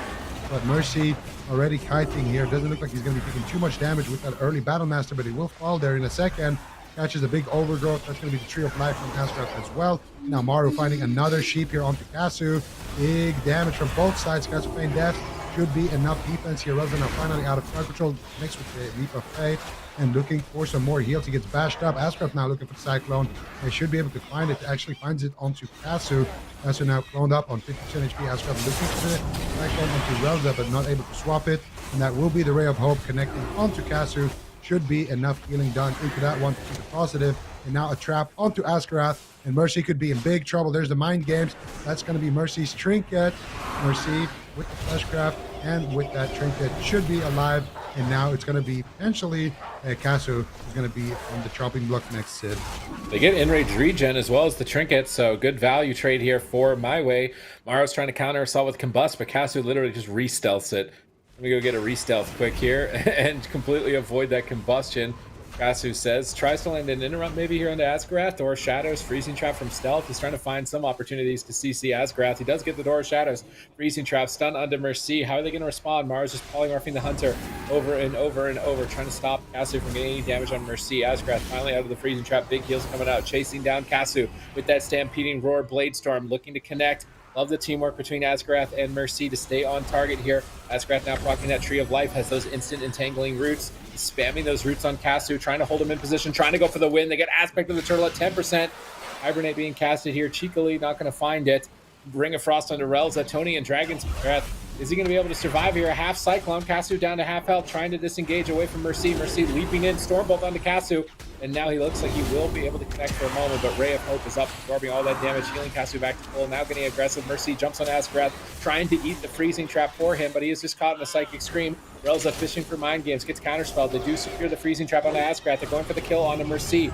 Enraged Regen comes off cooldown right now. He needs to reset his Battle Trance here. It's fallen off from swapping targets in the middle of this fight, I think. It's just not on the buff tracker at the moment, but a very important heal that he's got to keep up as the Fury Warrior, trying to chase down Casu on the outskirts of the map. Tony getting cleaved down a bit as well, getting a Cyclone on Mercy. Asgarath jumps in onto Tony, bashing him, stalling him on his next Cyclone. Relza and Tony trying to reposition. Casu polymorphed as SK Pieces look to stall the fight for a bit here. Disengage gets charged. Vortex on Casu. He's going to Master Skull, try and escape from that. Big kill shot procs onto Mercy. No Enraged Regen, no Iron Bark. They can connect damage here on a Mercy. He could be in trouble, but Tony is falling behind to the combustion. Casu has to use Roar of Sacrifice on himself. Asgarath pre-trank bubbles crowd control, but does inevitably get caught into a Cyclone. Chastise on Morrow. Good cross here by MyWay, pushing for the kill on Mercy, interrupting his Fleshcraft, but not enough damage to get the kill in that small of a crowd control chain. Intercepted by the Fear and Stormbolt over Mercy. Casu now on the back foot, trying to get away once again as Ray of Hope activates, absorbing all of the damage. Casu likely to go to full health here in just a moment as Mercy is marking his way to his target. No Aspect of the Turtle still for some time. cooldowns resetting for SK Pieces. MYWAY, they're actually slightly behind on mana at this point. Grip on the Kasu. Maro trying to Frost Nova. Mercy looking to reconnect. Popping that Conqueror's banner. A lot of damage from Mercy here. Likely going to pop that Recklessness. Big crits coming in onto Kasu. How is he going to deal with this? Mercy also gets mobility during his Recklessness. I'm not sure if he can get away. He gets stunned up by Tony. Tony desperately trying to save his Hunter here with stuns and clones, but it might not be enough. As Kasu is still at half health, fully bled up, trying to stay away. Is he going to be able to? Mercy just charging him down, popping Enraged Regen. Enraged Regen's over. Kasu is winning the one-on-one. Mercy down below half. Azkrath Ironbarks, somehow, some way, MYWAY are keeping it good, looking good for themselves as they get another cooldown out from SK Pieces. Yeah, Tony now getting swapped to, putting a Polymorph on Kasu, a Cyclone on Relza. Good control from Azgrath and Maro, just really slowing down that potentially incoming pressure and just trying to get control of the matches. Mercy was in a lot of trouble in that situation. Kasu is going to be on the run right now. Mercy does reconnect. Keep in mind, no aspect of the turtle for another 15 seconds, but at that 15-second mark, that's a huge defensive cooldown that they do have available. Mercy still caught in the open in a stun as Kasu's trying to kite. Good polymorphs coming in from Maro. And at this point, it seems like SK Pieces has kind of abandoned the push onto Kasu. They're kind of just hitting whatever they can. And this is actually a similar adaptation to what we saw in the first series of the day with the Windwalker Mage. And instead of just chasing, one target, you kind of just go after whatever you can. Kasu now that he's come back into the fight, they go after him. Guardian Spirit. I think that was actually a proc on the Guardian Spirit, potentially, or a big heal, one or the other. The aspect of the turtle available as well. Definitely does not want to trade that out. But now the Kasu potentially gets away. They go after Tony. And if you're Tony, then they go after Kasu. It's really keeping them guessing. And Kasu's so low. Turtle trades out Mercy at the same time. Incredibly low. And Rage Regeneration might not be enough. Azkrath caught into a full Cyclone. Mercy could easily fall here. We could be going down to a 2v2, but it is going to be Mercy that gets dropped. MYWAY up 2-0. A lot of close calls, but good control. Tony getting a beautiful Cyclone on Azgrath in the final moments. Mercy wasn't able to really connect with that Enraged Regen. And it is going to be MYWAY that pulls ahead, even on the map pick and the comp selection of SK Pieces. Kasu doing such an insane job there at the end. He popped his aspect of the turtle because his Roar of Sacrifice was on like 5 seconds cooldown. Maro pops off with his combustion, basically soloing Kasu. Kasu pops his aspect of the turtle for just like 2 seconds and then cancels it and goes for the kill. Beautiful communication between him and Tony. Tony telling him, I'm going to get this Cyclone. Obviously beautiful play as well by Tony to actually get the Cyclone, and just a good trust as well in his team. Relza saves him with a Ray of Hope, allows him to stay aggressive. Tony finds the crowd control, and Kasu assists with the damage. Just everybody working together on the side of MYWAY to get that kill. And there was so many close calls here. You can see Kasu here almost going down there, gets saved there with that Guardian Spirit. And then here they go for the trap, go for big damage, and then look at Maro here. He just pops combustion and just takes Kasu down, basically takes matters into his own hands. And look at Kasu here, almost going down there. Pops his aspect of the turtle and then instantly cancels it here. And at that moment, I was like, I'm not sure if that was the play. I think he might die, but then I see Tony actually gets the Cyclone, and they have just about enough damage to actually take him down. So really, really nice split-second decisions there coming out from Kasu and from MYWAY in general. Everybody talking together there, getting the Ray of Hope, getting the Cyclone, and making sure they have the damage as well to find the kill. And this is what we saw last week as well. MYWAY taking a 2-0 lead, but then getting reversed swept by SK Pieces, who ultimately went on to win last Cup in Europe. So could be a little bit of history repeating itself, or this could be MYWAY finally figuring out the matchup a little bit. And I think they're just going to keep blind locking this BM Hunter until SK Pieces forces them off of it, because the BM Hunter just looks better in the matchup. Looks like they have just more pressure with the BM Hunter, even in the start. Like in the previous game, they went maybe to like 20% dampening before the first like trinket even was like used. But in this game, right off the gate, they force out the trinket, they force out Iron Bark, Mercy's personal cooldowns, and there's back and forth pressure the whole time. So it feels like the BM Hunter just does more damage in this matchup to the Warrior. And SK Pieces, this could be the time to swap in Mercy on his Warlock, as he plays Deathstroke as well. We'll see. I don't think the map kind of indicates that they're going to keep playing Warrior Mage though. don't see them playing a caster comp here against jungle. I feel like it's asking for it at this point. When you're down 2 points, only one more point left for MYWAY. They'll advance to Championship Sunday, which would be again a bit of an upset. Demo Warlock. The thing is, Roar of Sacrifice really can mess with that if you're not able to create your demon bolts. So I feel, has Mercy even played Demo? I don't know. I just want to see Demo. Demo's like one of those specs where I swear if you haven't played it, like it can be really awkward to figure out how to get it to work. Once you have it and you figured out how to unlock the little Exodia puzzle, you just have the one shot. Put all the pieces together and you can just completely win the game. But if you don't know how to put the pieces in right, it's kind of a rough spec.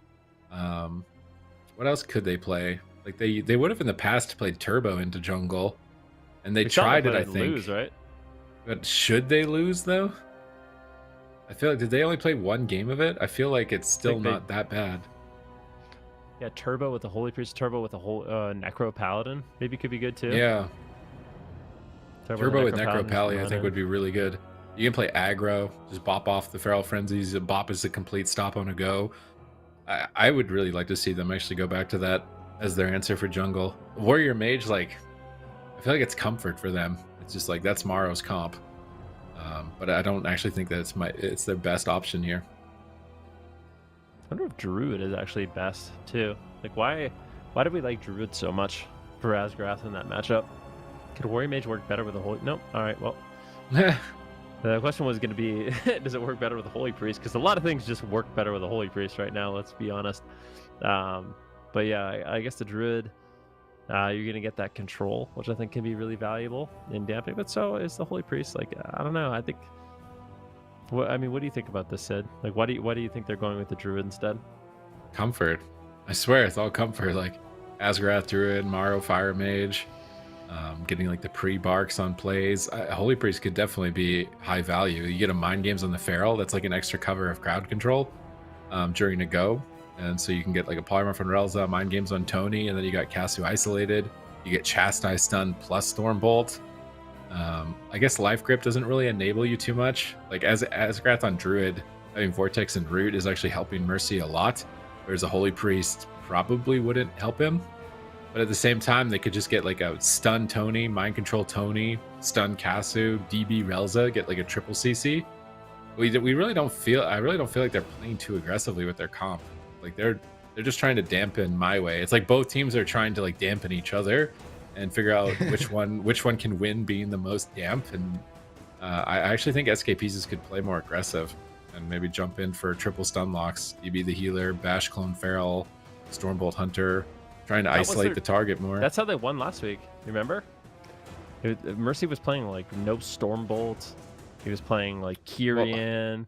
He's playing Dwarf. Like he better be playing Stormbolt. I mean, he is playing Stormbolt. I'm just looking at it again. You remember that though? Then they ended up playing a little bit more aggressive. They went Necrolord. They got the Stormbolt. They're able to close out the games a lot faster. So maybe it is more about like playing more aggressive instead of Maro playing like a tank build. Play a build that's gonna let you get more crowd control. Mercy, play Covenant that's going to let him do even more damage. You know what, Covenant, we're actually talking about this a little bit, Sid, but I want to see the Night Fae Fury Warrior. Oh, the Ancient Shockwave? Yeah, the Ancient Shockwave. I think that thing hits super hard. I need to try it on mine. I just haven't got the renown yet. I actually really want to try it. I swear there's these little like secrets waiting right now. There's little secrets that people haven't experimented with but could actually be really good. That thing crits hard. I feel like I've seen like 30k crits with that before. Yeah, you got a Stormbolt on the Hunter, just pop it, dead. Yep. Next game. Yep. Go next. Well, I doubt that we're going to see it in this game, but yeah, it would be interesting. But I do agree with you guys. I think we're going to see more aggression as well. If the map is any indicator, I think that nobody really picks Dalaran to dampen on it. So I think SK Pieces, they're going to do exactly that. They're just going to go in for more crowd control, go for the Bash Cyclones onto Relza, go for the big Dragon's Breath Sheeps, and we're going to probably see just all-out aggression and trying to take down Casu, because last game was extremely close. I really like Relza's mount there as well, as he's flexing that one a bit. We're going to take a few hits there from Maro, and now we are live with game number 3. This is an upper bracket game. so nobody is on the chopping block just yet. We're going to see who the targets are going to be. Ascraft gets stand up into a freezing trap. They're actually going after Maro in this game on the side of MYWAY, kind of anticipating maybe some aggression from SK Pieces. So far, don't actually force out anything because of that altered time. And now it's going to be Caster actually in a Ray of Hope. I don't know if that's a positive one. It's a neutral Ray of Hope. And they get any more damage onto Casu. And that's going to be the Guardian Spirit being used by Relza. And that's going to be the Aegis as well. So MYWAY starting off on the back foot here. Let's see what they can do with that next chain. All right, freezing trap. Maro isolated. Boon of Ascended here from Relza. So it's dropping the mind games and going for Boon of Ascended. Interested to see how that works out. They're actually just focusing Maro instead here in game 3. Down to half. Full fear on Ascarath. Chasing him down onto the bottom side. Trying to pin him, trying to KO him. It's match point for Maro. Big heals coming from Ascarath. That Tree of Life from the set bonus timed the exact second that he needed it. You get some big heals here. Maro manages to stay alive. Now Casu on the defensive, trying to avoid Mercy at the moment with Tony's help. He's going to get Mame stunned. Casu repositions. And it looks like the jungle is actually the one that may be getting more aggressive. Freezing trap from downtown over onto Ascarath, crowd controlling them, trying to get after Maro, but Tony is just getting blasted back while he's trying to pursue Maro. Casu is down to half. Relza is interrupted. 2 players below half HP, not even 2 minutes in. Is Casu going to survive here? Trinket, feign death, trying to stay in the fight. Aspect of the Turtle, rated out at 20%. They are getting punished for their aggression here on the side of MYWAY, but they're up 2 points in the series, so I don't really mind them taking some risks here to try and catch them off guard by playing more aggressively. Yeah, absolutely. Interrupt there on Ascarath as they continue this push on Maro. He's been on the back foot quite a bit this game. Interrupt on Relza. Beautiful counterspell there by Maro. Can they capitalize?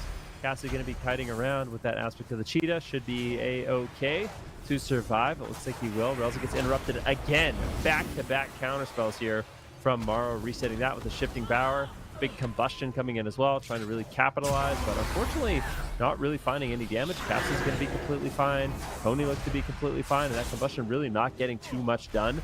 Asgarath sitting down for a drink, playing the long game right now, allowing Maro to kind of keep himself alive with an altered time. Looks like he should be able to get it off. He does get war stomped and bursted. Beautiful war stomp before Maro could actually activate the altered time. Now a trap on Asgarath. This could be the ice block. Is it going to be the ice block? Maro is super greedy with those cooldowns. Wants to hold on to it for dear life. Sitting behind the pillar at 20% health right now, 10% health right now, but he does trade the ice block. This is such a great push. Mame's done. It's not over yet. Master Spell comes in. MYWAY just in the driver's seat right now, putting out a ton of pressure. Maro holds on, but at basically the cost of everything SK Pieces has. Yeah, Ascarath sat down for a drink, drank a little too long, trinketed an intim stun, got trapped on his trinket, and that's what basically set off that entire push. Maro with a honestly beautiful Ring of Frost there to buy himself a lot of time, but still, it's going to be damage coming in. Here's a full freezing trap, Boon of the Ascendant. What are they going to do here? Only trinkets out aggressively. He's looking for Maro, trying to chase him down, but Maro did some evasive maneuvers here with the ulti time. Should be completely fine. They have 1 second left on that spear onto Ascarath. Maro buying himself a lot of time there for Ascarath to come out of that crowd control. Beautifully played there, but doesn't have too many cooldowns to answer with. They need pressure on the side of SK Pieces, unless they want to drop down to that lower bracket. So taking huge hits of damage right now, still low. Relza spamming out the flash heals in the back line. There's no counterspell for Maro.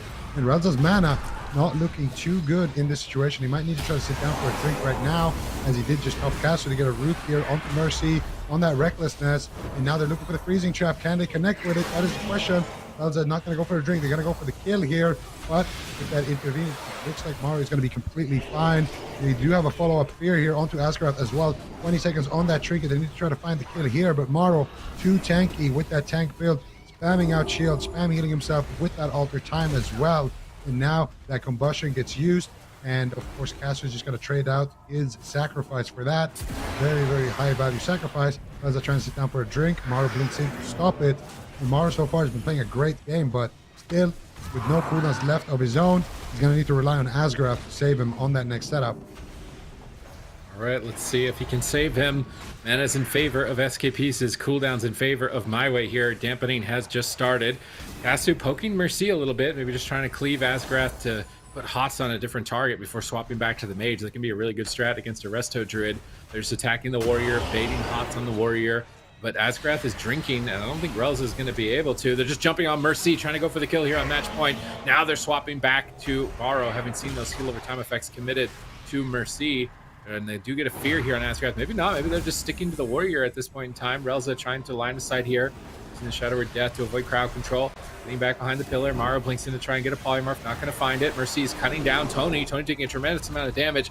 Getting around the boxes here in bear farm, recovering, leaping over to Kasu, stun on Kasu, Asgrath jumping in, Vortex is down, Guardian Spirit going to be traded out by Relza previously to the polymorph, so good timing there. They could switch to Tony though, he ducks into bear farm, anticipating the swap to himself, pops that bar skin, good read by Tony, predicting that swap, still has to trade his survival instincts as well as Aegis though. They just fall behind quite significantly on cooldowns in that exchange. He's trying to get aggressive here onto Morrow, but Morrow's Ice Block just came off of cooldown, so even if they do get the pressure here, he will be able to make that trade. Asgrath is now significantly ahead on mana as a result of that drink, but Kasu is stunned up. SKPs is looking to battle back. Asgrath is drinking, pressuring Tony to get off target and stop the drink. Could be walking him into a trap, though, as he gets in-cap roared into a full Cyclone. Tony has to trink it out, stuns Asgrath for the freezing trap. Mercy tries to leap on it, not able to. Mercy now line of sighting with that. Asgrath opts to trink it out.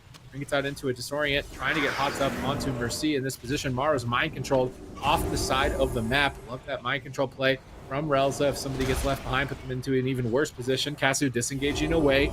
And now that Icebox off cooldown, I think we're in dampening. MYWAY are going to switch their strategy and go after the Warrior and stay committed to him. Yeah, I mean, it worked for them so well in the last game. And right now, MYWAY, they're up 2-0, just one away. Mercy getting absolutely blasted. Once again, caught into a stun, a beautiful fear, boon of the Ascended, huge damage coming in from MYWAY. Mercy barely weathering the storm there, does use his intimidating shout. Relza's just gonna will out of that one into a polymorph, but a trap on Asgrath. Mercy still not topped off. Bash now on Asgrath, the crowd control is never ending. Morrow trying to get something done with the combustion from basically the middle of nowhere, throwing out a big amount of damage though on Tony. Maybe they can take him down. This counter pressure was so needed by Morrow.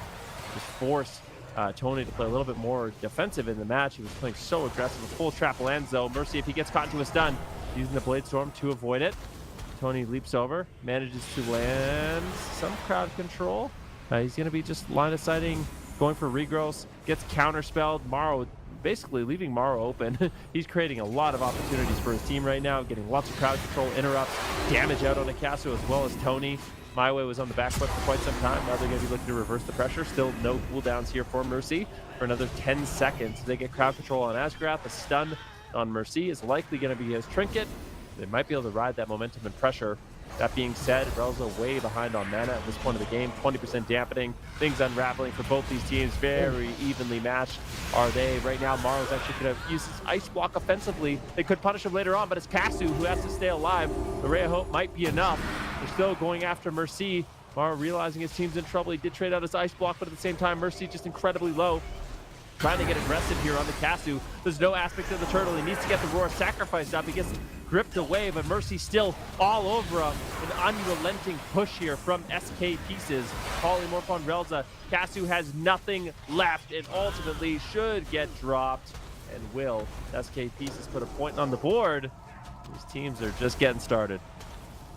Beautiful counterattack there. Honestly, that looked so bad for SK Pieces, but then Morrow, he turned up in a big way. He popped his combustion, got that needed counter pressure, and he ice blocked to counterspell Relza, and he was able to get a full CS there, and then he was able to force out Relza's trinket as well in that same exchange, and that's where all the pressure came from. They're able to ride that momentum, get another stun onto Relza into a full sheep, and actually close out the game. So SK Pieces put a point on the board. They changed up their strategy, a lot more aggression coming out, but I can't help but feel like this was a bit of a throw from MYWAY as well. I feel like they wasted way too much time going after the mage when he's immortal, and then when he actually is mortal, they didn't go after him at all. They just swapped over to Mercy. I think it should be the other way around. You go after Mercy in the early game, and maybe you can go after Morrow in the late game. But either way, this is the moment we talk about. Look at Morrow there, block into a counterspell, into a sheep onto Relza, gets his trinket, gets that pressure with that counterspell, forcing out basically everything, get the Ray of Hope. They fear Morrow, they top Kasu here with that Ray of Hope, do a lot of damage. They try to turn the situation around there to get that Ventir disorient onto Asgarath, And at this point, Ascarath is able to keep Mercy back up. There's a Stormbolt. Maro goes in for another sheep right there, and he secures it onto Relza. And at this point, it's just chasing down Kasu. Beautiful Ursul's Vortex. Ascarath is there with the follow-up Cyclone as well. And it's a clean kill. Relza with no mana left whatsoever as well. Means that MYWAY, they kind of just ran out of steam at that point, and they needed to find a kill a little bit sooner if they were going to make that work. And I think just Maro in general, he healed so much when they were going after him. I think going after Mercy probably would have been better, because that's typically what they've been doing in this matchup, and it's been working for them. I don't know if they just wanted to try something different here, but now they'll have their map picks for the rest of the series. Not that they're really going to change their comp. Maybe Marksman comes back on a big map is the only thing. That might be an option for them, but Beastmastery just looks better overall. Seems like they have more options in the game, whereas Marksman is kind of just like, pray to God you make it to 50% dampening and can one-shot the mage. Like, and everything goes exactly as you need it. It looks really dicey, so I think I'd rather see Kasu stay on Beastmastery for the rest of the series. What about Survival? I swear Survival is too squishy, ironically. I feel like Survival is actually a pretty easy spec to kill. Why? And it has to be. To kill? Every time we've seen it, it's been the main target. Almost every game that I see Survival Hunter, I see Survival Hunter being the main target. I mean, it's kind of like BM, except you can't always be at range doing damage. So you get your little aspect of the eagle at the start, you get your range, but then later you start to have to get close, and then when you get close, you can get kind of destroyed. So I like, there's some specs when you zone into a game, like, okay, we can't target that. Like, you know, like you can join a game as a mage and no, we can't target the DK. He's just not a target. Survival Hunter is like, any team is like, can target the Survival Hunter. I feel like there's nothing that can't target the Survival Hunter. So I don't really want to see it. I think the mobility of the BM while being able to do damage on the run is going to be important. Also, if they lock double melee into a Wizard Cleave, I think it could be rough. So going for a safe pick, a Tiger's Peak, not too big, not too small, just right. And SK Pieces are not changing, not changing their comp. Now it's up to MYWAY. Are they going to stay with BM? Are they going to go back to the winning strat, attack Mercy, switch to the Mage and Dampening? Or are they going to continue? Oh, so they do go to Marksman, and not even. I wonder why. Everybody wonders why. They won with MM and swapped to BM, so nothing makes It's got to sense be a blind anymore. pick thing. It's got to be a blind pick thing. Like, there has to be something that they're afraid of with the Beast Mastery, maybe that SK Pieces could pick, or the Marks. Didn't they blind lock it after they won game number 1? Yeah, they won game number 1. Yes, they don't want to blind lock MM. Yeah, they don't want to blind lock MMM. MM. MMM. What would they be afraid of as MM? Ipai, I'm guessing, in some form. I don't know. Maybe LA Fire Mage, beating them with MM. I don't know. But they wouldn't be afraid of Let's BM? talk about what. I don't know. But let's talk about what we do know. What do we know? We do know. Walk us through it. We do know that the MM win looked a little sketchy. So, yeah. What do we feel here? All right, like, what are the realistic win conditions that we're looking at here? Because it feels like to me, you play MM, you're looking to damp, you're looking to run around with Kasu, and you're looking to deny uptime for Mercy, and you're looking to win in damp. So how does that, like, does that even work? I feel like it's kind of lucky that it worked. Again, like, it was one really solid push, but it was at the back of a mistake. It was lucky in that sense that the enemy team made a mistake. BM has looked so good for them. I don't know why you would change this. Like, be happy you won that game as MM in my mind. Don't take that MM game as a result of, like, MM was good pick. This just eliminates the warrior as a target, which means the druid only ever needs to worry about hotting the mage, which makes it ridiculously easy for the mage or the druid to heal. If you know you're only gonna have to hot one target, that's like best case scenario as a resto druid. You're just gonna be min-maxed 100% uptime on your biggest hots. Like, I love when teams only hit, when I know a team is only gonna hit one target. So I don't like that. just strategy wise here. They're doing the Boon of Ascended one shot. Maybe we haven't seen its full power. Maybe there's like, maybe the Boon didn't crit or something. Like they get a crit aim shot and a Boon crit. That's a and lot then, of like, damage. you know, maybe. Holy Priests are actually such a versatile spec. It's really interesting. I mean, basically all of the covenants for Holy Priest get played. See the Night Fae, even just today, we've seen Venthyr. The only thing we haven't seen is Necrolord Holy Priest. And I don't know if we ever will, but at least the 3 covenants seem really solid depending on what you're playing against. It's interesting that they get to totally take advantage of that. We do have Cassio once again on the Marks Hunter, and the way this matchup played out in game number 1, it was 50% dampening, where Morrow ultimately fell with the big Boon of the Ascended push and that marksmanship hunter damage. So that might be exactly where we're going once again. I think SK Pieces in the early game, they need to kind of take their advantage and really play aggressive. Yep.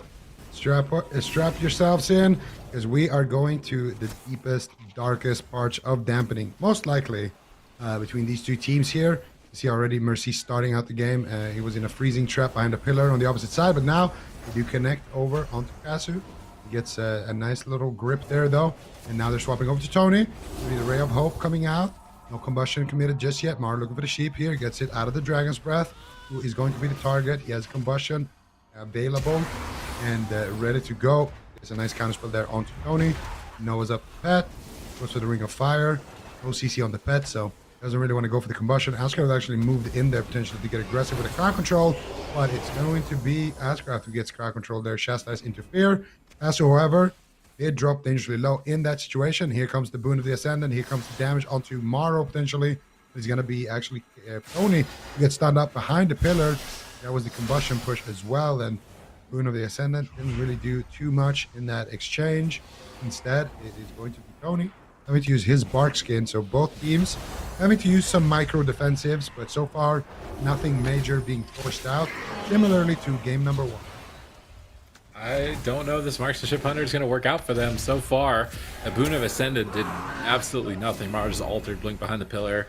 Casu's trying to get damage out here with the True Shot, but not able to find it. They also lose out on the benefits of Drelza being Night Fade or reduced True Shot's cooldown. I thought that was the main synergy they wanted to go for, was reducing that MM Hunter's powerful cooldown, which is the same as the Assassination Rogue, but no, just going to be running this Boon of Ascended build instead. Relza getting caught in a polymorph for a moment. Can they take out Casu in just a half polymorph? Double Dragon's Breath. Casu lining up an aim shot, scatters Mercy away.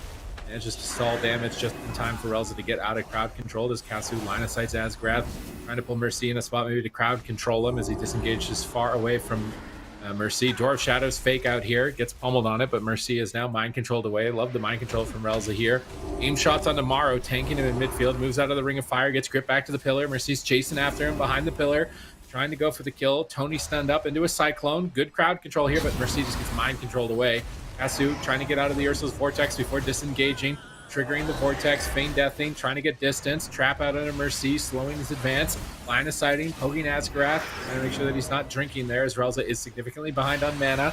Boon of Ascended coming up in 5, Feral Frenzy coming up in 4. They're definitely going to need these cooldowns to connect. But their main problem is that Alter Time just counters their damage every single time, and Mara just heals back to full, so I'm not sure if they're going to be able to penetrate through. It's still Relza in crowd control. Casu storm bolted up, Ring of Fire connects, Casu disengages out.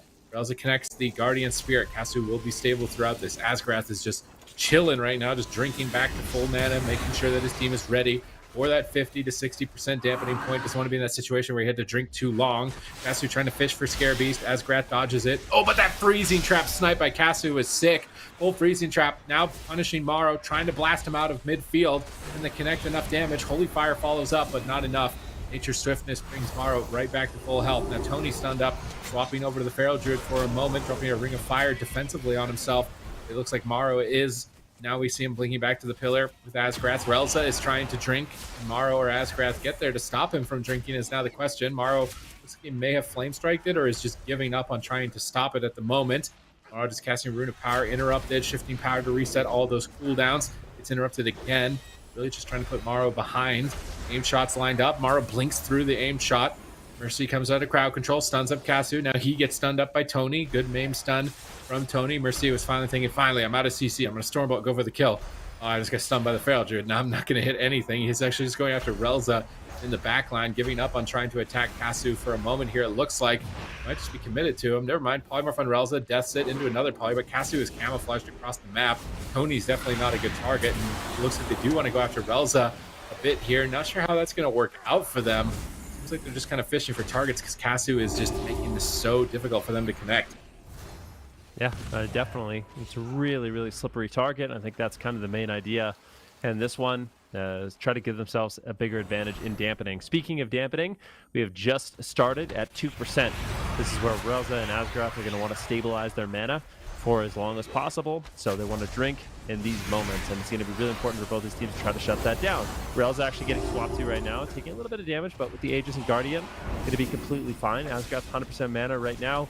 At this point in the game, looking good. Kasu trying to find some damage on Morrow, but Morrow's had great positioning so far in this game. He's been out of line of sight of Kasu. When he is in line of sight, he's just going for polymorphs on the Hunter, trying to drag Tony out of line of sight, get the Dragon's Breath, Ring of Frost, and basically just try to stay alive for as long as he can, avoid the incoming damage. MYWAY still on the back foot a little bit here, and maybe this is the strategy SKPeeces is going to go with instead of chasing Kasu down, who's such a slippery target like we talked about. Maybe they just want to continue to pressure Relza and actually just win the mana game. So polymorph up Relza, drop a Ring of Fire, maybe Mercy actually goes after him, but nope, Mercy's going to go after Kasu. Beautiful Vortex there. Relza went for the Life Grip, but a Vortex from Asgaroth shut it down, bringing Kasu back into the open, back over to Mercy, allowing Mercy to actually get some serious uptime right now. Yeah, but Kasu with some evasive maneuvers, going for that camouflage once again, just buying a couple of seconds. Mario gets cleared up. You get a trap here potentially onto Asgaroth. No, they get a stun into Cyclone. Relza gets counterspelled. Kasu could take a lot of damage here. Mind Control gets casted out. Kasu trying to greet it here. The nice free Aegis right there, but Mercy's all over him. Might need to use something here. Catches a couple of heals. Still doesn't feel safe. Will trade out that aspect of the turtle. So big cooldown force here at 12% dampening by SKPeeces. They also get the Guardian Spirit right there, so 2 in 1 there for SKPeeces. Now they have good pressure onto Relza, which is taxing on his mana. He's sitting down for a drink. When the ascendant, here comes Mercy actually taking a lot of damage. Can they get the trap though? Doesn't look like it. Asgaroth is just able to free heal here in the back line. Mara taking a big hit of damage now as well. And mana being tied for MYWAY is a good thing. They kind of want that mana to just be tied because the Druid will spend it faster than the Priest. But right now, once again, Relza needs to heal Kasu. It's a dangerous situation. He got counterspelled. Finally connecting with that Ray of Hope. Should be able to spam heals into it as well. Kasu should be surviving with that Ray of Hope. And now Maru actually taking a lot of damage. Full Sheep secured onto Relza. How are they going to save Kasu? Nice vanish here again by Kasu, but still needs that distance between him and Tony. How is he going to get out of this? He trinkets out. And he takes a big heal there once again from Relza. Looks like Relza will be out of crowd control and will be able to stabilize Kasu, but still, this game is just kind of running away from them. And last time these two teams faced, it was MYWAY up 2-0, and then SKPeeces coming in with the reverse sweep. History might repeat itself because so far, this game has looked all SKPeeces. Yeah, let's see if they can keep it up. No aspect of the turtle, 2 minutes. No medallion, 2 minutes. Just got Guardian Spirit. Mana advantage to SKPeeces. Already 3 minutes into dampening, 20% healing reduction. Asgaroth is just drinking in the backline. Tony is desperate to stop him from drinking, but he might get crowd controlled by Asgaroth if he's not careful, trying to dodge that disorienting roar. Mercy bladestorming over to Kasu. Now stun locking him up. Morrow lobbing in Pyroblast. Massive damage on Kasu. Relza dodges the Dragon's Breath, fades it actually. Now interrupting the polymorph, allowing time for Relza to get big heals. Kasu bounces back into the fight. Mercy's crowd controlled off into the distance, but now Tony is cycloned. Relza's into the polymorph. What are you going to do, Kasu? You got no cooldowns left. They pop the roar, sacrifice an Aegis, tanking the combustion and trying to kite the warrior. Good avoidance maneuvers here by Kasu as Relza is sitting through polymorph after polymorph. Now turning it around on Amaro, trying to blast him with some aim shots. Dodges the Ring of Frost with that disengage, setting up damage with Tony as Asgaroth is caught into a Cyclone. And this would be the best time for them to force a Cauterize or an Ice Block if they were going to be able to win this game. Can they stay on target, find the damage? Morrow down to half, Blinks behind the pillar, he can't connect. Kasu is now stunned up. We see a grip from Relza onto Kasu. Boon of Ascended being casted. Relza trying to line up some massive damage for his team onto Morrow here, but looks like he's just tickling him. He pokes him for a little bit and then just gets healed right back to full health. Not sure if this Boon of Ascendant is getting too much value, and now he's just in a bad position. Gets fully polymorphed. He can swap to Tony. He's going to get into bear form, run it behind the pillar. He actually kind of wants to bait them to hit him. I feel like Tony is kind of the bait target, wants to put himself in positions because Casu has nothing for 2 more seconds. Aspect of the Turtle, 1 second. Relza caught in the Stormbolt. Guardian Spirit going to trade.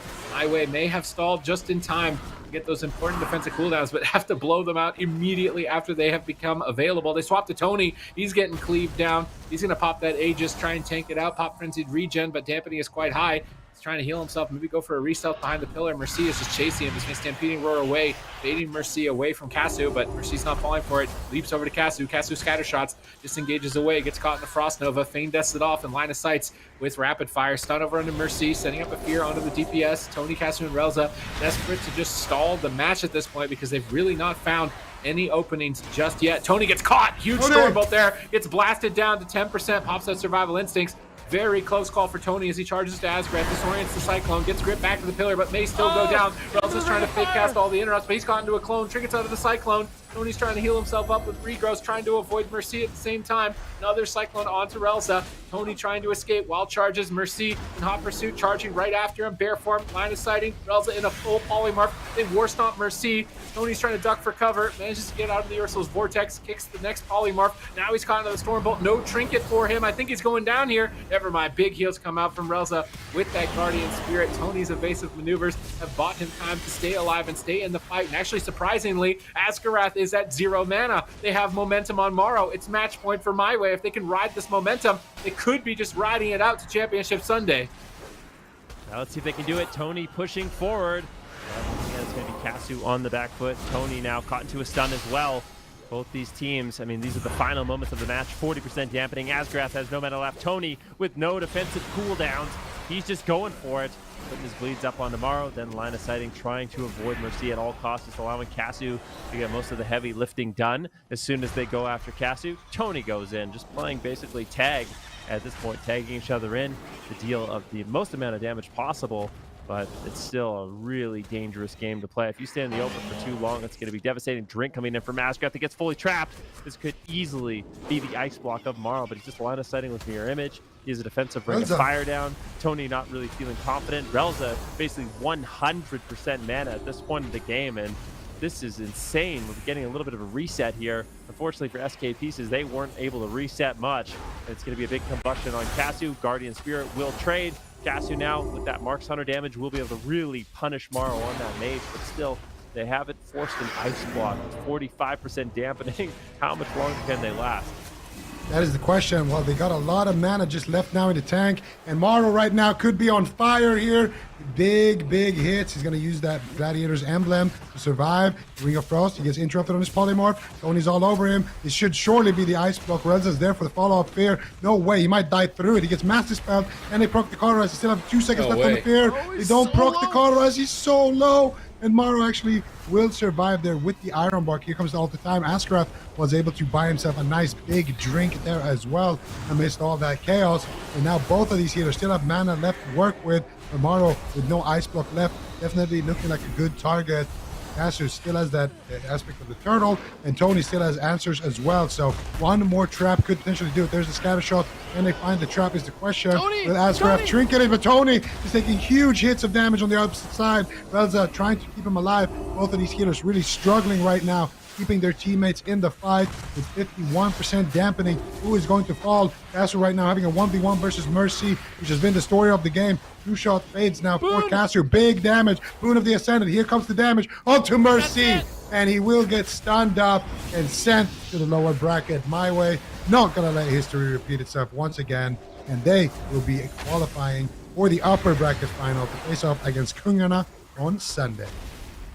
Ooh, the Boon, it paid off. It paid off in a big way right when you needed it once again. 50% dampening is when you pop that. Morrow's going to be running around on fire. He will forfeit that, and SK Pieces will be going down to the lower bracket, so we will be seeing them once again a little bit later today. MYWAY going to be really happy about this. Basically the same matchup we saw last week, but with a different result. Some adaptations coming in. The Marks Hunter, the Boon of the Ascended, going to 50% dampening is what they needed to actually push through those Fire Mage defensives. But it was ultimately the Warrior that got dropped, kind of just overstaying his welcome. A really great final push there by MYWAY. It's just great positioning. Casu just made it impossible for him to be a target, which meant that they went after Tony.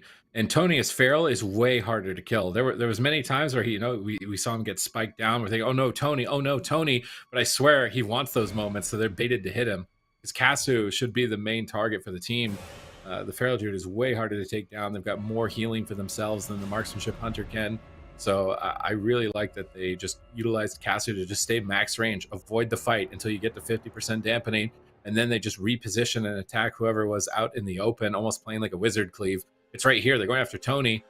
They don't want to attack into the Roar of Sacrifice, but Hunter is a much better target overall. Tony's going to recover. Boon of Ascended behind the pillar, which is setting up Relza. Mercy is out in the open by himself. He thinks he's okay with Enraged Regen, but dampening is 50%. So I don't think Enraged Regen is going to help you out here. All three members going at him. They're crowd controlling Maro, so he can't peel. And Asgrath is unable to heal the damage. So really good coordination from MYWAY. Excellent maneuvering from Casu throughout this fight.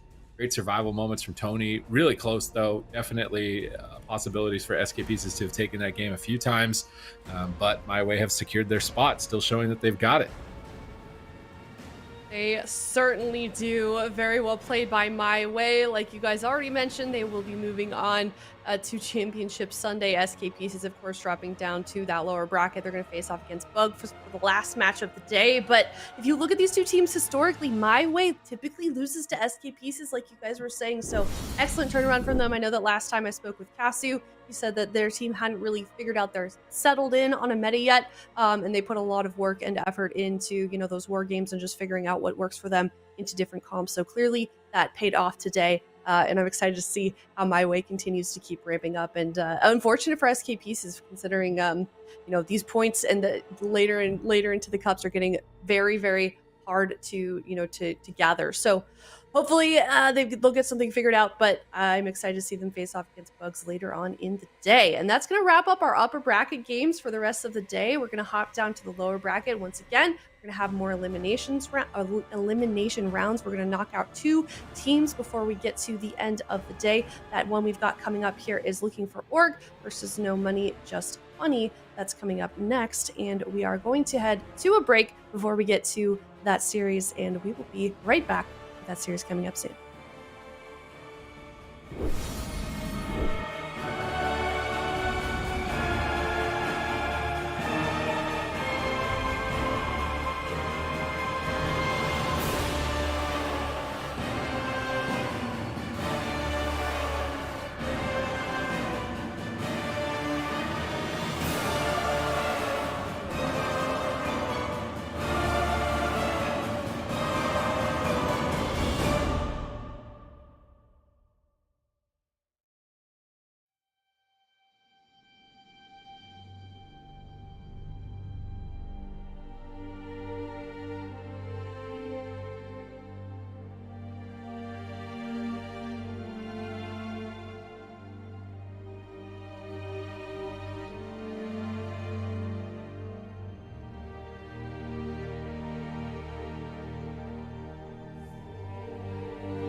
2 series remain for the end of the day, and we have to knock out 2 more teams as well. Up next, we've got Looking for Org versus No Money Just Funny. I caught up a little bit with Valet after their win earlier today against Tegrity Pump, and he said that he really didn't think that was a series that they were supposed to win, so he was definitely very shocked that they got through with that one.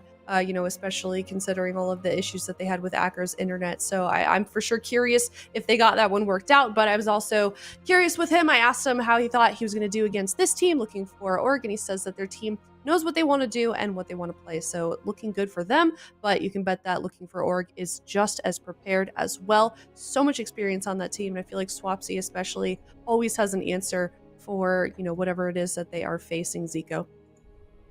Yep, absolutely. And that's the thing. Swapsy's that theory crafter. He's that mastermind. And for No Money Just Funny, I mean, they have some experienced players there for sure, but it's going to be a tough one for them, I think. I think LF.org looking to, kind of establish themselves as one of the titans. So for No Money Just Funny, this would be a big, big pickup if they can knock them out.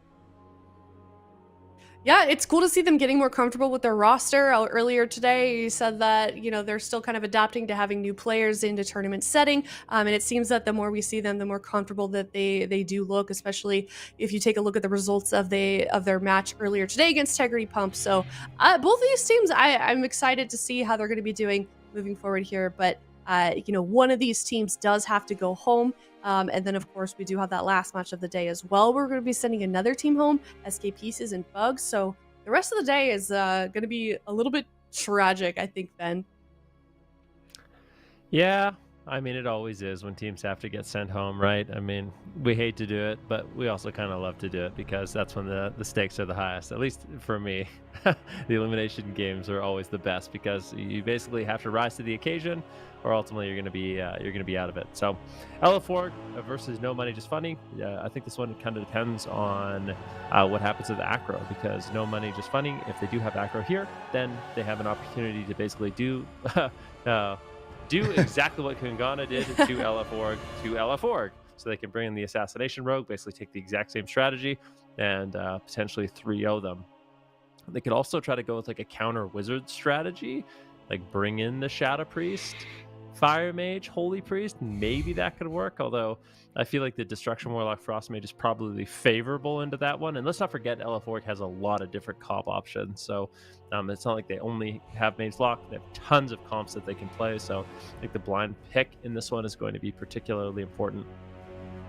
Yep, I think for sure, especially in when you're facing elimination, you can bet that both of these teams are really thinking hard as they decide what they're going to be playing in that game number 1. And yeah, I think I'm really curious if Acro is back, because when we talked with Swapsy earlier today, he said that it's like the rogue teams, it's the rogue mage teams that they really do struggle with, and that was totally evident in their game earlier today as well. It's something also that he says is really hard to get war games against, because each rogue mage team is just a little bit different. And to quote him, he says just because one thing doesn't work doesn't mean it works into every team. So definitely a difficult solution to solve. And it seems like they're still struggling with that today. So lots of things that they could do here.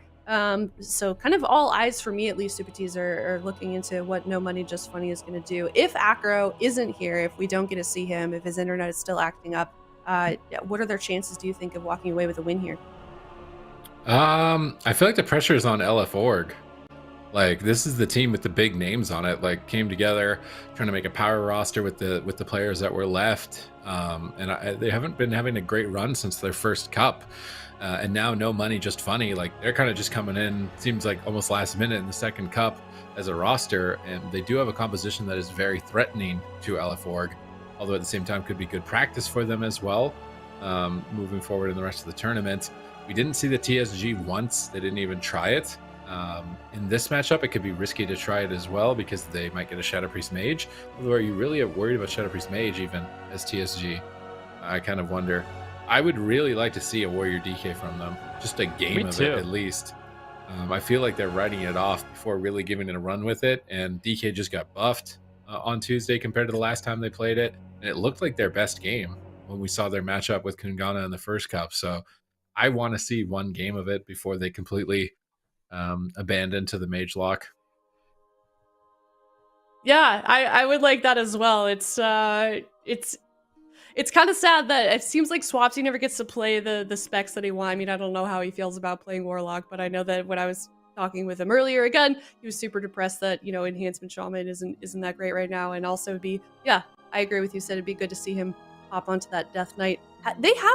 Swapsy played Death Knight. They didn't play it with TSG though, did they? I don't remember. Yeah, with Blizzo Warrior. Oh, okay. And then Lone Tar Holy Priest. Yeah. I was actually wondering too, maybe if they could. I don't know if I'd want to be a Resto Shaman actually. With the way Vendetta is, you probably just die. We really haven't been seeing much Resto Shaman. I feel like Absurge is the only one, and even Absurge is going on Holy Paladin more often than not. Feels like it's kind of a Holy Paladin, Holy Priest meta. Those are the classes that can kind of deal with these powerful cooldowns. You have Ray of Hope to negate all damage, Ultimate Sack to negate all damage, good immediate recovery tools like Word of Glory with Necro Lord topping a target, Serenity target topping a target. The other healers seem to be struggling to keep up with that much burst damage available in the game. So it's kind of unfortunate because those teams that have like main Resto Shamans, like if it was a Resto Shaman meta, like Lone Tar's on a team would be like one of the most important players to have. But he's going to have to adapt and flex over to a Holy Priest. And it's not very often that it's a Holy Priest meta. I feel like this might be the only time it's been a Holy Priest meta in the AWC, where it's like every healer wants to be a Holy Priest. So a lot of teams are just picking that up. I don't remember the last time though we saw this many Holy Priests. I think like we saw it a total of one time last year. Something I remember I asked Starship, working behind the scenes, he's keeping track of the stats, how many times we saw Holy Priest, and it was definitely a very small number. The healing meta has for sure been turned completely upside down this season, along with a lot of other specs that we don't quite often get to see coming to play here. So it's game number 1, looking for Org versus No Money, Just Funny. Okay, it is going to be the same matchup we saw. So LF Org, they're locking in the Deathborn Frost Mage, as well as Swapsy on the Warlock. So Destruction Warlock, Frostmage, Holy Priest versus RMP. And we just saw Kungana knock LF Org down to that lower bracket. Really curious to see if No Money Just Funny is going to be able to basically pull out the same kind of strategy, which is essentially big all-ins on Swapsy. We are seeing the Night Fae Priest as well, so triple Night Fae from No Money Just Funny. And that might be exactly what they need to take down this Mage Warlock that is a really strong composition right now. Yeah, but they're not going to go after Swapsy here. They're going to go after Tessia, which means that Swapsy will have free reign right now with his Dark Soul. He gets Dagger's Breath into a Sheep, and Tessia actually forced into the Ice Block here early on from that Vendetta. He just gets absolutely KO'd. What in the world was that damage? They just get... What happened? They got the Vendetta off, they forced the Ice Block. I was settling into my seat for a Mage Lock. I'm awake. Yeah, got the Droll Bear Mantle going on. Right, yeah. Well, Acro's It looked good in that one. TSG, DK now, please. I don't know why they don't do it. Honestly, when they played it too, they weren't even the right covenants. Like, you play Kyrian. Play Kyrian Warrior. I really want to see it. That's why we're kind of preemptively talking about it. But I mean, just to quickly go over what happened that game, that was a massive all-in. I'm actually curious to see how exactly Tessie actually went down here. So yeah, let's see exactly how they open. Lone Star did get crowd controlled on his trinket. It was a Mass Dispel on the ice block, so it's not like he didn't get his cooldowns out, but they were able to just push through. It was the Vendetta to force the ice block, the Combustion to actually finish him off. We'll have to wait and see exactly what happens. So push here from No Money Just Funny early on. And it looks like an interrupt on Swapsy. He won't be able to go for any kind of fears into a Dragon's Breath. So good control on the Warlock. A fear on Lone Tar. It is going to be the Vendetta. And then it is the Combustion. So beautiful. I mean, they basically don't allow any help. It's a 3 versus 1. Lone Tar gets crowd controlled. Swapsy gets crowd controlled. Tessie is all alone. He's the Vendetta. Force the Ice Block. Mass Dispel. Combustion.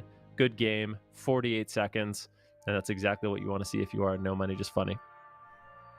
Fell victim to the good old 3-2-1 go. Now they're 0-4 against RMP. So should they change? That's a good question. I do think it's a winnable matchup, but I don't think you're favored.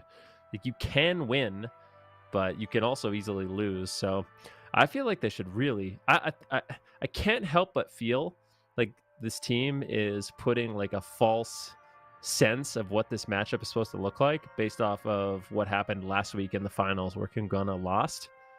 to SK Pieces. SK Pieces ended up beating them, but I don't think Kungana had like maybe the most experience in the matchup. I know Waz is tweeting that they played really bad. So maybe LF Org has basically just decided, okay, we saw that happen. Now we're going to get the same results. But I don't know if it's necessarily true. I think Assassination changes it up. And I also think that they have other comps they can play. I really want to see Blizzo. I want to see the Death Knight. But I don't think we are. We're going to a big map. Night Fae Priest, that's the big difference. Like these Vendettas, getting the Vendetta more frequently is the biggest adaptation from the RMP, where I think this isn't the matchup for Mage Lock anymore. But this is a Mage Lock map. I think they're chalking that up to like, we just got to press our buttons in game one. Someone needs to make a trinket trade or a trade earlier to stop that type of crowd control. They literally traded Lontar's trinket and Tessia ice blocked. Well, Lontar trinketed after Tessia died, like at the same time as he died. So. Did he? Yeah. Lontar got chastised, feared. If he insta-willed it, I think Tessia doesn't even have to block, but he didn't, and they popped Vendetta kind of late in the middle of the fear. So they just said, okay, well, now it's too late to trinket. If I will this, I'm just gonna get CC'd. So instead, he got DR sheeped after that. He MD'd the block and he trinketed the DR sheep, and Tessia died at the same time, and then he got blinded Aegis after. too. I actually feel like Tessia used his Aegis. He would have lived also. I don't think he used it. That's They probably could have true. done stuff for sure. I don't think they were expecting Tessia to be the target. Like a lot of these other teams have been going after Swapsy most of the time, although there was that one game, and now they're showing like the mage is definitely a good target, especially if you get crossed. The Vendetta can just eradicate them from the game. You don't have that cauterize like a fire mage to kind of have a safety net when that damage hits you if you're not ready for it. So they were able to clutch out a kind of easy game one. Really? Now that Acro's back, I mean, this could spell trouble for LF Org. Like they need good performances here. There's only one more cup. If they go out here in the top 6, like that's not going to be good for their overall point standings. Giving good opportunities for teams like MyWay that just got into Championship Sunday. Good opportunity for No Money Just Funny here. Like they're looking like a threatening RMP. You know what I really like that a lot of these rogues are doing now, and it's exactly what you should do against these mages that are playing Blink. So Tessia's playing Blink, which I don't think is bad. You just don't stun. Yeah, you just send the Vendetta and just kill them. It's really awkward because then Tessia has a few options. He can either just sit there and die, or he can try to blink to create some distance. But if he does, then he gets Shadow Step kidneyed, and then it's super awkward at that point. So it's good. You can literally just attack the mage, don't stun him, just abuse the fact that he has no mobility. And I'm curious to see if they decide to do it once again. Not a better opener here for Acro. Actually gets knocked out of stealth early on. Good control coming in. Tessia just spamming out the polymorph. He's actually playing Dwarf now. So we're going to be playing Dwarf as well as Swapsy. They both change over. Ice Wall is going to be dropping down. Acro gets caught into a stun. Big burst damage incoming, but looks like he should be okay. Swapsy trying to get really, really aggressive here early on. This is the Dark Soul. This is the Icy Veins. This is every offensive cooldown LF Org has available, and they haven't forced anything just yet. They're the ones that are pressured. Tessia right now is going to be blinking out of the stun, still going for those frost bolts, but if Acro can just stay in the open, this is a complete nightmare. This is when LF Org should be forcing them all to the pillar, basically murdering the entire team with all of their cooldowns, but they're not able to do it just yet. Yeah, beautiful pressure so far, though, onto Acro. Finally looks like he's going to be forced back to the pillar. No, there's a Trinket Cloak, and it looks like he wants to stay aggressive with that. And Tessia here looking pretty solid still. Looking maybe that he wants to kite back to his healer.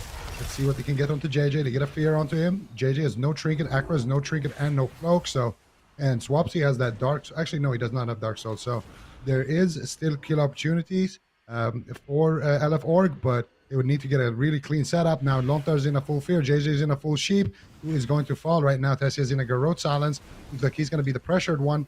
Hittery here with a nice Ring of Frost onto Swapsy. Looking for the sheeps here onto Swapsy. Actually swaps it onto Lontar. Lontar with a nice Shadow Depth. Beautiful damage coming in onto Acro. And he will survive there, but that was a massive hit. Lontar actually gets put in a kidney shot right here. It looks like they maybe want to target Lontar a little bit, but it doesn't look like they are able to force anything with that. Lontar just walks out, and now once again, we pressure here onto Acro, and he's getting good uptime here onto Swapsy this time. What is Swapsy going to trade? Vendetta up in 15 seconds. He can force out a big defensive, maybe the Dark Pact from Swapsy that could net them, a win condition later on. Acro gets stunned, and he gets a stun onto Swapsy.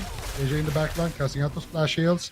keeping Acro in the fight, but JJ's burning through a lot of mana here. Acro, however, gonna pull the trigger on that Vendetta. Here comes the cooldowns. Okay, they trade the Dark Pact, they trade the Guardian Spirit. Is that going to be enough defense? That's the Shiv right now onto Swapsy as well, reducing a lot of that healing. It looks like Swapsy will be fine. Doesn't need to use his Unending Resolve just yet. Still taking some damage though. He might actually need to use it. Looks like a counterspell. Full kidney secured.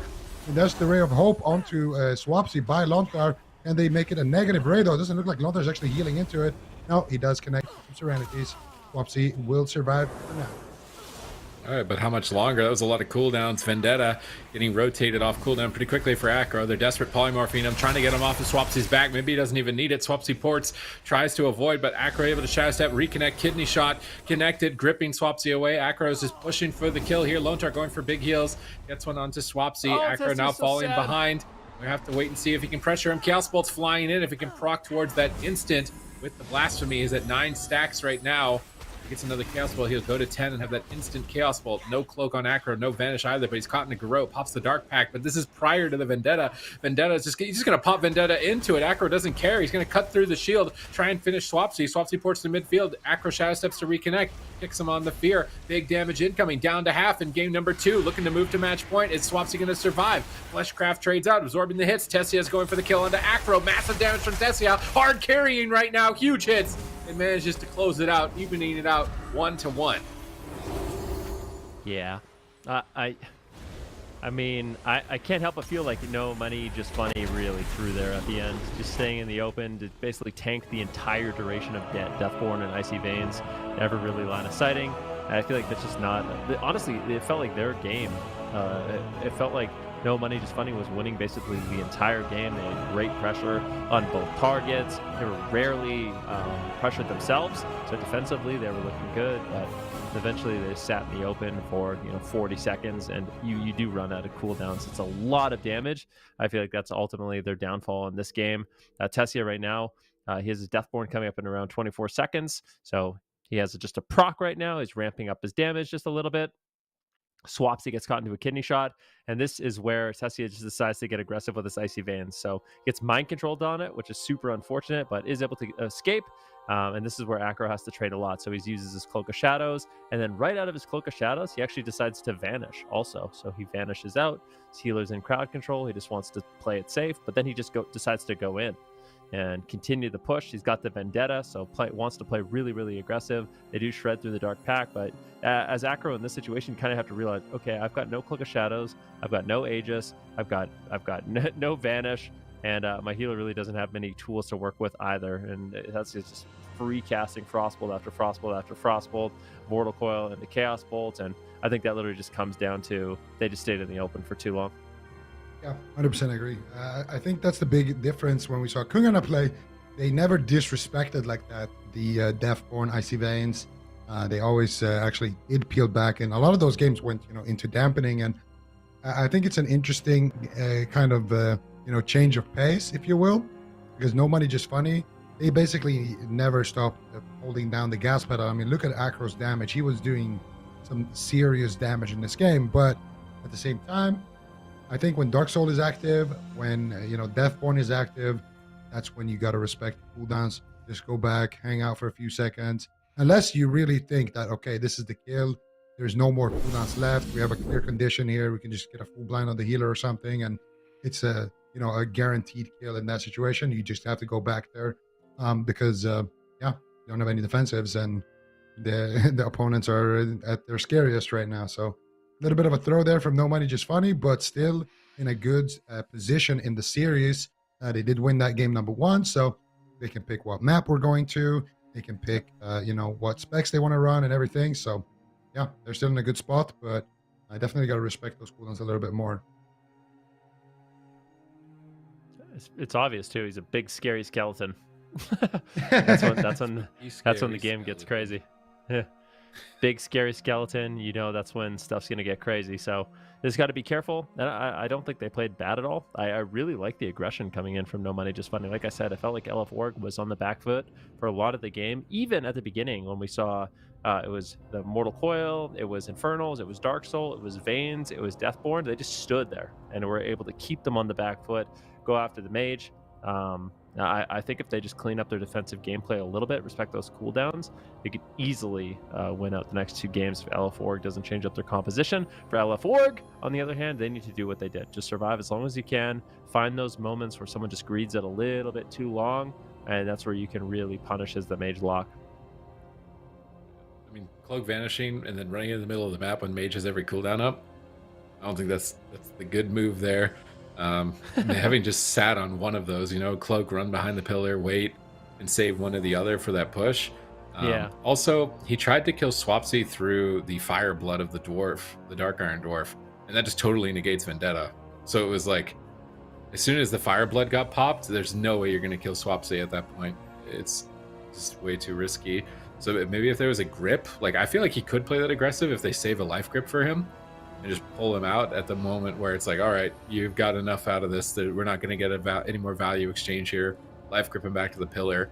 And this type of strat could work really well on a small map. Like if they chain their defensive cooldowns to tank the Deathborn and get aggressive through it, they could just overrun them. It's the big map that's going to be tough to do that. Swapsy just putting them in a bad position. Tessia putting them in a bad position. And because they won game 1, I don't think that this is over for them by any means. And it's interesting to see a different take on the matchup, right? It's like an all-out aggressive rogue mage rather than the kind of hit and run that we saw from Waz's team. And we'll get to see the playstyle play out a little bit more here if they decide to stay with it. Yeah. In general, I think the hit and run is probably better because it's like you just avoid any of those really scary moments. I mean, obviously they got that really quick kill in game number 1, but I think just making the trades, right? You kidney shot, you Vendetta, and then if it's looking like you get some cooldowns out of the way, okay, your push is over. You go over the pillar, wait till kidney shots back up, and just do that over and over and over, rinse, repeat. I do think it's interesting that they're going after Acro a little bit more in the matchup instead of trying to punish the mage. So it seems like in this particular matchup, Oscar has a lot more free reign. Or not Oscar, pardon me. The mage's name. Is it Oscar? No money, just funny? No, Tittery, sorry. Tittery, yes. My apologies. Tittery and everybody else. Tittery. He's having a little bit more free reign in the matchup than we really saw from Raikou. Raikou was forced at the pillar a lot of the game, playing really, really scared because they decided to focus their efforts on him and just crowd control the rogue. So I think that ultimately is the right line of play. Keep the Fire Mage snared, keep him blasted at the pillar, force him to run away, make it a lot more difficult for him to actually connect to his target. If he's hiding, then maybe go after the rogue, but now for the most part, it should be CC on the rogue, go after the mage, keep him at the pillar. If the rogue's in the open, that's when you can swap to him, but I do like the pressure on the mage a lot from the mage lock point of view. Yeah, I feel like CC was sloppy, honestly, from LF Org. There was a lot of times I'd look at Acro, and he would be sheeped and polyed at the same time, like just flat out overlap diminishing returns. When they were fighting Waz's team, sorry?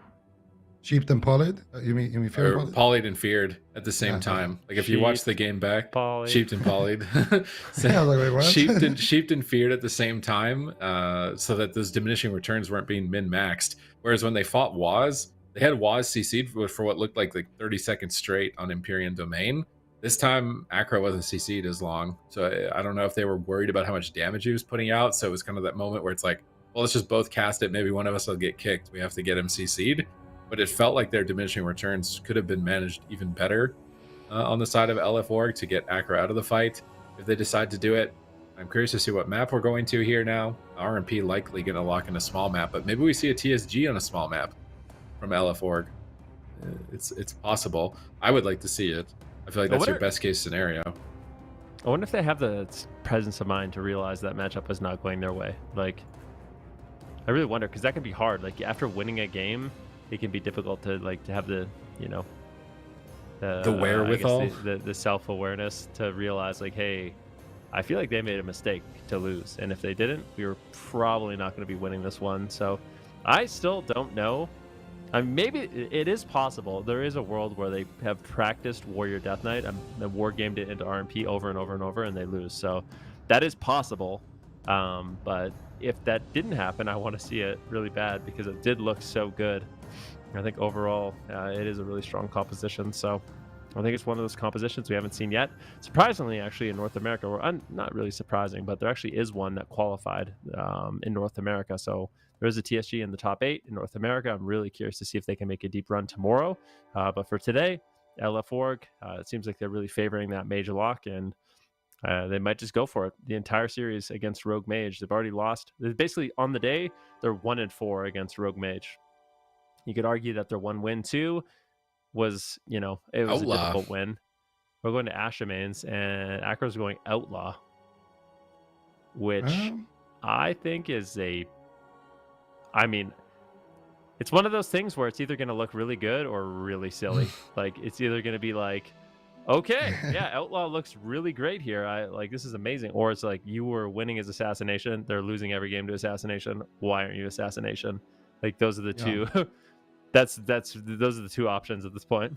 Well, if he wants to just be aggressive, it's good. We haven't seen Acro. I mean, we've seen him play Outlaw a couple of times now, and we've seen Outlaw in general a couple of times. And in my opinion, it's kind of underrated as a spec, but it's a very strong point you make, man, with you're winning as Assassination. They've been losing to Assassination, earlier in their match as well. And why don't you just keep playing Assassination? I mean, if it's not broken, why fix it, So there's definitely that, but maybe they just take Outlaw and they just completely run over LF Org with it. So we'll just have to see how it plays out before we can kind of see what we think of it. But for now, I think the smarter play would have been to go Assassination, unless there's something they know about this matchup that makes us wonder why didn't they just lock it in the first place. So we'll see with the Outlaw. That's but a good point. But the strength is, of course, that you're going to have basically a bruiser in the match. Your Rogue. So if you play as Outlaw, the way Acro played last game, he doesn't die. I'm kind of positive that he won't die. You just have so much disruption. You have long range kicks and long arms and legs and gouge and a lot of stunts, and just in general you're stacking a lot of HP as well throughout the fight. So I just feel like if you want a bruiser rogue, like a tanky rogue who can just sit there and do damage safely, Outlaw for sure is a great spec to do that with. But you lose a lot of things. You lose obviously the Vendetta, you lose things like the Shiv as well. So we'll see. You also gain some things, of course, with Outlaw. One of the really nice things about Outlaw that we don't talk about enough is I think it's called Blinding Powder talent, which basically gives them super long range blind. So it actually makes it a lot easier to blind somebody and just keep your pressure up instead of having to run back and forth between your targets, especially on larger maps against wizard setups such as this one. So we'll see.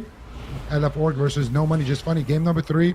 Outlaw going to be selected here for Acro. Let's see what he can do with it. You also get the benefit of being immortal as Outlaw. He's going to have over 100,000 hit points when he stacks up his float like a butterfly, sting like a bee honor talent from just being in combat over time. With Fort, he's going to have 100,000 HP, maybe more. I really don't think they're going to be able to attack him. They actually do their first assault on JJ.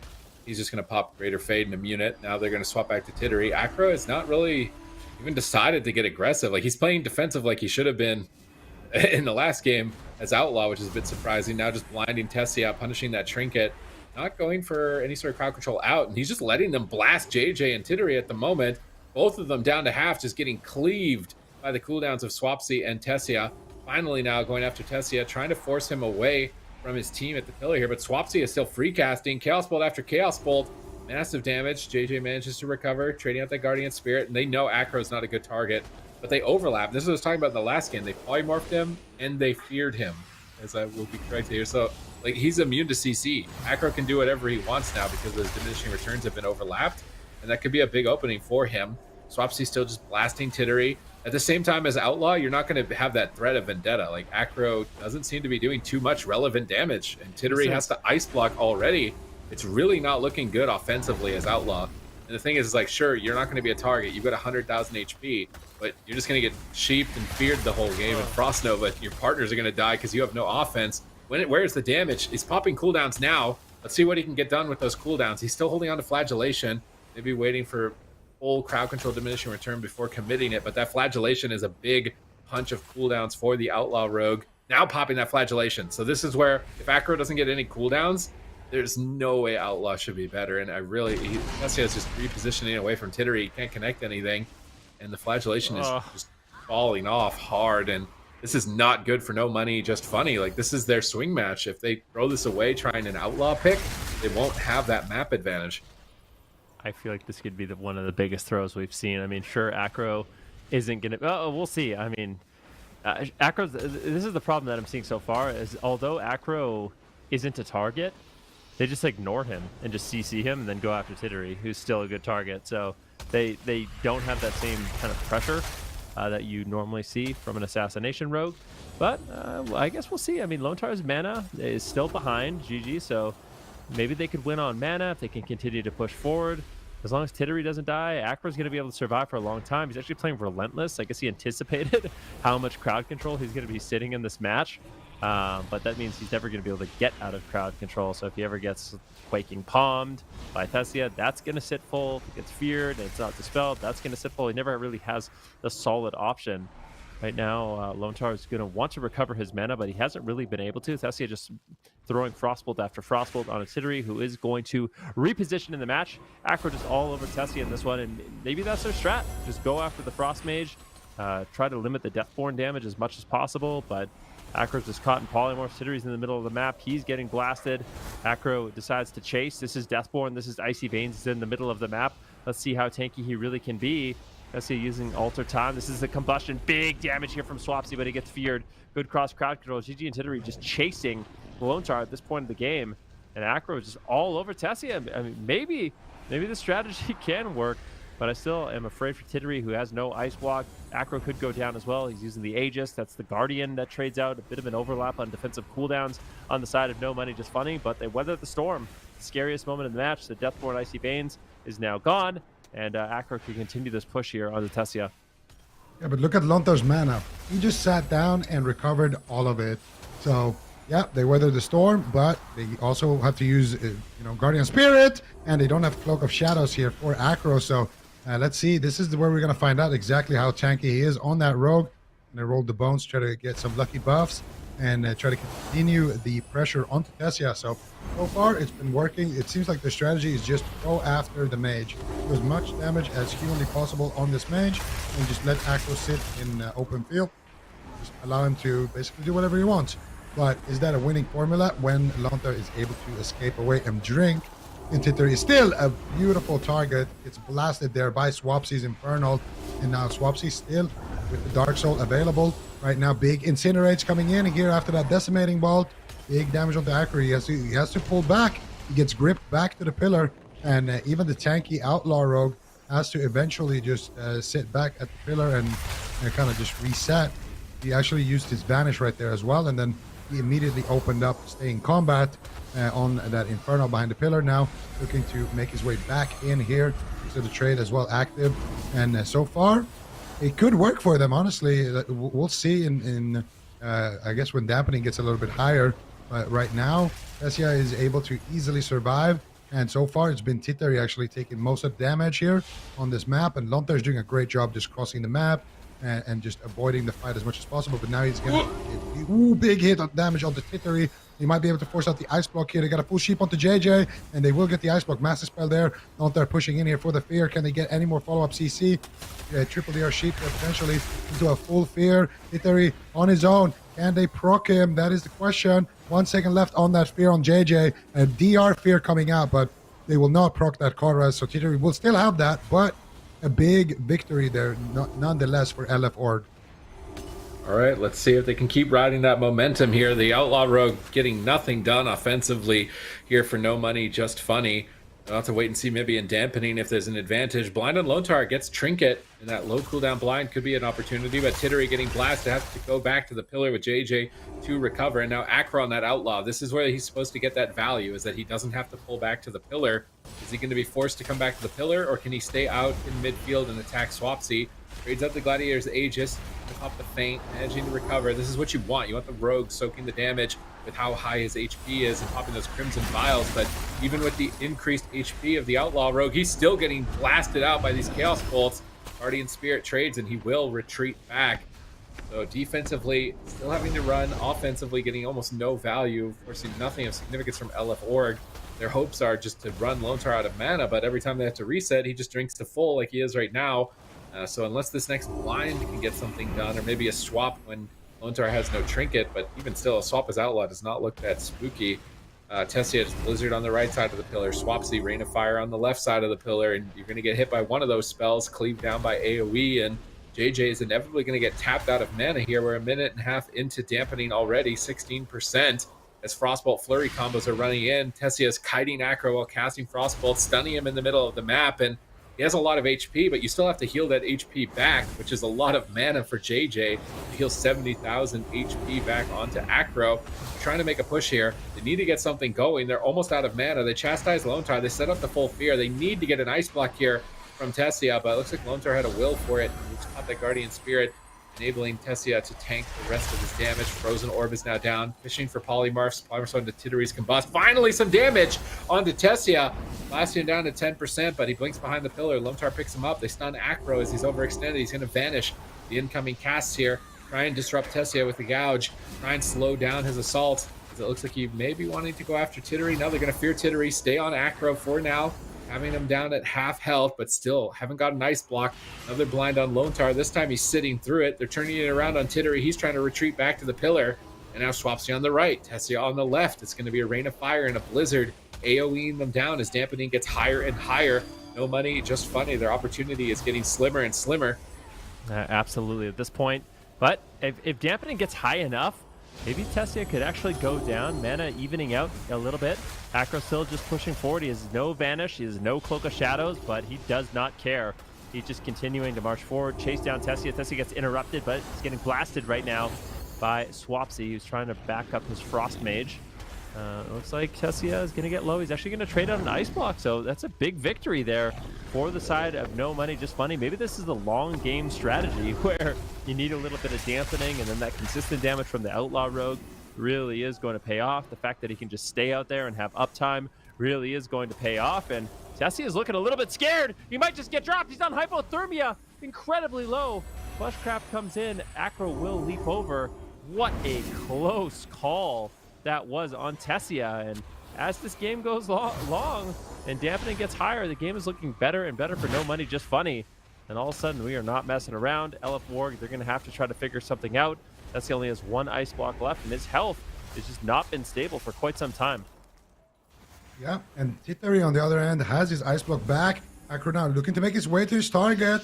Here we go. And remember, with that blinding powder, Acro is going to have a cooldown on his blind that's desynced with that trinket, and they get the sheep out of this sphere. It would be massive if they do get it. They overlap it though with a blind there. Unfortunately, kidney onto Lontar. He will trinket out, so that's Lontar's trinket, and one ice block left for Tessia. He's trying to do something here with Deathborn.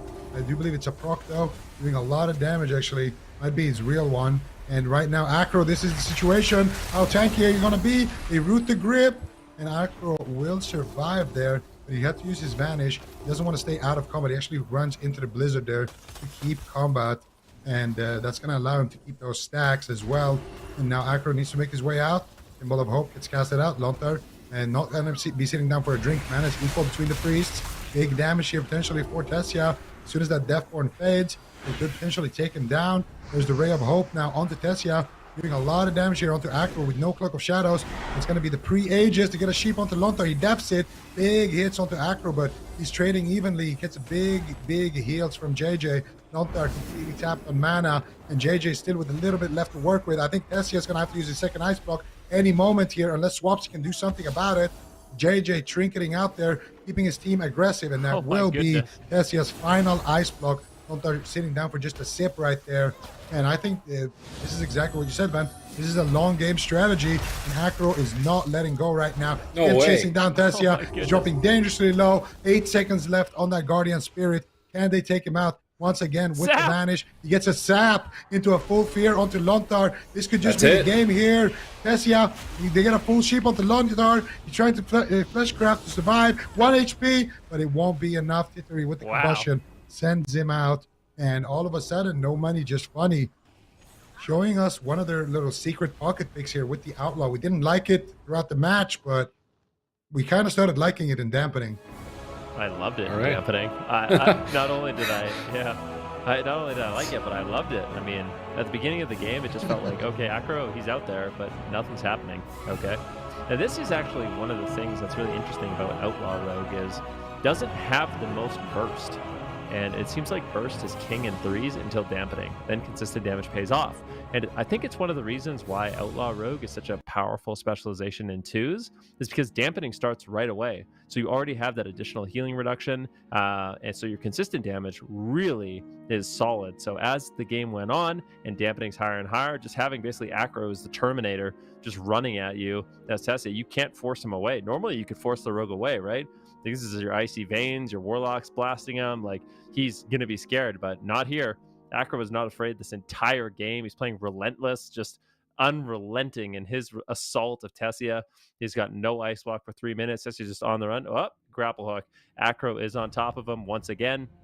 His health is going nowhere but down. He tries to blink away. He tries to go for Invis. Acro gets a really cheeky... It didn't really matter, but the Sap looked cool in the moment. Sap comes in, double fear onto Lone Tar, into a full polymorph, and Tessia, he's got 0% chance of living the setup at this point, and this is maybe an evolution in the match. Like, sure, I guess I feel like Assassination could win this the exact same way. You just have to play a little safer. But I guess if you want to completely disregard your safety, you can just go Outlaw. If you want to play with a life raft, you're just playing with bumpers. Like, you can't go into the gutter. Like, you play Outlaw Road, I guess. and just put the that's bumpers what up. it looked like. If you want to ride your bike with support wheels, just go Outlaw. The training wheels, yeah. Training wheels. Outlaw's a cool spec. It's a really cool spec. Sid, I think you highlighted it in that new video you all put out. I was expecting it not to pull that off in that last game, but it was just waiting for dampening. Needed a little bit higher dampening to cut through the healing. Ran Lone Tar out of mana despite Lone Tar drinking. And I can't imagine they'll lock Mage Lock into Outlaw blind, so I feel like that's not a blind lock. I think you're probably blind locking Asa. If they blind lock Asa, then we'll see Mage Lock again, but will they pull it off? Because if they don't, it's 6-0 on the day.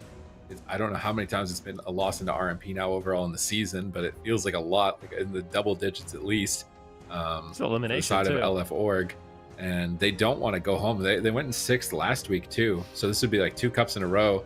Not the best performance for the caliber of players that is on that roster at the moment, and they just can't find their footing for this matchup against Rogue Mage.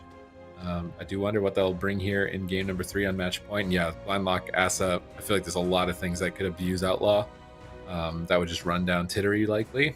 Now it's so LF4. Are you gonna do Mage Lock again? You got the matchup you wanted last time. Are you gonna do Mage Lock into the Asa, or is it time for TSG? Is it time for Windwalker Mage? Is it time for like what is it gonna be? We see Windwalker Mage utilized in North America a lot, and not really at all, other than Bugs. Bugs seems like the only team in EU that are utilizing that Windwalker Mage, but it seems pretty good. Did Waz play Windwalker? No, he didn't. He hasn't played anything but RMP. I was thinking, I guess maybe they didn't. Yeah, Windwalker Mage is utilized a lot more in North America. Trill and Chun-Li. But I can't help but feel like that's just because... I was going to say, I can't help but feel like that's just because they don't have a Rogue. So they locked in the Windwalker monk. Like, if Trill played Rogue, would they play Windwalker? Not sure. If Chun-Li played Rogue, would they play Windwalker? I'm not sure. But LF4, they are going to be mixing it up, and I like this. You know what I mean? I think bringing in different composition, I feel like, though, on paper, they should lose this, to be honest. Like, I would definitely heavily favor the Assassination Rogue in this matchup. You like this? Yeah. You like this pick? I hate this pick. I think this is LF Org out of the tournament. So this one, I don't. He likes that they're doing something new. But I like that they're doing something new. Thank you, Zico. You read my mind. I appreciate you. Yeah, I like that. But they're it's doing worse. something new. What we do. It could be worse. It definitely could be worse. I want to see Swapsy on the Death Knight, but I don't know. We're not going to see it. Well, this is the thing. I mean, Tessia, something you have to keep in mind, okay? Doesn't matter how good of a player you are.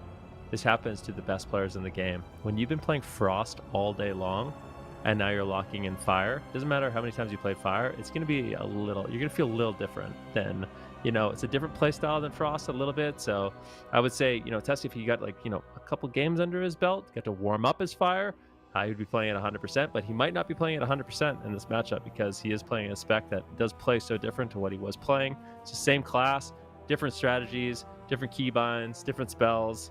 I'm sure he'll be able to rise up, but it is just something to consider. Different spells, Fireball and Frostbolt. You play different. You play different. Dragon's Breath is it? Yeah. I mean, it's standing there and turreting. It's definitely a bit different. but I don't think it's that big of a deal. I feel like it's not that big of a deal. Okay. For the switch from fire to frost. I think it's more. I actually personally believe it is more like jarring going from playing like a frost mage to a fire mage than going from a fire mage to a completely different spec. Like, I really do. I guess you mean like a different class? Yeah, completely different class is what I mean. Like, if you were to like log on like a Shadow Priest alt or something like that, it would feel like more comfy. That's what I think, but maybe I'm crazy. I don't know if anyone can relate to that. It's just the difference between consistent and burst, right? Like Tessia's not looking to max out the scoreboard. He's just trying to pick his moments and isolate targets as fire compared to Frost, where it's just max the scoreboard. So yeah, there's like, I would say the similarities probably between Frost and like Ellie Shaman or something, just keeping dots up, blasting out as much damage as possible. And then fire is similar to something like sub, where you're just looking for these moments. But I still don't think it's as big of a deal for Frost to fire, at least it probably with isn't. I'm just saying I'm saying he'll probably rise up, but I'm just saying it's something to consider. You know, it could possibly have an impact. You're just trying to give match. them an excuse for when they lose this game because Fury Fire is a bad pick. I don't like I said, I'm happy that they changed it up, because I don't think, based off of all the games we've seen today, it doesn't seem like the Mage Lock is like maybe it's like an 80-20 matchup or something like that. The Mage Lock can win, but I feel like it's more so off the mistakes of the Rogue Mage. Like, any mistakes that the Rogue Mage makes, you can capitalize on, but if they aren't making mistakes, it becomes a really difficult matchup. So I like that they mixed it up, because just no money, just funny. They're not making that many mistakes. They had one mistake.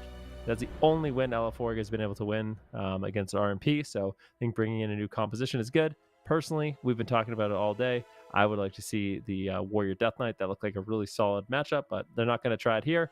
They're going to try the Fury Warrior, which I feel like they played this, and it looked a lot... correct me if I'm wrong. They have played this composition, and it looked a lot worse than when they played Warrior Death Knight. Yes. Yes. But it was, the game was a little bit different when that happened. But we'll see if they can pull this off now. It's going to be Acro on the Assassin. I mean, it's literally the same matchup, but one team has an Asarok and one team has a Fury Warrior. So, I don't know. Blizzo is going to have to do some heavy lifting here. He's going to need to do some big work, because he's also coming in fresh from the bench. Like, we're talking about going from fire or going from frost to fire. Well, Blizzo is going from nothing to playing when, everything is on the line for them. They literally will just get eliminated if they lose this one. So Blizzo has some big responsibility here in this one. And let's see if he can pull it off right now. Sap onto Lontar, kidney shot onto Blizzo. Combustion gets ripped out. Vendetta gets ripped out. Big damage onto Blizzo. Dragon's Breath coming out onto Tittery. Can they get any follow-up crowd control? They shut it down. No blind either. I feel like that was an easy blind for Acro to at least get the trinket of Lontar. But it's still big pressure coming out here. Acro will Cloak of Shadows to avoid that that Tyrion spear. And so far, looking good. And they get anything, though. They didn't get Blizzo's trinket, and they didn't get Lontar's trinket. Now full kidney shot, pre-Aegis by Blizzo. And Tessia getting counterspelled here by T30, looking for that crowd control onto JJ. And I think on the side of LF Org, they want to go after Acro with CC onto JJ. But right now, Tessia is being shut down on those polymorphs on that Ring of Frost. You get a full fear. Now Tessia, and he find the full sheep. He gets sheeped on, and JJ also using that Shadow Word Death right there. He fears up Tessia. Now, once again, it's looking like the RMP's turn to attack. Yeah, another kidney shot onto Blizzo, and he's playing Horde, so he's not going to have that stone form for the assassination bleeds. That could be very dangerous for him in the near future, as Vendetta's coming off cooldown, Combustion's coming off cooldown. Dismantle onto Blizzo. He can't heal himself with those bloodthirsts either during this, but he's popping that Spirit Bastion. Tried to pull him out of it, but not fast enough. Acro is pinned down, but now with Aegis and Divine Spirit, or Guardian Spirit, he should not be going down. He's going to turn it around, pop Vendetta. I think this Vendetta is kind of a bait Vendetta. They're trying to get a cooldown with it and then send the bust, but LF Org are not falling for the bait on that. They hold on to Enrage Regen. They hold on to Guardian Spirit, so Tittery's Combustion's going to have an answer for it. Kind of surprised to see JJ running the Ventier. It's obviously to get the mind games on the Fury Warrior heals, but I feel like getting Vendetta on a lower cooldown outside of the Fury Warrior's Enrage Regen could have been more value for them overall than the mind games in itself. They are still ahead on mana despite that, swapping some damage now over onto Tessia. Blizzo's trying to go after Tittery, so a big swap here. Both teams are going after each other's mages at the moment rather than a melee DPS. Here's to see who gets ahead. Lontar sweeps in for a Psychic Scream. Good setup. That's going to get them an Ice Block here. Very surprising from the side of LF Org, putting them in a good position. Yep. Full blind onto Lontar. Kidney shot onto Blizzo. Using the enraged regeneration, he gets dismantled. Lontar still in crowd control. It's a full polymorph. They might be able to just push a beautiful, intimidating shout, though. And now they're actually just going after Tittery. Big damage coming in from Blizzo at the same time. He is not feeling too healthy.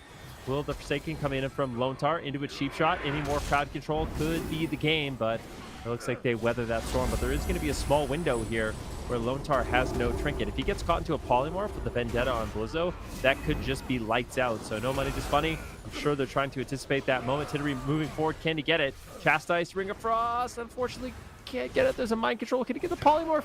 He's the polymorph. Just 4 more seconds on the trinket. Pre-Guardian Spirit comes in. This is the Vendetta. Massive damage onto Blizzo. Can they just shred through all of his healing?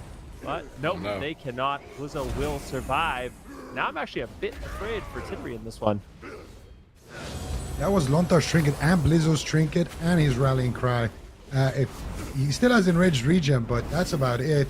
Blizzo will also be in a kidney shot when the next combustion Vendetta gets used. So they need to make this next combustion of Tessia really count here. There's a kidney shot onto Blizzo.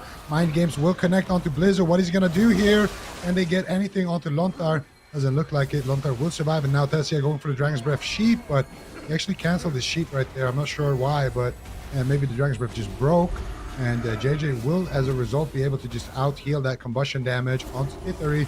Here comes the Ring of Fire onto Blizzo. Here comes the pressure. Blizzo realizing he is in big trouble. Kidney shot comes out. What can they get onto Lontar? JJ is there. There's to pre-fade the fear, trying to land the fear. Tittery in a full sheep. JJ moving over, looking for the Psychic Scream, but he gets clotheslined by Blizzo. Blizzo shutting it down. They get the Chastise, and they get the full fear onto Lontar.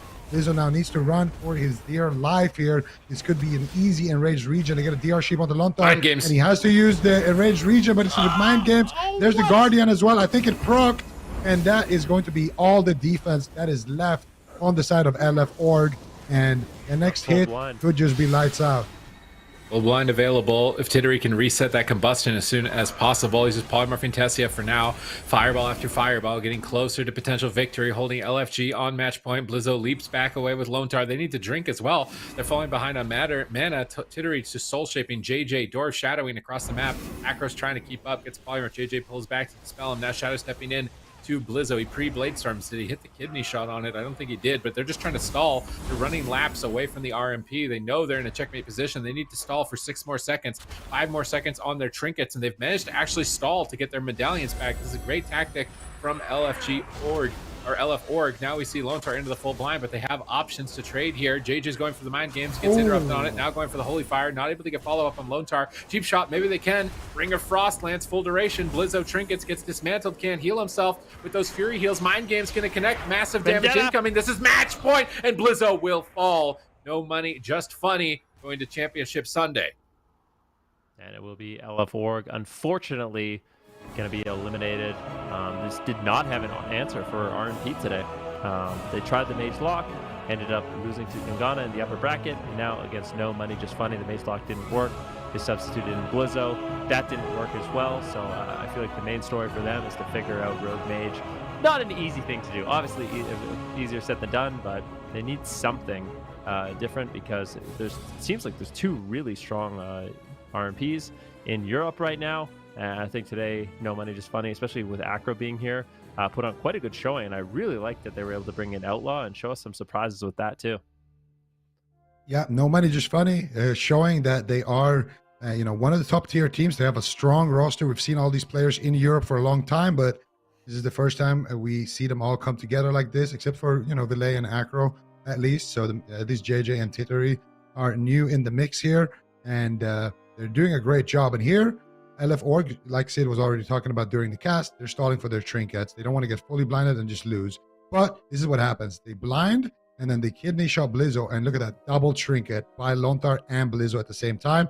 Lontar just gets cheap shot into a Ring of Frost, and then they just pull the Vendetta. They disarm Blizzo so he can't spam out his own heals, and then they send the Mind Games onto him, and it's just overwhelming damage with a DR Sheep after the fear onto Lontar. So that double trinket overlap is very, very unfortunate there for LF Org, but it is ultimately what led to their demise there. That and the fact that they picked the Warrior Mage into RMP. So yeah, I agree with Ben. They need to find a new answer.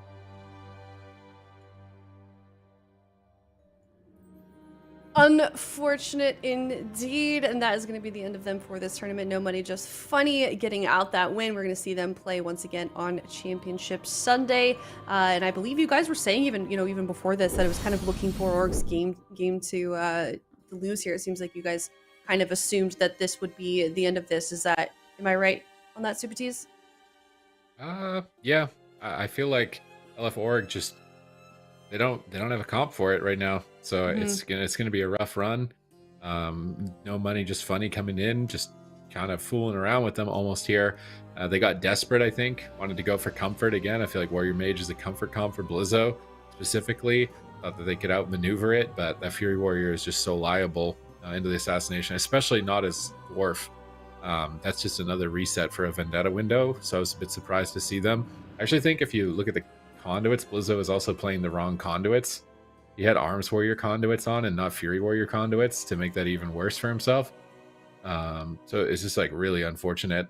Seemed like they were going to really rely on Rogue Mage or rely on Mage Lock for this, and this new assassination build with Night Fae Priest just knocked them out. So better luck next week here. They still got one more chance. They do still have a lot of points. I feel like it'd be unlikely that they didn't make it into the circuit, even if they just keep consistently getting these top sixes. But this isn't a team that wants to be a top six, right? Like this is a team that wants to be in first. Like you got 3-time champion Swapsy on it. So they're definitely going to have to go back to the drawing board for next week.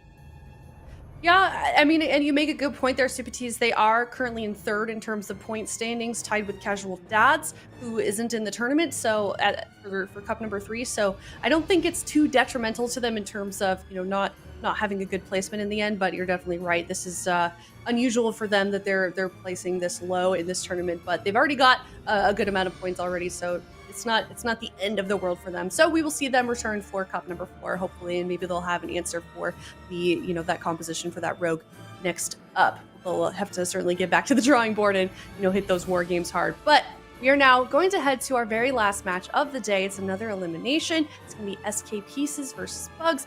SK Pieces, we know that they did extremely well, for Cup number 2. Bugs also, it's Jamie's team, doing pretty well last weekend, also kind of ramping up and finding their stride a little bit with that new roster. So we'll see what these guys bring out for the blind pick for game number 1. We're going to head to a break. When we come back, we're going to come to that last series of the day. We'll see you soon.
Hi guys, welcome back. It's the last series of the day. We're going to be sending one more team home before we conclude today's games. It's going to be SK Pieces and it's going to be Bugs facing off in an elimination round. And Ven, are you surprised that these two teams are facing elimination? If I'm being completely honest, I'm not surprised for Bugs, but I am surprised for SK Pieces. But I will say, Bugs on the day has had a really great performance. I think Brunhilde on the Windwalker Monk, every single time we've seen him, has been rock solid. He's been impressing me, for sure. And then, of course, you have Jamie, who's been in the scene for quite some time. Oscar's been doing a great job, as well as Next. I haven't really seen too much from him in the past, but I feel like in general, Bugs is one of those teams that maybe some players write off, but I feel like they have a really good roster. I think they got good compositions, and this is definitely not going to be an easy win for SK Pieces. Blind pick could matter a lot, and I kind of wonder what SK Pieces is going to run because there are a lot of different comp options. I think for Bugs, it's likely they go with a Windwalker Fire Mage. And for SK Pieces, what would be their best answer to that? Not sure. They could try Mage Lock, but we did actually see, I believe it was actually Liquid last week that did really well into the Mage Lock with their Windwalker Fire Mage, so maybe not the best option. I'm really not sure, but I think for SK Pieces, the fact that they're in this situation once again, facing elimination, might not make it to Championship Sunday, is quite devastating for them. Obviously, they had a great performance last week, but it just speaks to the level of competition between these teams. Teams constantly changing, evolving, getting better. There's just so many great rosters this year that could be really difficult to be consistent. Yeah, Think about that for a second. Like, Casual Dads not making it in top 8. Elf Org are now out. SK Pieces could be out. Like, what's going on right now? It's really been the story of Europe. It's like an upheaval in terms of performance, and oh my goodness, Brunhilde is on an assassination. If they have RMP, man, if they have RMP, like if they can play this clean, like this is such an easy matchup into a Resto Druid. Mercy is gonna just get tapped. Like, is he a dwarf at least? If Mercy is not a dwarf, I think he's got no chance. I really want to see. I want to see some Venthyr Fury Warriors too. I think if you run a Draven Venthyr, you get that extra 10% damage reduction. He is playing. Wait, what is he playing? Is that Night Elf? Or is it human? I think it's Night Elf. Oh, okay. Yeah, I think it's. Oh. Okay. Well, he's gonna get out of kidney shots. It's similar to the Orc, but I think not having that reset could become a bit awkward for him. Does get a double Spirit Bastion here. We get to see the matchup play out with a Resto Druid, but I think it's going to be much worse for them overall. Look at this damage. You can just overwhelm a Resto Druid on that Assassination Rogue. You're going to get the Aegis as well. Brunhilde popping Feint as they're going after him. Brunhilde actually switching to Morrow, spreading bleeds out on multiple targets, trying to make sure that the Resto Druid has to spend as much mana as possible. Potentially win this game on mana in the late game. Brunhilde's pulling back to the pillar, trying to work on resetting that Vendetta, get into a better position, but Mercy doesn't seem to care, leaping into enemy territory and getting stunned behind the pillar. Nice counterspell in the Ring of Fire, not going to be a lot of damage backing up this kidney shot. Asgrath's in a good position to freely heal Mercy as he looks to be recovering. Brunhilde's trying to pull away from the fight. There's polymorphing Mercy, giving up on that push. It seems like they're a bit reluctant to play aggressive. I felt like Acro's RMP was just running in, doing damage for most of the game and had the Warrior Mage on the defense, but it's the other way around here in this matchup, with Brunhilde often having to retreat. I have no idea how much Brunhilde plays Assassination Rogue, so it could be an experience thing. Maybe not. We'll see. SK Pieces right now, it seems like this matchup is actually going pretty well for them. If there is a Vendetta available, that's going to be the scariest moment. It's a blind. I'd like to just see a blind on Asgrath, throw a Vendetta on Mercy, try to get the trinket, start developing some of those cooldowns, potentially developing a lead in the match. But they're holding on to their cooldowns. Here's their combustion. There's no stun. Oh, okay. Kidney shot does land on Mercy. He might just drop. Unbelievable. He just dies. What I thought would happen. From Asgrath. All right. Well, that's the aggression I was looking for. Just a couple seconds later, they just decide to throw everything and completely overwhelm Mercy on that warrior. Asgrath cannot keep him alive without Ironbark, and Bugs the surprise here in game number 1. Yeah, that was an insane amount of damage. Honestly, Brunhilde did look a little bit lost there on the Assassination Rogue. He went for the kidney shot, and then he started running away early. He was swapping tomorrow, and I just wasn't feeling it that much. And then I saw him trinket out of a fear, and he popped his evasion. And I think it was during the CS on next, so it's evasion. Wasn't the biggest fan, but I was like, okay, it's fine. I saw him trigger a fear. I was like, oh, he's gonna trigger it out of a stun as well. This is not looking good. And then I was like, okay, never mind. It's looking good. They have the damage. They know what they're doing. They played Rogue Mage. So yeah. That was so overkill for the record because he had a full blind also. I'm pretty sure he triggered it out of a polymorph and then tried to immune the blind with his tranquility, but Brunhilde had it the entire time. Yeah, that's what happened at the end as well. And yeah, I guess Bugs have a rogue mage. We're starting to see all the rogue mages here in Europe just come out of the woodwork, but here it's not looking too good for Brunhilde. He cloaks to get rid of that Kyrian spear. He goes over to Maro. There's the kidney shot I'm talking about, and then here he just goes to stop Maro, and he actually has decent pressure, but I guess it's because he got that enraged region right there. They still had some crowd control, but they just choose to poly up Mercy here, and then here he gets stand up, goes behind the pillar, he gets counterspelled. So this is where Brunhilde actually fails his his soul shape, and then he has to trade out the evasion, and then here he's just going to trinket out of a fear. As soon as they get that sheep, he gets out of that fear, gets a kidney onto Mercy. Asgraf trinkets as well, goes for the tranquility.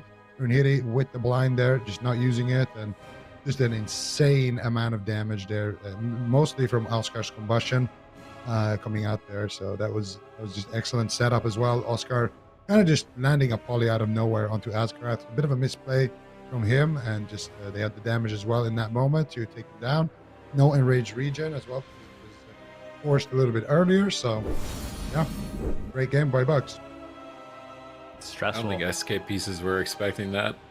I think they're probably expecting Windwalker Mage or probably Windwalker Mage, because that's all Bugs have really been playing. Yeah. So now they see, oh no, they've got Rogue Mage.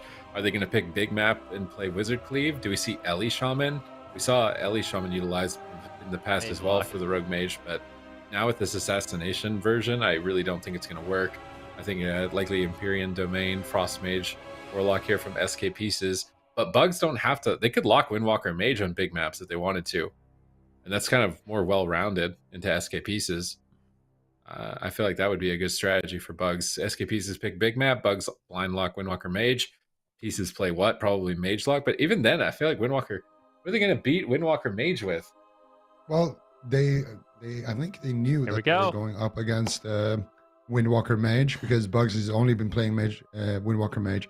So I think they want Warrior Mage into Windwalker Mage, and yeah, they want Mage Lock into RMP.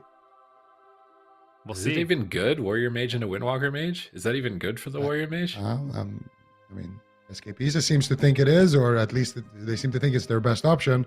I don't know if it's good, because it's not a matchup that we've seen too much, but this is a matchup that we've seen a lot. We've seen it quite a few times today. Yeah, this is starting to become the meta. Let's lock in for another one. We're going to the sunniest, sandiest place on Azeroth, the Tolveron Arena, where 6 competitors await glory. No, it's only going 3. to be okay. 3. Well, they're all awaiting it, but they're only all 3 waiting are going to get it. They're all waiting glory. I guess only 3. Yeah, that okay. Yeah, that was going to be my next line, Ben. Thanks a lot. Okay. 100%. You ruined the hype. That's my bad. I thought that was my job. To ruin the hype or to bring the hype? No, to ruin the hype on the death segments. But here, now in this match... dampener of the desk. The dampener of the desk. Have to see if they can pull it off here. Can anyone beat Rogue Mage here in Europe? Because right now it's looking like they're going to run the world. There could be 3 of them into Championship Sunday here with one jungle, the last jungle, trying to stay alive in Europe here. So, I mean, if Bugs actually get a solid Rogue Mage, like, this team could legit take over. Like, their Windwalker Mage is so good. If Brunhilde gets some games under his belt on Asa Rogue, like, why wouldn't you just have this as an option as well? Really great game 1. Now in game number 2, can they navigate this? This is where Brunhilde's really tested, because if you position poorly as the assassination rogue in this matchup, like, you are done. So let's see if he can stand up to the test here on Tolveron. Yeah, we'll have to wait and see. Morrow positioning forward, going to be dropping a blizzard, getting things started very early on. Brunhilde now going to pick his moment. This is where I think Brunhilde, in the last matchup, Brunhilde kind of just pressed kidney shot. That's literally, he just pressed kidney shot on the warrior. That was all he really had to do in order to pull out a win. And this one, we get to see some of his defensive play. So this is where the true test for Brunhilde is going to be. Morrow taking, or going to be doing a lot of damage. This is where I want to see them just run behind a pillar. Oscar, just run, hide. Believe me, I've seen this story play out. You just want to run, you want to hide. Don't let Morrow cast Frostbolt. Every Frostbolt is pure devastation.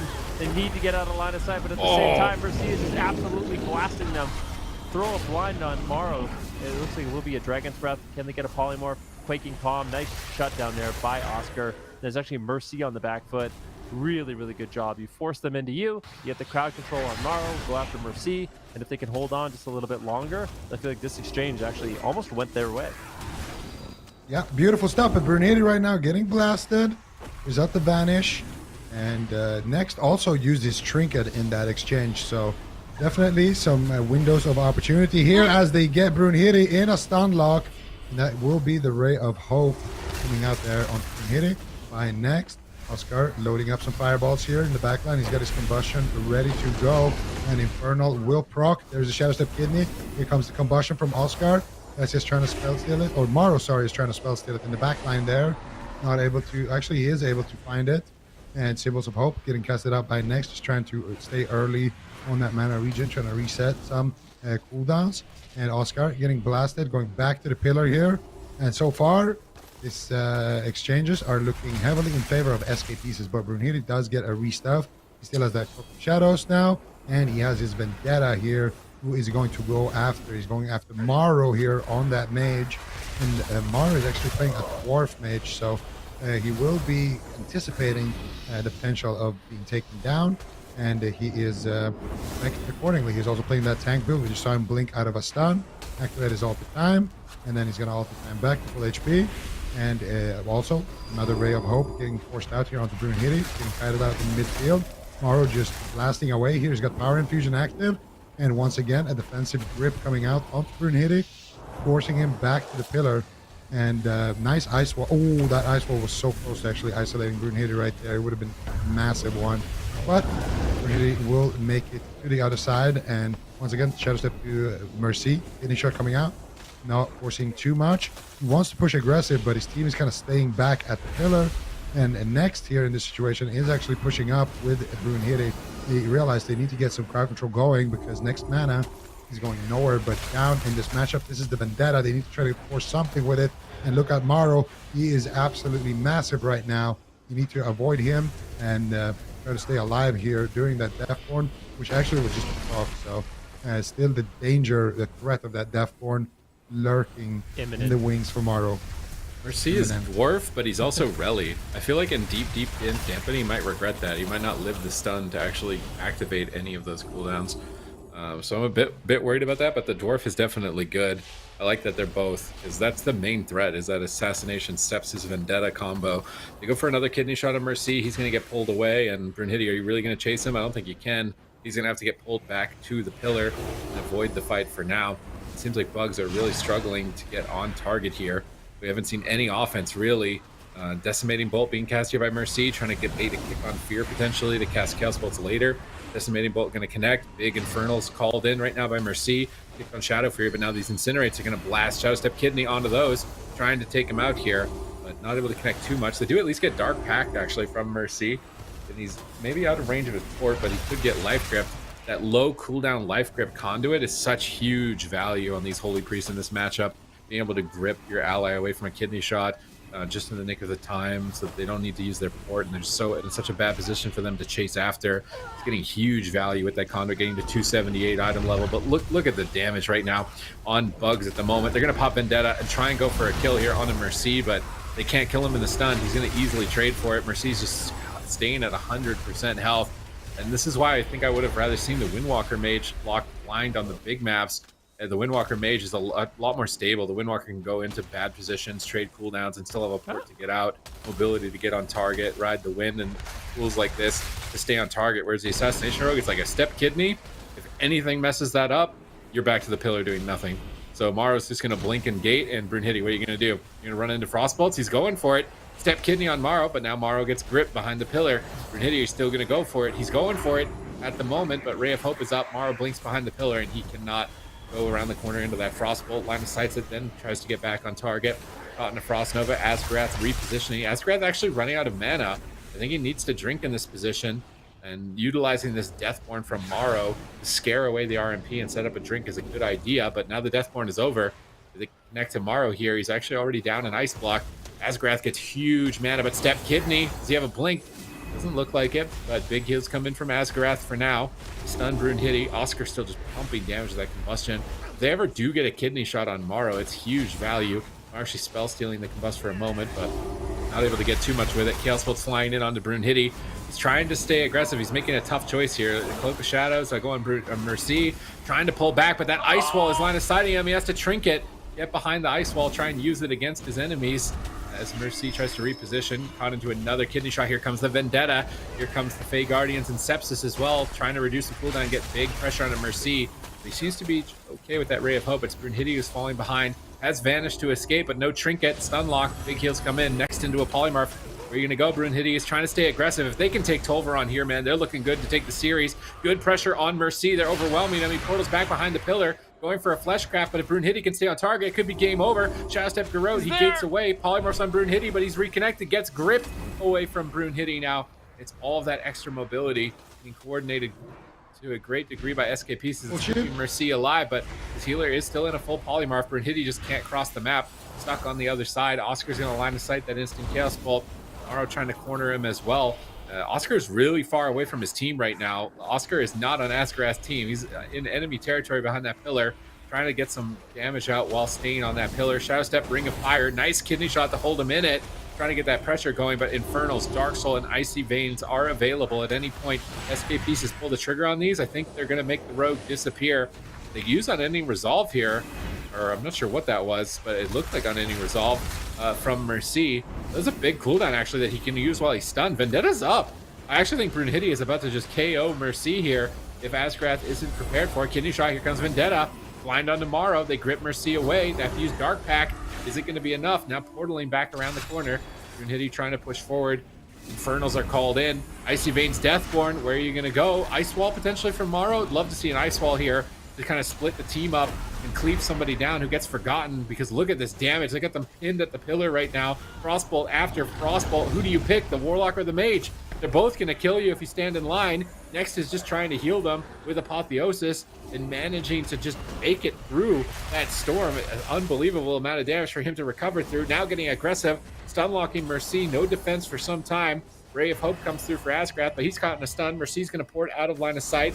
Brunhilde not chasing him. I think swapping to Maro right now wouldn't even be too bad. He's just sitting there. I guess polymorph him for now, but they're going to stay on the Warlock, try and overrun him. Ripped away, but not on the kidney. Brunhilde's going for the kill. Dampening is getting quite high. Asgrath's almost out of mana. The Rogue Mage are definitely not out. Combust is available. If Oscar connects this, it'll be lights out for Mercy.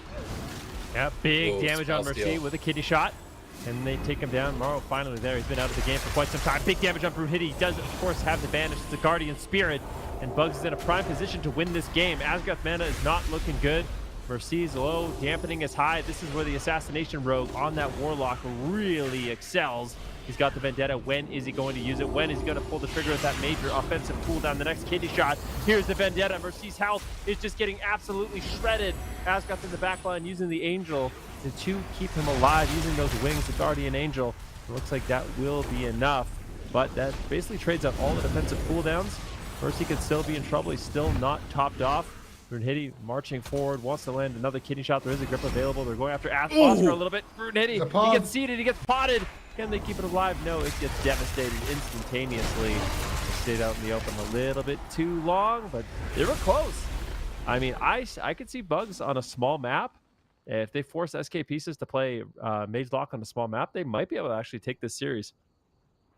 Actually, this was insanely close. It came down to that Dragon's Breath of Oscar breaking. He was going for a Dragon's Breath Sheep, I believe. It broke. Asgrath faded, got the fear off, and his combustion got stolen. I think that was actually the KO moment. You might see it on the replay. That was an incredibly close game, and I'm scared for SK Pieces because that's the best map by far for them. You know, it has large pillars where Mario can get a lot of uptime with his frostbolts. He was just cleaving everybody down, and it was close. It was really close. So I'm not sure if they can take it. Right here, actually, we're going to see it. Look at this Dragon's Breath right there on Asgard. It breaks, and he gets the fade off. And that was Oscar's combustion push. And his combustion also got purged there first try. So very, very unfortunate that Dragon's Breath broke right there. If it didn't break, I think they get a full sheep there onto Askarath. And that's basically going to prime them up for the win. They had the damage to back it up with that combustion. They've easily forced out Askarath's Guardian Spirit right there. Maybe his Trinket as well. And then one on the next plan with Vendetta. Just that setup right there was very, very brutal to lose out on. And for them here, I mean, Mercy's still not in a great spot. And I think Brunhilde is getting a little bit overzealous here. Still has his Vanish, actually. What happened with his Vanish? I think he might have died without actually using it. It was just an overwhelming amount of damage coming in from Maro. Yeah, he didn't use it. He just got bursted down really, really hard. Didn't expect the damage there to come in. And he actually had answers there as well. He could have just easily vanished, stayed in it for a couple of seconds, then reopened. The next time they had control over the map again, and kept the game going too. So definitely scary, scary times for SK. Even though they did win this one, I can't help but feel that we're going to a small map. And do they want to lock in Mage Lock on a small map, or do they want to go to Warrior Mage? What do they actually want to do here? Because Bugs, I would say, are still in a good position in the series. I want to see small map RMP because I feel like they should take that matchup no matter what SK Pieces throw. And then when it goes back to SK Pieces pick and it's a big map, Windwalker Mage Blind. Why Windwalker? And then if you do win that, it's over. I just feel like the Windwalker is able to get better uptime, better cooldown trades, more stable than the Assassination Rogue on a big map. And then pick the small map, go back to Rogue Mage. That's what I would like to see. I feel like it could definitely work. I mean, we saw it work in North America. Eventually, the Windwalker Monk, if you're playing like Kiefer, so your Tiger Palm dashes you have Ride the Wind as a PvP talent, you can get high uptime. You have a lot of defensive cooldowns you can trade out and rotate through as well. But I feel like the biggest thing, like we're going to hit point. Okay, so the smallest map. All right, this makes a lot of sense.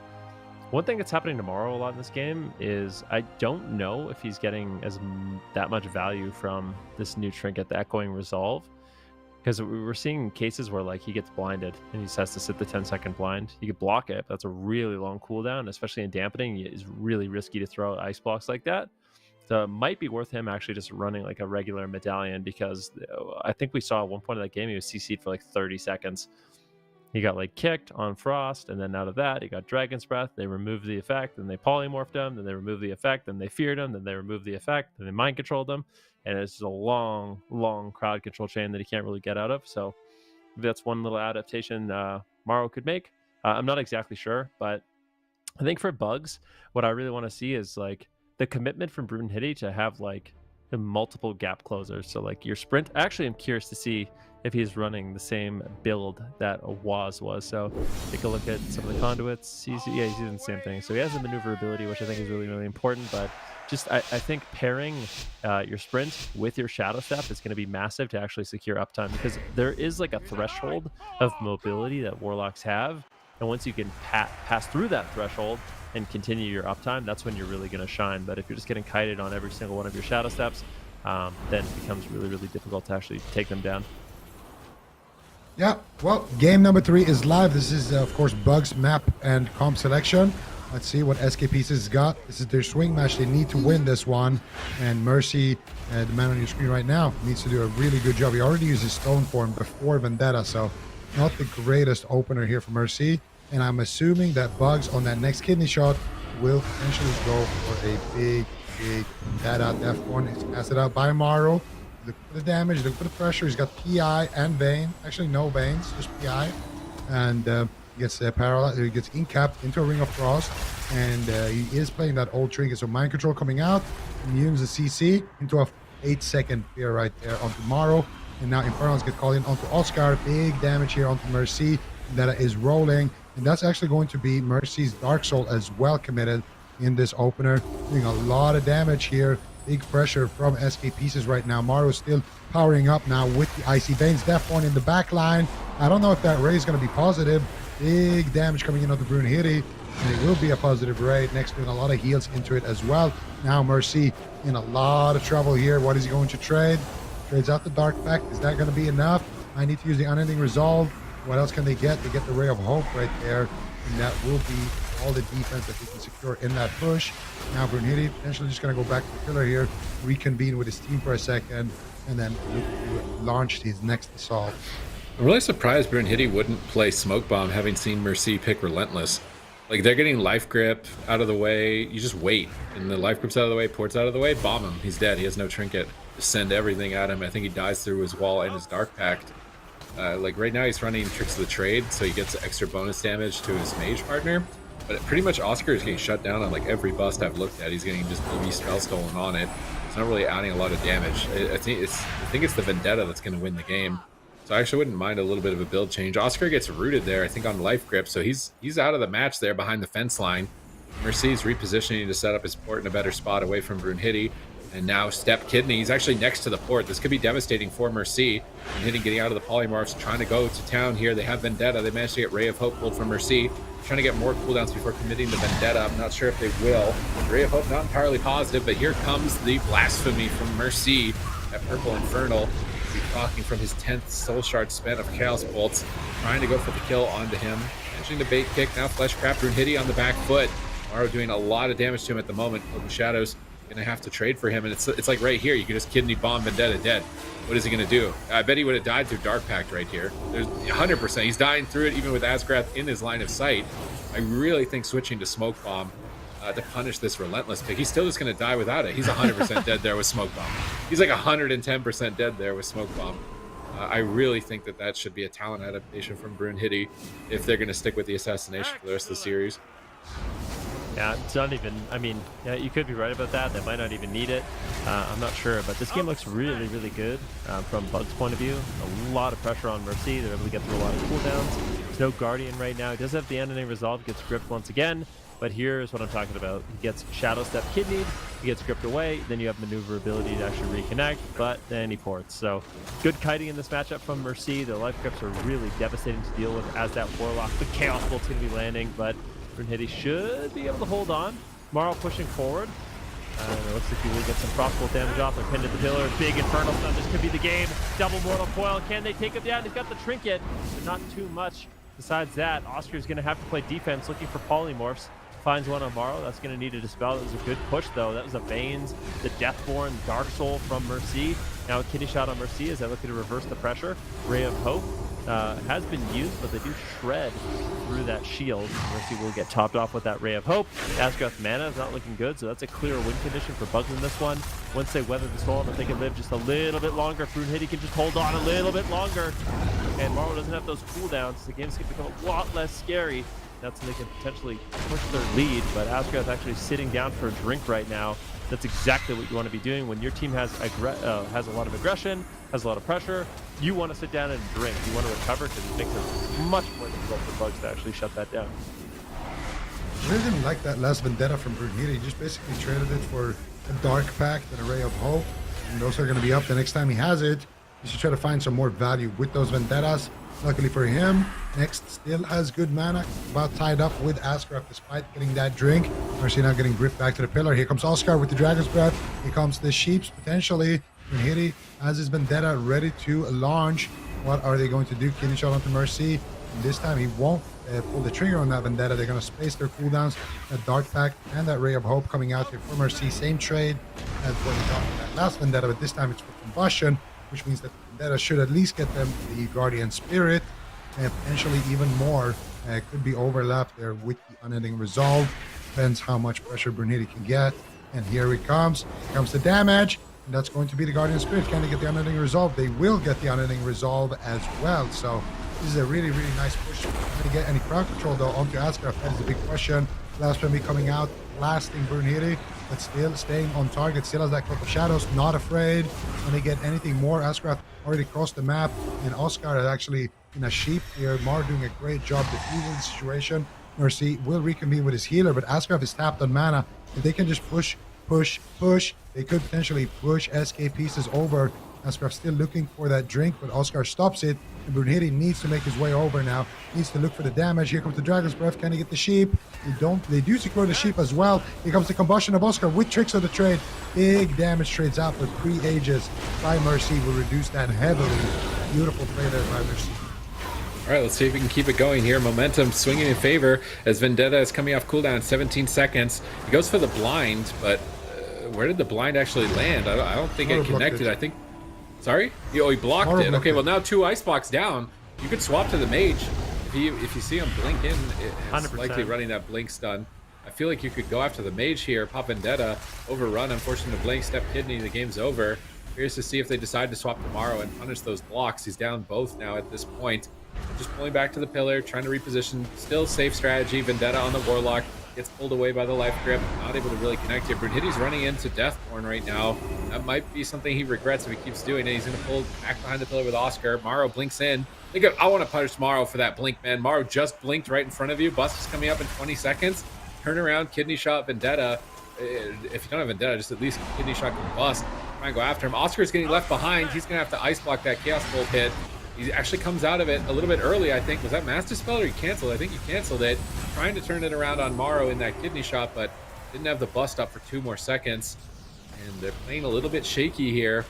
They've got opportunities. Still 40 seconds away from a cold snap for Morrow. They're kind of stuck at the pillar right now, getting AoE'd by Frozen Orb, Blizzard, Cataclysm, and Rain of Fire likely in the near future as well from Mercy. And it's going to cost them the rest of their mana if they stay here much longer. Morrow going to blink away from the combustion. And he's going to use the Aegis to absorb the rest of it, so Oscar's not going to get huge value. This next Vendetta needs to win the game, and they reduce its cooldown before Cold Snap is available is the question. It's 18 seconds of Cold Snap, 19 seconds on Vendetta. He needs to spend a bit more energy if he wants to go for that Vendetta play and win the game, but he has to Cloak here. The Cloak of Shadows, and that's before the real cooldown window, so a bit worried here. Dark Souls coming up. Brunhilde, this is their map pick. They can't afford to lose. They're going for the kill on Morrow. Can they take him out here behind the pillar, blasting through the Ray of Hope, blasting through the Guardian Spirit, but Morrow escapes with the Gateway. Brunhilde still in hot pursuit. Asgrath using the Gateway as well. Just trying to tunnel him down, but they've survived the Cold Snap. He's going to have another Ice Block, although they might just force it right here and now. Kicking him on Frost. He can't block for a few seconds, but Mercy is blasting them. Oscar has to blink back behind the pillar. He's going to go for crowd control and Asgrath while he has to play defensive, but he's spell locked by Mercy. Mercy sitting through a full blind, punishing that Relentless pick a bit here. Trying to get that second Ice Block from Morrow, or third Ice Block from Morrow. But Brunhilde's now stunned up in midfield. No Vanish, no Cloak. Pops the Aegis, tries to get out of the fight behind the pillar here. Next is feared into the midfield. They could swap to him. They're going to polymorph him for now. Brunhilde is still rotted. 25% dampening. Scary moment for him here, but he does manage to survive. And next is stabilizing him, but Oscar's now the target. He wraps around the corner. Next is trying to get to him, but that Frozen Orb getting big value. Step Kidney on Mercy. This is the bust. Mercy's going to get pulled out of line of sight. They swap back to Morrow. This bust needs to get a block so they can win with Vendetta. Is it going to be able to get a block from Morrow? Brunhilde can't stay on target. He's pulling away. Going to have to use the Vanish. He's got faint Ray of Hope as well, but he might have got pulled out of stealth there. He's not even going to get an extra Garrote off of that, which is really unfortunate. Mercy ports on top of Next to stop him from drinking. Gets speared away. Kidney shot. Big damage coming out on Mercy. Are they ready for this deep into dampening? Will it be enough with the Ray of Hope and Guardian Spirit? They're trying to turn it around with massive damage from Mercy as well. Infernals called in. So many Infernals pounding away at Brunhilde's skull. Will he just run away or will he go down? He's trying to blink back, but that wall pins him against the pillar. Massive damage incoming on Brunhilde, but there's a corner. There's a little corner between the wall. Brunhilde manages to escape back behind line of sight. Oscar now likely the target, trying to blink around the corner, and is completely zero mana for Next at this point. No Vendetta for 56, no Combust for 32. If they can survive to that, I could see them taking down Mercy. I just don't know if they've got the time. Yeah, we're gonna have to wait and see. I mean, 33% dampening Next right now. He's got no mana left. This is the win condition for Mage Lock. I mean, you just keep them blizzarded. I mean, they even cooldowns to rotate through as well. Mercy feeling a little bit vulnerable here. Let's see if he can hold on. He actually decides to push forward. Can Brunhilde hold on just 15 more seconds for that Vendetta? He's got a full blind also. So that blind can be used on Morrow, it can be used on Mercy to shut them down during their offensive push. And then you have Vendetta to get really, really aggressive. Looks like he is going after Mercy and does end up getting the Dark Pack. This is not the Vendetta. I really feel like Bugs is one setup away from closing out the game. I think they just kill Mercy through all heals. You can have the Ray of Hope as well as the Guardian. If they could push through that, that would be massive, but they do have so much damage available. and dampening is just so high right now. Next actually sitting down for a drink. He recovers some mana. If he can keep his team at full health, I feel like now Bugs actually find themselves in a winning situation. Yeah, beautiful drink there by Next, and now it's time to go here and push Mercy over. They have the damage, they have their Vendetta lined up, they have their Vanish and Cloak as well, so they have safety on Brunhilde as well. And Askar's mana is extremely low. Here we go. Here comes the push. They use everything. Is it going to be enough? Mercy with the unending resolve, with the Ray of Hope, and now looking to blast Brunhilde. There's the Blasphemy as well. Double Chaos Bolt connect, and that's going to be the Cloak of Shadows trading out. And now this is a game of chicken. If Brunhilde pulls back, this could be disastrous for Bugs. But if Brunhilde gets to stay on target, then it could be absolutely disastrous for SKP as he gets gripped back. Maybe they're waiting for Oscar's Vendetta. No, he's going to come back up on that next kidney shot, and this is the go time. The kidney shot Mercy here with his Dark Soul. He doesn't get any value out of it, and they cut through the Dark Pact like it's nothing at this point. Symbol of Hope for Next. Ascraft completely tapped on mana. They just need to do damage. Maro Icebox again out of a CC. If Oscar can connect, it's going to be game over potentially here for Mercy. He's trying to stay alive, but Brunhilde has no cloak. Chaosbolt connects. Maro with Deathborn trying to look for the sheep. He gets it onto the next trinket. Do they have the damage to kill him, or will Mercy fall? It's a race. Who will die first? It could be a cross kill, and it's going to be Mercy who falls to the damage of Brunhilde. 46% dampening, and it will be in favor of Bugs.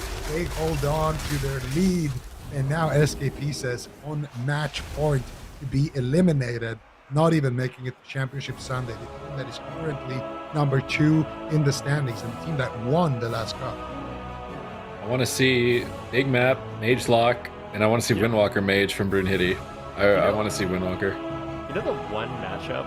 I'm actually curious what you think about this, Sid, because I feel like there's one matchup where I actually think Demo is better than Destro, and I think it's into RMP. I feel like Demonology Warlock and RMP is super solid. Like, the amount of control you have of the game, that might be an adaptation and kind of the evolution of the matchup that we see in the future. I'm calling it right now. But we can see how this game did play out. Dampening is extremely high, and this is a story that's as old as time. It's an assassination rogue. It's a warlock. They hold on these consistent setups coming in. I feel like Bugs did a really good job kind of weathering the storm in this game. Every single time Mercy and Maro had their offensive cooldowns. Oscar, honestly, we don't give him enough praise, but I feel like he's been doing a really good job getting damage, controlling the game, not overstaying in the open. And I think overall on that mage, he's been doing a really, really solid job. But at this point, Mercy, there's really nothing left for him. He has 0 defensive cooldowns whatsoever. His next kidney shot from Brunhilde. He still has his Vanish. Nice little Dragon's Breath comes in from Oscar, getting crowd control, and Mercy just eventually is going to fall with that reconnection. So really, really good push there. At the end, they held on to their win condition, and Bugs will claim the game number 3. But on a large map, I wonder if this plays out a little bit different. That's why I want to see a different comp. I don't like the assassination on the big maps, at least for Bugs at the moment with their current level of Rogue Mage Priest. Outlaw. I don't know if Brunhilde's been practicing a lot of Outlaw. I think Windwalker is fine, though. I feel like Windwalker has a good shot, and like Brunhilde is really good at Windwalker, right? He's a Windwalker main, so it's like pick that on the map where it's going to be most disadvantaged to the Asa Rogue, and then just do small map RMP again. You know what I don't like about the Windwalker in general against Mage Lock? Your only ranged kick is Paralyze. That's it. And you have to actually walk physically to your target. Like, this is the difference between a Windwalker and a Rogue. Rogue, you stealth. You walk to your target as stealth, you open. The moment that they can CC you, you're already on your target doing damage. Windwalker, while you're moving to your target, you're getting Ice Nova'd on your rolls, you're getting Fear spammed, you're getting sheeped, you're getting 0 uptime, and then you're getting swapped too after that. Windwalker can win, but I just don't like the fact that they don't actually have ranged interrupt, you know? Like, their kick is like long range for a melee kick, but it still requires melee range, you know? So it's just, you can't compare it to, you know, a Shadow Step Kidney. It's just, you're there, you know? He gets gripped, you sprint, you're immune, you have freedom, you're just back on your target again. You have Vanish. You just have these like fail-safe buttons as a rogue, in addition to, you know, extra high MS and all that good single target damage, etc. Windwalker, they pack a good hit, but you just get CC'd so easily. I think RMP is better. It's just, do I think that Bugs would be better at Windwalker DK on a map that is really hard as the Assassination Rogue? That's why I think, like, for the short term, it might be better to blind lock Windwalker Mage. And then in the future, like, just all in on this. Like, why would you just be playing Rogue Mage every game? I think if you have it. So, but given Brunhilde's experience on Windwalker, I feel like he could still have a good shot. But they're not going to. Still going to stay on Rogue Mage. Still keeping the pressure up. I want to see Smoke Bomb. I want to see Brunhilde spec Smoke Bomb, not Tricks of the Trade. Because if Mercy's playing Relentless, he's a dead dwarf walking. Like, there's no way. There's no way he can. I don't think lock cooldowns are enough on their own to survive Sepsis Vendetta. So if you're stunned with no trinket because you're Relentless and a Smoke Bomb, Brunhilde could even just cloak that if he wants to. But there's not any CC that can hit him anyways. What's the Frost Mage going to do? Frost Breath him? I don't think there's no CC. Hey. Like, nothing can stop him. I want to see a Smoke Bomb. Yeah, he could ice wall him. He could do stuff. Perfectly, so the kidney gets pulled away from the rogue. Just Yeah, I've done it. right in between the rogue and You're the a block. surgeon of ice wall. Just That is my nickname. Yes, the surgeon. Precision ice walls. But yeah, it is possible. I don't know. I wonder how awkward it would be to actually set that up. I guess if he was out of position and maybe even just had a Dragon's Breath on the priest so he couldn't like grip the bomb. Because I feel like it's really, well, you really get hard. grip without it. You would just get grip without bomb.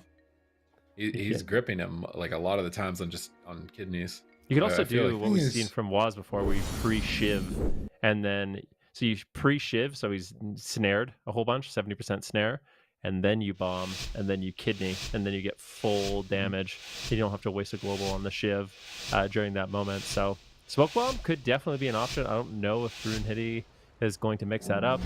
I still feel like this is a very winnable matchup for them. Like, I don't think Bugs is playing bad whatsoever. Oscar next doing a great job in the matchup. Brunhilde doing well also. Like, he's moving in. He's getting the kidney shots when he needs to. I think he's doing a lot better, at least in that game, defensively. But the large map is way harder. There's no doubt about that. Yeah, and he's not running Smoke Bomb. Sorry, Super Tees. And we're going to see instead a regular opener here onto Mercy. Immediate cooldown response. He's going to use the Dark Pack and he's going to use the Unending Resolve. However, holding on to every single button of Asgarath should be a good time for Mercy later on with Asgarath having those CDs. You're going to immediately blind Maro. Did he Ice Block there? Yeah, he did Ice Block right there and use that Cold Snap. So Maro, one Ice Block down, just gets blinded because he doesn't play with a Trinket. He's playing with that Echoing Resolve. And now Mercy gets Shadow Stepped Kick right there. And Brunhilde going to be happy to just go back to his pillar. This is where the wizards are scary. Just don't allow Maro to do too much. He gets counterspelled. You're spamming out Sheeps onto Maro already. Just triple Shadow Fury, triple Infernals. The Bonds of Fel are active. Here comes the damage. What are they going to do about Maro? Potentially blasting them with Frostbolts. But he's stuck in a Sheep right now. And there's can't be I can't help but think there's a part of me that part of Maro that wishes he could just Ice Block that. But they will get the Banish of Brunhilde. They will get the Ray of Hope. All in all, not the worst push here for the Mage Lock. But 10 seconds left on that Vendetta. Mercy with no Unending Resolve for another 25 seconds. And that's probably going to be some cooldowns from Asgarath. If they can combo that with some crowd control into Asgarath before they pull the trigger, that could be absolutely massive. And immediately they chunk through the Dark Pack like it's nothing. Get the Guardian Spirit, but no more crowd control on Asgarath. They won't get his Trinket, and they won't really have a good window just yet. see if they can get back on target here in the near future. Combust available. That tricks is the trade Combust, but Oscar gets blasted, blinking back with Soul Shape to the pillar. Big Chaos Bolt called in by Mercy, but he's kidney shot on it, so he can't connect any follow-up with that Infernal Stun. Brunhilde staying on target. Remember, this is still match point. If Bugs take this, SK Pieces, second place last week, will be out of the competition in 6th. We've seen LF Org already sent out of the competition, and Europe is just a wildfire. Some of these top teams just burning down in flames at the moment. Well, a lot of these newcomers. Curious to see how the rest of the cup stage plays out if this does occur, because Bugs on this RMP are looking nasty. And we've got no funny, no money also running this Rogue Mage Priest. So a little mirror match that lower bracket potentially in the near future. As Brunhilde swapping over to Maro, but has to march through a very slow casted Frostbolt Snare. So he's going to use Shadow Step Kidney. Maro blinks away. Brunhilde's just going to line of sight. Oscar got left behind, though. He's getting free casted on here. He's trying to line of sight at his own pillar. managing to get around the corner, rebuffing, making sure that his team's protected from purges in the future. Playing a great game. I mean, you're fighting Asgrath, BlizzCon champion, you're fighting Morrow, you're fighting Mercy. Like, these are really big names on the side of SK Pieces, and Brunhilde next and Oscar are coming into this tournament as a first-time roster, putting them on match point. Can they keep it up, though? The pressure is on. Infernals have been procced. Massive damage available. Brunhilde putting down the gas pedal to the floor, going after Mercy. Caught in a Mortal Coil. Now Chaos Bolts are flying back at him. Gets Frost Nova in his line of sight. That Frost Nova got huge value. Brunhilde barely able to blink back behind the pillar and start to recover. Now Oscar left out in midfield. He's just blocking at 100% health. He wants none of this Deathborn, none of this Dark Soul. He's going to ice block and immune the hits, try and get back to the pillar with Soul Shape and the rest of his team. Shifting power to reset those cooldowns. Shadow Step Kidney. Massive damage potential onto Mercy. Doesn't look like they have any cooldowns lined up, so maybe just baiting. They actually get the Guardian Spirit. That wasn't any cooldowns committed on the side of Bugs. They're very happy to see that Guardian Spirit for sure. Brunhilde needs to spend energy. He needs to reset that Vendetta as soon as possible. And I like these blinds on Morrow, although maybe it could have been timed better during his cooldowns. You're almost going to always get an ice block from him if you blind the Deathborn Icy Veins, rather than using those blinds on Asgarath, because I really don't even think you need to CC Asgarath very much to kill the Warlock. Just a Dragon's Breath, probably not even that deep enough into dampening. So get rid of Morrow on his big cooldowns with blind or polymorph. Keep going after Mercy on every kidney shot. Try and blast through some cooldowns. Vendetta's coming up, but here comes another round of Blasphemy as Mercy is proccing Infernal after Infernal. 3 of them behind the pillar, cleaving down Oscar, cleaving down Next, and still phenomenal job by Next. Like, he's actually ahead on mana despite all of this pressure on his team, setting themselves up for success right now. Like, they got 3 medallions. Here comes Combust. Here comes Vendetta, potentially. Mercy gates away, and big shields with that Aegis, which is a good trade for the bus. Doesn't panic and overlap anything else with it, so it was a good reaction by Mercy, but he's used a lot of his mobility, and Vendetta is available. Yep, let's see where Brunhilde decides to go. Looks like Mercy's still going to be that target, waiting for that Aegis to fall. It will be a full kidney shot that does land. He gets stripped away. At the same time, Oscar getting blasted. Morrow is all over him right now with that Deathborn, with that Icy Veins. You cannot ignore this mage, and there is no blind. Everyone is getting cleaved down. Oscar is on the run. Brunhilde does have defensive cooldowns, but Oscar without an ice block needs to be very careful. Does not want to lose that safety net of his Cauterize. Next has been left alone as well. Does he have the healing to stay alive? Morrow just absolutely blasting him with huge flurries, big frost bolts. Soon that will fade though. That's when Bugs can get aggressive. They do manage to recover, but still Brunhilde just sitting in the open. This is not what you want to be doing. He's sitting in the open for way too long. Now a bit of a swap here on Next. Looks like Next should be able to survive, but Brunhilde trades out Vanish. He trades out Poker Shadows. That was the Guardian, just disrespecting the Frost Mage once again. If they had just been a bit more patient, it would have been such a prime position. Yeah, and Oscar has no ice block as well. And here comes a blind on tomorrow. Oscar still dropping dangerously low. I do believe he gets a big heal there. That was not his ult at the time. Full sheep onto Asgraf, blind on tomorrow. Here is the 3v1 onto Mercy. Gets a nice coil onto Brunhilde into the DR sheep. DR Ring of Frost onto Asgraf. He grips Mercy. Mercy will survive for now, not panicking and trading any of his defense, but he teleports behind. He teleports on top of Next, actually, away from Asgraf. He's taking a decent amount of damage here. He's ramping up. He's got an instant Chaos Bolt in his back pocket right now, and he's ready to use it at any moment here. 9 stacks there. That next stack is going to allow him to one-shot somebody potentially, and right now should have that available. And now kidney shot onto Mercy once again. Asgraf had to spend a lot of mana here. Next actually getting counterspelled for the mind control, and they keep Brunhilde alive. He doesn't have Cloak of Shadows for another 50 seconds. Trades out evasion, just trying to take a little bit less damage from that blasphemy, and he gets coiled. Do they have any follow-up? Doesn't look like it. Brunhilde will survive, and that will be the Guardian Spirit. Brunhilde now actually faking Asgraf's death there by just walking up to him. He doesn't even have blind right now.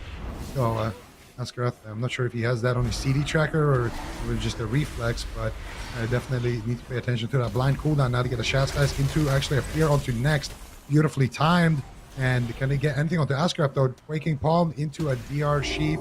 Asgraf still not able to get Sheep there by Next. Next actually missing his Sphere right there. Brunhilde forced out to vanish here from the pressure of Morrow with that Icy Veins. And here comes the Infernals. This could be very sketchy for Bugs. Asgraf also on the opposite side of the map, potentially drinking right now. Big damage onto Oscar. He has his ice block and he's forced to use it immediately.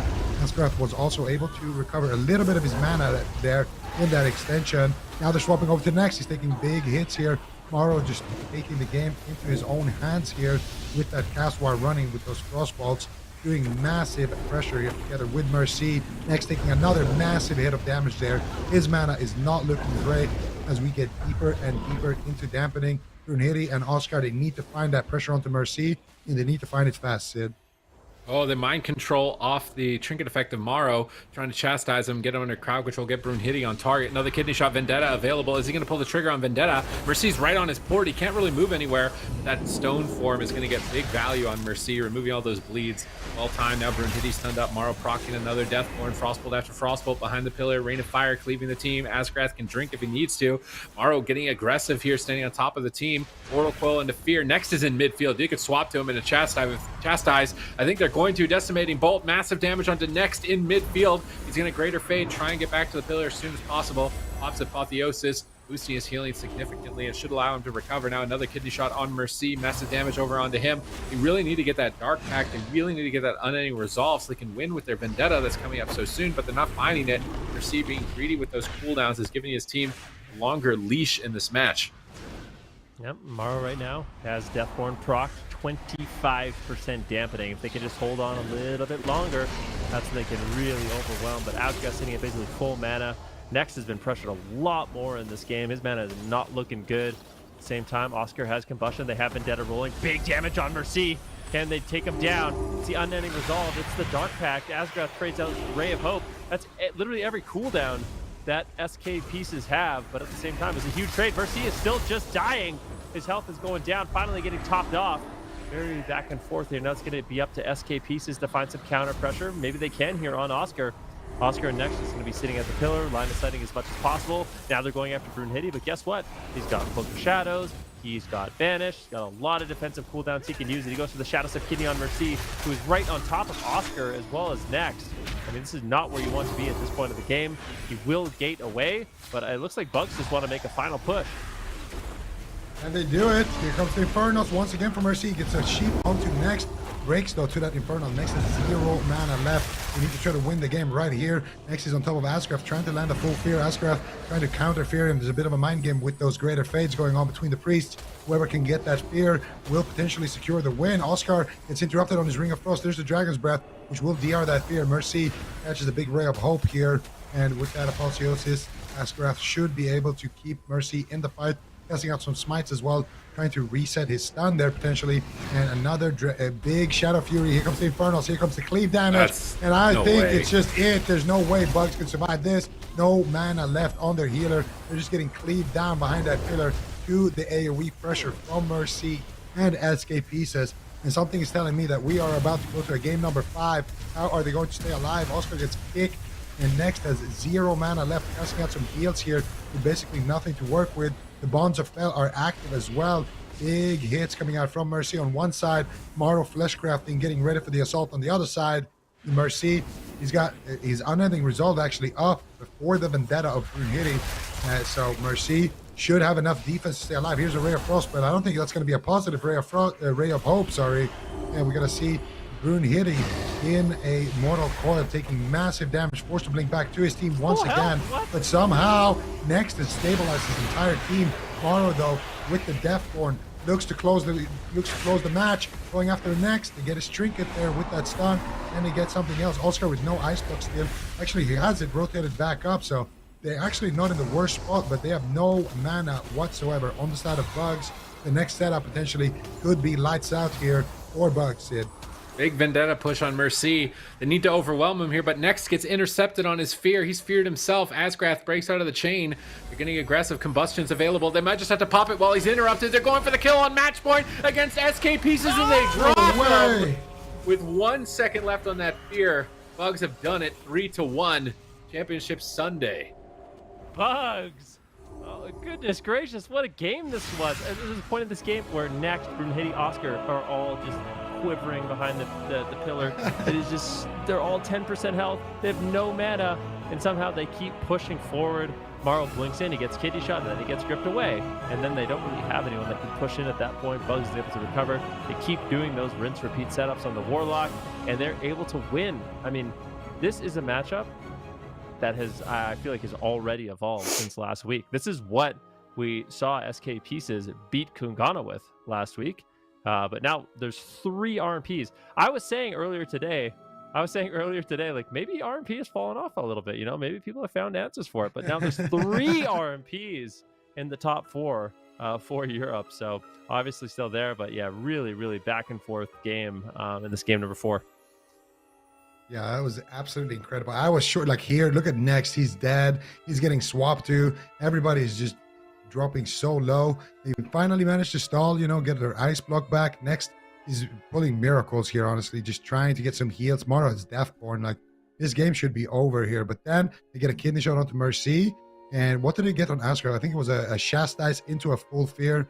Next actually gets feared himself. So they even break up the chain, allowing Askaraf to get a few globals off, and then Oscar blinks in, Dragon's Breath into a DR fear, and look at that fear. With just a second left, they're able to take down Mercy. Look at Askaraf's trinket, 2 seconds left as well. And I mean, this is the price of playing that dwarf as well. You don't have that Will of taken on your priest for those fears, and instead you're going to get that stone form. So that's a bit of a trade-off there. And finally, they push in, they get the crowd control, and they're able to take down SK. What an insane performance here by Bugs. And this is, SK is the team, I believe they're number 2 in the standings, and Bugs sitting at, I think, number 6. So for Bugs, this win is massive. And for the other teams as well, this is everybody's chance to catch up to not only SK, but also to Casual Dad. So definitely a lot on the line this upcoming Sunday. There's a lot of teams that have an opportunity here to actually take some points there in the standings. You were spot on, Zico, with those points. SK Pieces is at second with 160 behind KUNGARNA, who's obviously in first. So, and Bugs is tied with Spawn of Damage in 6th. So, tremendous upset, really solid gameplay from them. And I said it before we went into this series, and I'm going to say it again. It seems like every time we see Bugs, they're just getting more consistent, more comfortable with that roster. And I can only hope that they're going to continue this, this trend and going upwards as we move into Championship Sunday for the European region. But I mean, did any of you guys expect that win from Bugs? No. I expected them to win the series, to be fair. I thought they were going to go to a small map and that they were going to take it on a small map. I mean, not heading into it, but after first game, I thought Bugs are probably winning this. But after, I didn't think they would win in that particular game. I thought they would for sure lose this one, and then in game number 5, go somewhere small like Dalaran and end it on a win there. But that was crazy. Bugs is just, they're definitely leveling up. Yeah, leveling up for sure. And it kind of made the points for the European region and the standings for that just completely wide open. We're going to get those tallied up as soon as we possibly can, of course, and we're going to update you guys. But I mean, I love the European region, and I feel like, more so, especially when you compare it to North America, it's like a lot of returning rosters, a lot of new rosters, and it's like at the moment there's no top dog. There, I feel like for both NA and EU in so many previous seasons and cups, there's a clear first place that is always in a tournament. But right now it's just like I couldn't even tell you. Obviously KUNGARNA is number 1 in terms of points, but I could see any of these teams, Ben, coming out on top at the end of the week. Oh yeah, I would say that's right. I mean, the 2 teams that are up there right now are teams that I think people would maybe expect. MYWAY, the champs from last year, KUNGARNA obviously having a great showing, but I don't think anyone would have anticipated SK Pieces not making top 4 this week. I mean, they were the winners last week. They were looking rock solid. It seemed like they had an answer for everyone, but this week, RMP and even Jungle was hard for them. So some of the matchups that it seemed like they figured out last week, they lost to. And maybe that just means that the matchups are really back and forth. And when you go into a series like that, it really can be either way. But I think you're right. It's a lot less clear who the top dog is right now. I think we'll start getting more of a sense based off of the results of this week and then potentially next week as well. Yeah, obviously, these players want to get into that top 8 in terms of points to make it into the circuit. And as we get into the 4th cup, it's going to be extreme. It's just going to get harder and harder to secure their spot in there. And also, just as a note, the roster that teams are signing up for with cup number 4, that has to be the roster that they compete with as they move, if they qualify to these circuits. So pressure's certainly being brought onto these teams. Of course, we still have to get through Championship Sunday for the region, But only these 4 teams remained, and what a group of teams that it is. So looking forward to that, of course. But let's get into talking about North America. That is, of course, the teams that we're going to be seeing face off tomorrow on Saturday. We've got 8 teams over there as well. And I feel like it's kind of a similar story. KUNGARNA has always been the team that's been on top for quite some time in this region, and they have barely dropped any games, but it's kind of a similar thing over here. Supatis, what do you think in that? There's a lot of teams that are coming out on top and surprising us as well. I mean, Team Liquid and Golden Guardians just having back-to-back performances here. KUNGARNA got eliminated last week in 4th, I think it was, which is the lowest rank they've had in years. So really big upsets in North America. We got that series again on the upper bracket with KUNGARNA and the Golden Guardians. Very excited for that. And Team Liquid now have to face the Rogue Mage. I think last week they managed to get around not having to play against any of them, if I'm correct about the bracket.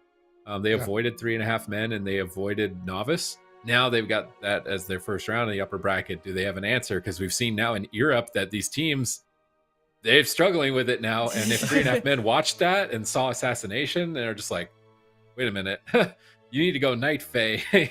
We're going to play Assassination and Night Fae Priest and just run down Team Liquid. So again, this could be totally different in North America.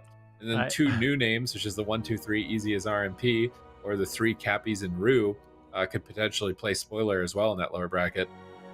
Yeah, speaking of the Team Liquid versus RMP matchup, I saw like a Paul Moore YouTube video. It was like how we beat Team Liquid in 30 seconds every game. So we did see that week 1. It wasn't the best showing, so we'll see if Liquid actually has something figured out. But we can take a look at the schedule and how those games are going to be played out. Cloud9 versus Powerman, game number 1 in an elimination series immediately right off the bat. And I feel like this might be, we've seen Cloud9, I'm not going to lie, I've been practicing a lot of Mage Lock. I don't think they were happy with their performance last week, so I feel like they've kind of dedicated themselves to practicing that Mage Lock, but they're going up against Thugonomics on that Destruction Warlock, and he's been one of those Warlocks that can kind of dismantle some of the other Mage Locks. Maybe we see a Mage Lock mirror.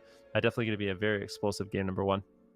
Yeah, and just as a reminder as well, for those of you watching from home, Cloud9 is not the roster that they were last season. They have Chun-Li and Flop now.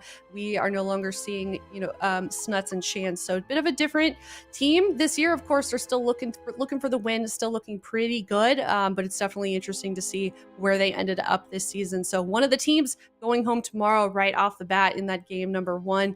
And we will end up with 4 teams, just as we did in Europe, in North America at the end of the day. And then we'll move on to Sunday for Championship Sunday. So make sure you guys are tuning in tomorrow, youtube.com/Warcraft. Make sure you're subscribed. Make sure you're hitting that notification bell. Also, make sure you're following us on Twitter at WoW Esports. And also, if you want to test your skills in the arena and sign up for Cup number 4, you still have a chance to do so. So be sure to check that out, gather some friends, make a team, and see what you can do. And on that note, we will see you guys tomorrow, 10 a.m. Pacific, 7 p.m. CEST.